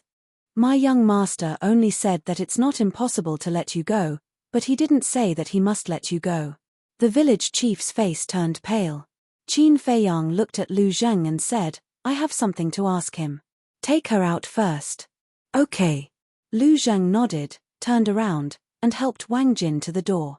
When the door was opened, Wang Xiajie and the woman immediately ran in. Sister, Jin Lu Zheng raised his eyebrows and hurriedly led Wang Jin out. Then, he closed the door so that no one would see the bloody scene inside. Qin Feiyang retracted his gaze and looked at the village chief. Tell me, why are you and your father hiding here? The village chief hurriedly said, We're tired of the killing outside, so we're living in seclusion here for peace and happiness. Do you think I'll believe you? If you're really tired of killing, why are you running amok here? Qin Feiyang sneered. I'm not. You can go and ask everyone. Everyone can see how good I am to them. The village chief said aggrievedly. Qin Feiyang said, Then why did I hear you say that the people in this village are just a group of animals you're rearing? The village chief looked at Qin Feiyang in surprise. Are you wondering how I know? Qin Feiyang smiled disdainfully and took out the image crystal. The image recorded yesterday slowly unfolded in the void. How is this possible? Looking at the image, the village chief's old face was full of disbelief. Qin Feiyang said indifferently, Just now, who do you think the villagers will believe? Actually, I'm not worried at all because I have this evidence in my hands. I just don't want to make things difficult for Wang Jin in the future, so I haven't taken it out. The village chief collapsed on the ground weakly like a dead dog. It turned out that the other party already had irrefutable evidence. He had been so arrogant before. How ridiculous. Qin Feiyang put away the image crystal and said, If you want to live, you have to tell the truth. The village chief said, I really, don't talk nonsense. A person like you definitely won't live in seclusion here because you're tired of the killing outside. What is your goal? Tell me. Qin Feiyang shouted. The village chief's body trembled. He raised his head and looked at Qin Feiyang. A bone-piercing killing intent appeared in his eyes. Naive. Dan Wangxai smiled coldly. Like a ghost, he instantly landed in front of the village chief and then slapped his lower abdomen. With a blood-curdling scream, the village chief's lower abdomen was torn apart by the battle chi, and his chi-si was torn apart. Dan Wangxai coldly snorted, We've seen a lot of people like you, so you better behave yourself. Qin Feiyang's eyes flashed and suddenly said, Give him a facial restoration pill. Facial restoration pill? Dan Wangxai was stunned. Yes. Qin Feiyang nodded. Dan Wangxai didn't understand, but he didn't ask much. He took out a facial restoration pill and stuffed it into the village chief's mouth. Time passed by breath. More than 10 breaths later, the village chief's appearance didn't change at all. Did I guess wrong? Qin Feiyang frowned. Just now he was thinking that the people in this village were all ordinary people. How could the village chief be a cultivator? So he suspected that the original village chief had been killed and this person was a fake. Who would have thought that it was actually true? Qin Feiyang said, What's your relationship with Master Shen? Since there was no problem with the identity of the village chief, he must be related to Master Shen. The village chief just looked at him quietly and didn't say anything. I'll make you talk. Qin Feiyang smiled indifferently. With a wave of his hand, the village chief was immediately sent to the castle. Another pitiful person. Viper sighed. He reaped what he sowed. Why don't you just tell us the truth? Why did he have to go in and suffer? Dan Wangxai shook his head and sneered. Fatso and the white-eyed wolf's means of torture were not a joke. After a while, the village chief couldn't bear it anymore. Qin Feiyang took him out of the castle, only to see that the village chief was stripped naked. The previous toughness was gone. He covered his buttocks and there was only fear in his eyes. What's the situation? Why are you covering your buttocks? Don't tell me he was raped. Viper and Dan Wangxai looked at each other. Actually, with the character of the white-eyed wolf, it was really possible for him to do such a thing. Dan Wangxai coughed, holding back his laughter, and said, Now tell me, what's your relationship with Master Shen? The village chief said in horror, I can't tell you. If I tell you, even if you don't kill me, they won't let me go. They. Qin Feiyang raised his eyebrows. It turned out that it was not only Master Shen, there were others. Who are you talking about? Dan Wangxai asked. I really can't tell you. Kill me, please. The village chief shook his head and looked at the three of them. Dan Wangxai grinned and said, It seems that you still want to go to the castle. No, no, no, I'll tell you. The village chief hurriedly waved his hand in horror. To think that he was raped at such an old age. He had lost all his face. Then tell me quickly, Dan Wangxai said angrily. His patience was almost worn out. The village chief quivered and said, I don't know who they are. I only know that they belong to a mysterious organization, and they are very strong. Even you are not their opponents. Dan Wangxai and Viper looked at each other. So scary. As for Qin Feiyang, he leaned back in his seat and remained silent, as if he was thinking about something. The village chief said, Master Shen is a 5-star combat emperor, and Master Shen is the weakest among them. A 5-star combat emperor is the weakest. This time, even Qin Feiyang could not stay calm. He suddenly stood up, his eyes full of shock. He did not expect that there was such a terrifying and mysterious force in the great Qin Empire. Wait, could it be the remnants of the Heavenly Sun Empire? The more he thought about it, the more Qin Feiyang felt that it was possible. Because other than the great Qin Empire, only the former Heavenly Sun Empire could cultivate so many experts. Continue asking. After a while, Qin Feiyang said to Dan Wangxai and returned to the chair, lost in thought. Dan Wangxai looked at the village chief and said, How did you know them? I don't know. Because before me, the people in our village already knew them. The village chief said. Dan Wangxai was slightly stunned and frowned. Everyone in the village knows. The village chief waved his hand and said, No, I didn't make it clear. All the village chiefs know, the other villagers don't know. You mean, all the village chiefs of this village are related to that mysterious organization? Dan Wangxai said. Yes. We take orders from them, and they give us elixirs and battle arts to help us cultivate. The village chief nodded. Dan Wangxai said, What do they want you to do? The village chief said, You don't have to do anything. You just have to manage this village and not let the villagers go to the outside world or contact the outside world. So it was you who created this isolated village. But what right do you have to do this? They are humans, not animals. They have their own choices and freedom, understand? Dan Wangxai said angrily. Yes. The village chief nodded repeatedly. Dan Wangxai took a deep breath and asked, Where are the previous village chiefs now? The village chief said, They all entered that mysterious organization in the end and never appeared again. Dan Wangxai said, Do you know where that mysterious organization is? The village chief shook his head. It seems that we have to start with this Master Shen. Dan Wangxai said in a low voice, We heard from Wang Xiajie and his mother that every 2 years Master Shen would come to the village to recruit disciples, right? Yes. The village chief nodded. Dan Wangxai said, Then are the children in the village really there to cultivate, or is there some other purpose? I don't know. The village chief shook his head. Dan Wangxai asked, When will Master Shen come next time? The village chief thought and said, 4 months. 4 months, Dan Wangxai murmured and turned to look at Qin Feiyang. Qin Feiyang had been thinking, and his brows were tightly knitted together. Seeing this, Dan Wangxai didn't disturb him and waited quietly. Time passed little by little. Suddenly. Chapter 12:22. Lying.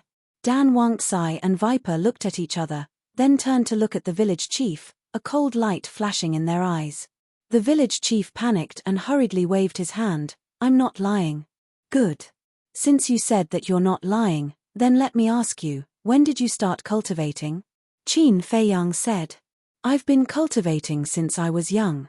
Because that mysterious organization has a rule that before I step down, I must first nurture the next village chief.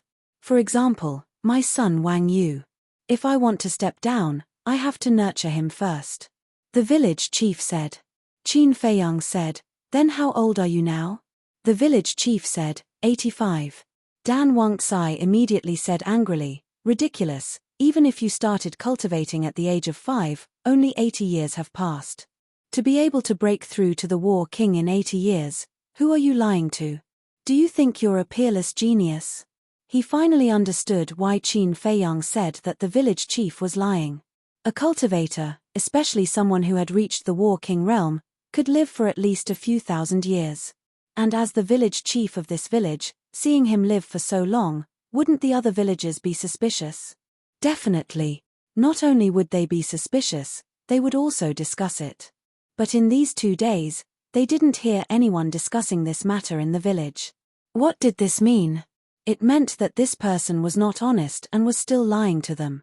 It's true, I'm not lying. From the time I started cultivating until now, I've only used 70 to 80 years. The village chief said anxiously. Haha, Dan Wangtsai and Viper laughed out loud. Even they took 200 to 300 years to cultivate to the level of a 9-star war saint. One had to know. They were also the top 10 heroes of the Qinghai Sea. In terms of talent, they were the top existences in the entire Forgotten Continent. But this old thing said that it only took 70 to 80 years. Didn't that mean that his talent was even better than theirs? What a joke. Qin Feiyang frowned. Under such circumstances, the village chief shouldn't dare to lie, but why? If the village chief had opened the door of potential, then it would definitely be possible. However, he didn't see the potential mark on the village chief's chest. Qin Feiyang asked, "How did you do it?" "It's a type of pill," the village chief said. "Medicinal pills?" Dan Wangtsai and Viper looked at each other. What kind of pill could allow someone to improve so quickly? Qin Feiyang narrowed his eyes slightly. Hearing the word medicinal pill, he thought of a type of medicinal pill, the blood fiend pill. Qin Feiyang said solemnly, "What kind of medicinal pill?" "Take it out and let me see. The Chenkuan bag is in the study." "I'll go get it now."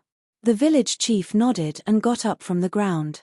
He covered his butt and limped towards the study room. Qin Feiyang also got up and followed him. Viper rubbed his chin and said with a sneaky smile, looking at him, "It seems like he was really raped.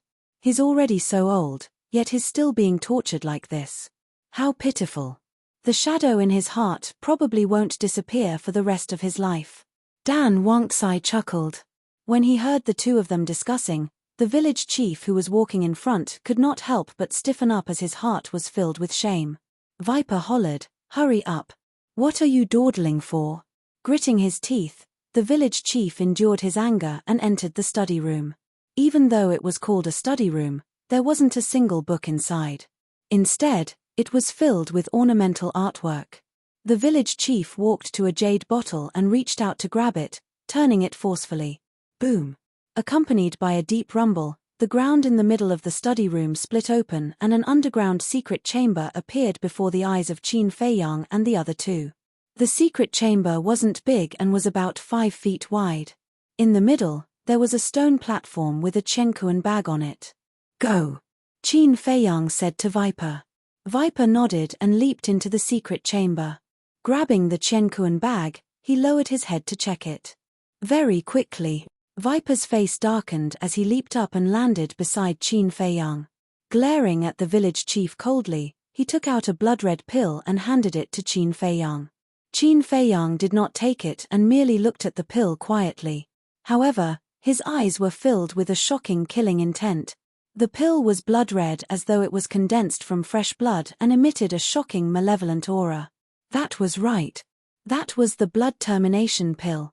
Furthermore, there were 3 pill patterns on the blood termination pill. He's worse than a beast. Dan Wangtsai was enraged as well. He turned to the village chief and hollered, "Do you know what that pill is?" The village chief shook his head. Dan Wangtsai hollered, "That's a blood termination pill. It's refined from human flesh. Do you know that?" As one of the 10 greats of Azure Sea, be it Viper or Dan Wangtsai, their hands were stained with blood. However, they had never thought of refining a blood termination pill. That was because the word evil was no longer needed to describe the refinement of a blood termination pill. It was completely heartless and inhumane. Human flesh. The village chief's body shuddered as he stared at the blood termination pill and vomited. In the past, he only knew that this pill was magical, but he had never thought that it was refined from human flesh. Taking a blood termination pill is equivalent to eating a living person. In the past 70 or 80 years, how many people have you eaten?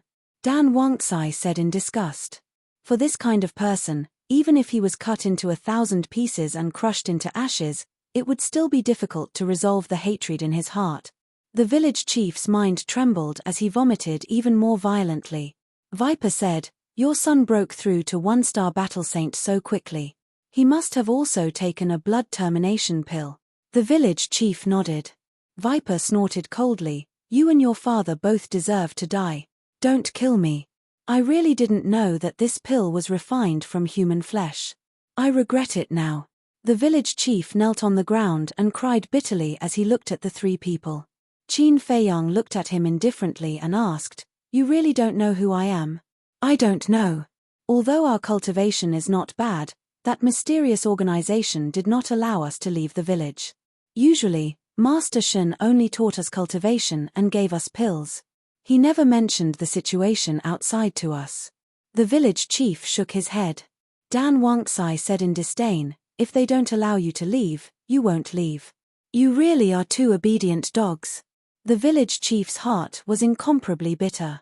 "Kill them." Qin Feiyang waved his hand and turned to walk out of the study. "Don't. I beg you, spare my old life. I will be your slave and serve you tea." The village chief's eyes trembled. He quickly begged and kowtowed. Bang, bang. "We don't need a scum like you." Viper smiled coldly. A wisp of poisonous gas drilled into the village chief's forehead. "Ah!" The village chief immediately hugged his head and howled miserably on the ground. Not long after, the village chief's flesh and blood all rotted away. Finally, only a white skeleton was left. Then, Dan Wangxai and Master Shen walked out of the study. They saw Qin Feiyang sitting beside the tea table in the hall. Hence, they walked over. "Take a look inside his Chenkuan bag. Is there anything related to that mysterious organization? As for the blood demon pills, destroy them all." Qin Feiyang said. "Yes." Viper and Master Shen nodded. A moment later, Viper raised his head and looked at Qin Feiyang. He shook his head and said, "No, other than the blood demon pills, there are only some herbs and gold coins." Qin Feiyang said, "It seems that we can only wait for Master Shen to come before we can find out the answer." Dan Wangxai frowned and said, "But we still have to wait for 4 months before he comes. Are we going to waste so much time here? This mysterious organization refined so many blood demon pills. It must be extraordinary. I have to investigate it clearly. And I can afford to wait for 4 months. Moreover, I can wait while cultivating. 4 months should be enough for me to break through to 1-star war emperor." Qin Feiyang's eyes flashed. He was only 1 step away from becoming a war emperor. At that time, he would activate the kill formula. If the false god didn't appear, who would be able to fight against him? "Then do you have any suspects?" Dan Wangxai asked. "Yes.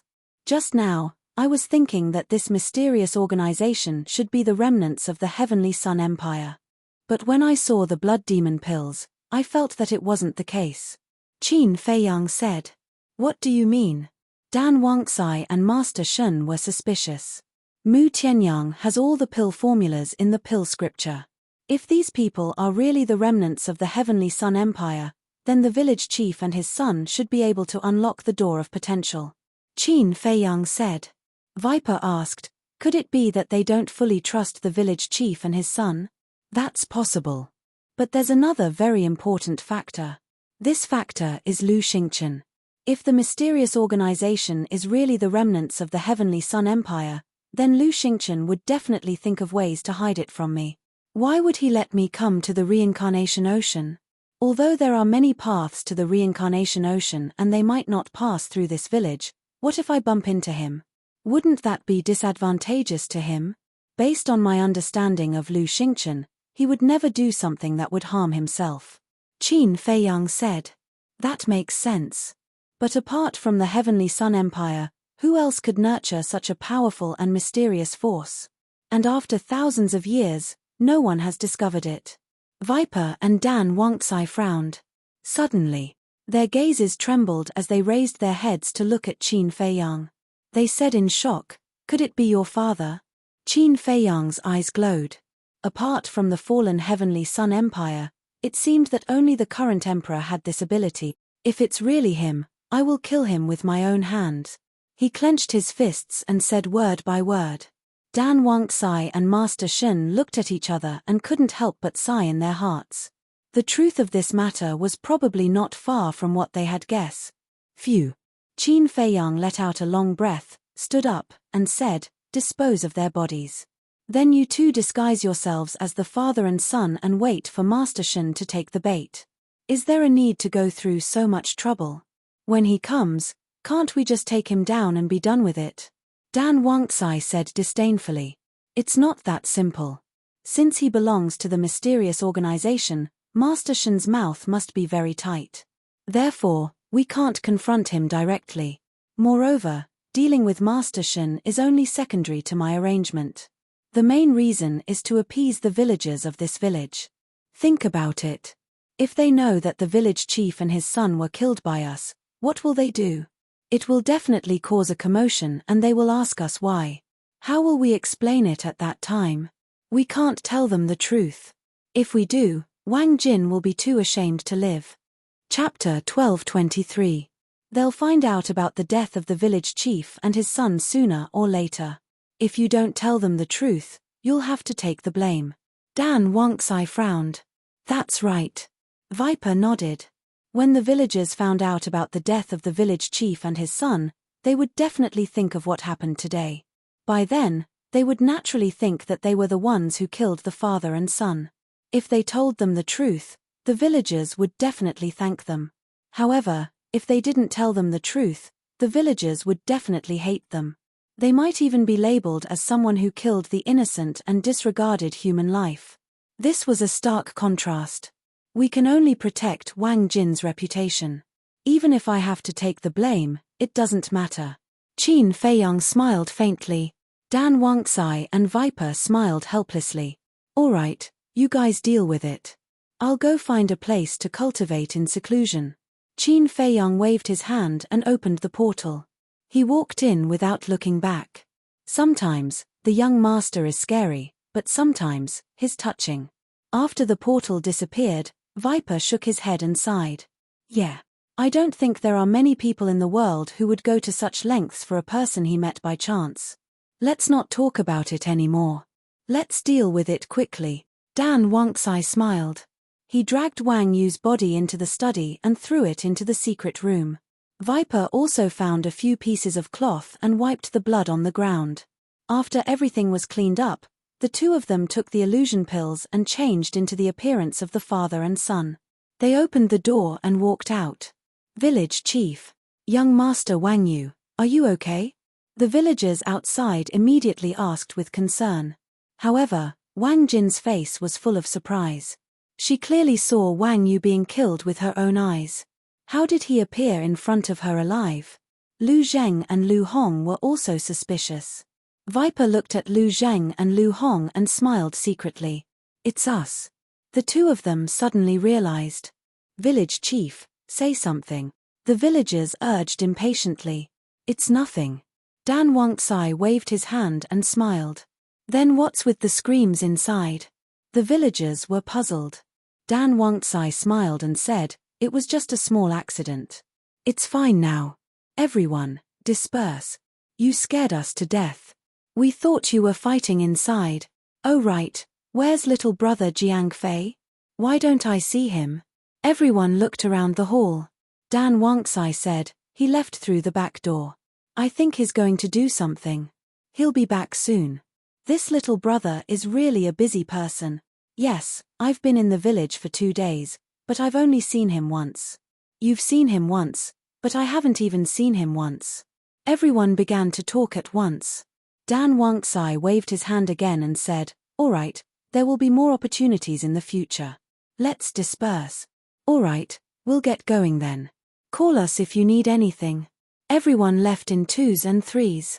In the end, only Lu Zheng, Lu Hong, Wang Jin, Wang Xiajie, and the woman were left. Dan Wangcai looked at Wang Xiajie and the woman and said with a faint smile, "You two go back first." The mother and son were a little hesitant. Dan Wangcai said, "Don't worry, Brother Jiang and Miss Lu will bring Jinna back later." The father and son looked at Lu Zheng and Wang Xiajie. Lu Hong nodded at them, and then the mother and son turned to leave. After the mother and son left, Dan Wangcai looked at Wang Jin and said, "Young master has helped you hide what Wang Yu did to you. Don't feel inferior in the future, and don't do stupid things. Live well." "Yes." Wang Jin nodded respectfully. Dan Wangcai continued, "Also, if the villagers ask, what's with the injuries on your body? You were injured by a wild beast." "Okay." Wang Jin nodded again. Dan Wangcai smiled, looked at Lu Zheng and Wang Xiajie, and said, "That's all. Take her back." "Wait, where's my little cousin?" Lu Zheng asked secretly. Needless to say, the village chief must be dead, but how could something happen to Qin Feiyang? "And he left through the back door?" Dan Wangcai said, "Young master said that he's going to cultivate in seclusion. We don't know where he went." "Cultivating in seclusion? Isn't he going to the Sea of Reincarnation?" Lu Zheng frowned. "He's going. But young master said that he wants to investigate the mysterious organization. You don't know yet, but the village chief and his son have been taking blood evil pills all these years, and the blood evil pills came from that mysterious organization." Dan Wangcai said secretly. "Mysterious organization? Blood evil pills? What's going on?" Lu Zheng and Lu Hong looked at each other, and then looked at Dan Wangcai and Wang Xiajie suspiciously. Before they interrogated the village chief, Lu Zheng took Wang Jin out, so he didn't know what happened later. Dan Wangcai explained briefly. "I'll go. Master Shen is a 5-star combat emperor, and he's the weakest in that mysterious organization. This is a bit ridiculous." Lu Zheng and Lu Hong were shocked. Dan Wangcai said secretly, "That's how it is. Let's take these 4 months as self-cultivation." "I don't care." Lu Zheng shrugged and asked secretly, "But Master Shen is so strong. Little cousin, are you sure you can defeat him? Since young master has chosen to stay, he should have some confidence." Dan Wangcai frowned, not daring to be sure. "Then let's take one step at a time." Lu Zheng smiled faintly, looked down at Wang Jin, and said, "Let's go back." "Okay." Wang Jin lowered her head and asked softly, "Are they the village chief and Wang Yu?" This is a secret. I can't tell you for the time being. Anyway, they won't hurt you anymore." Lu Zheng smiled. Wang Jin breathed a sigh of relief, and said gratefully with a red face, "Thank you. You're a good person." "Ha," Lu Zheng laughed dryly. Then, Lu Zheng and Wang Xiajie left with Wang Jin.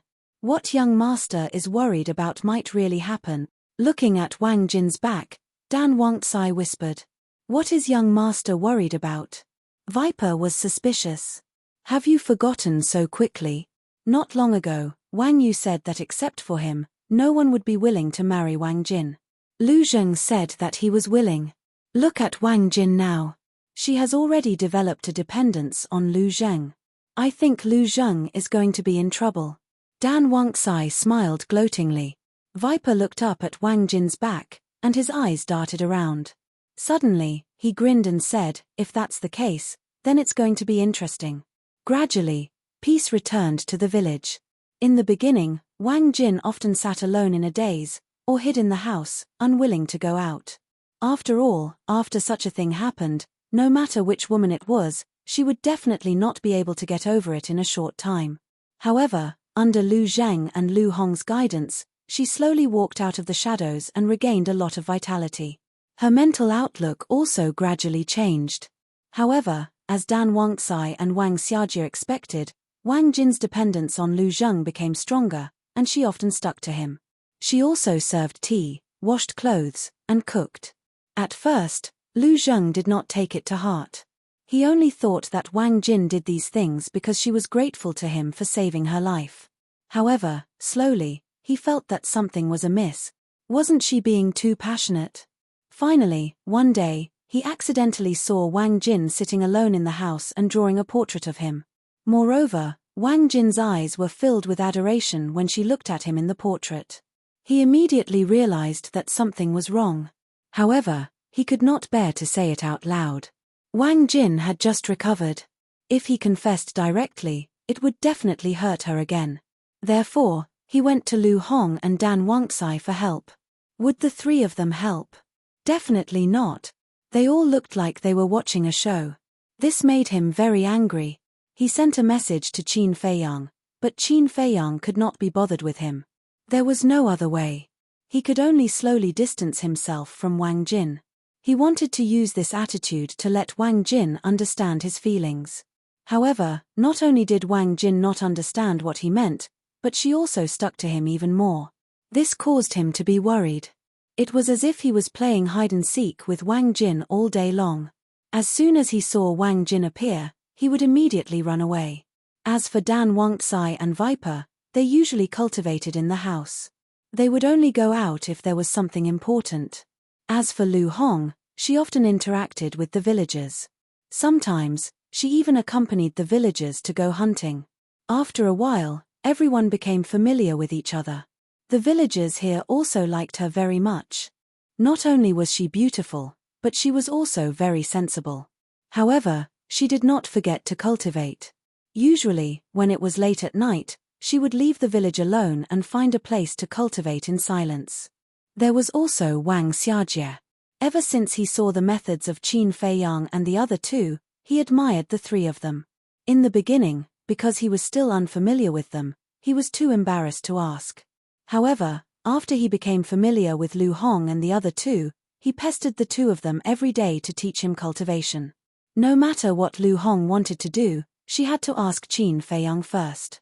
This had already become a habit, so she did not agree easily. As for Lu Zheng, in order to avoid Wang Jin, he lived in fear all day long and was even on the verge of collapse. How could he be in the mood to teach Wang Xiajie? If it were not for the fact that he had to investigate that mysterious organization, he would have left. So, whenever Wang Xiajie mentioned that he wanted to cultivate, he would directly ignore him or push the blame to Qin Feiyang. What he meant was, if you want to cultivate, you can go to your uncle Jiang Fei first. If he agrees, I will teach you. Later, Wang Xiajie squatted at the entrance of the village every day, waiting for Qin Feiyang to return. But day after day, let alone Qin Feiyang, there was not even a shadow of him. Just like that. 4 months passed. Early in the morning, outside the village, in a mountain stream hundreds of miles away, a terrifying emperor's aura suddenly erupted. The fierce beasts within 100 miles were all alarmed. Looking at a short mountain that was dozens of feet high, their fierce eyes were full of awe. On a blue stone at the top of the mountain, a young man in white was sitting cross-legged. He looked to be about 23 or 24 years old. His eyes were closed, and his facial features were as sharp as knives. His two sword-like eyebrows exuded a threatening aura.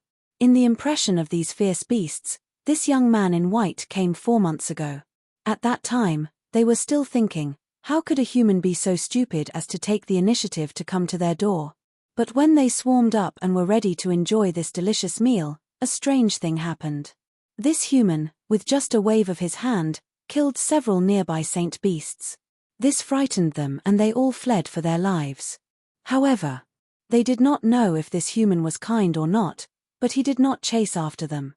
Since then, they did not dare to act rashly again. And the young man in white had been cultivating on the top of the mountain, never leaving half a step.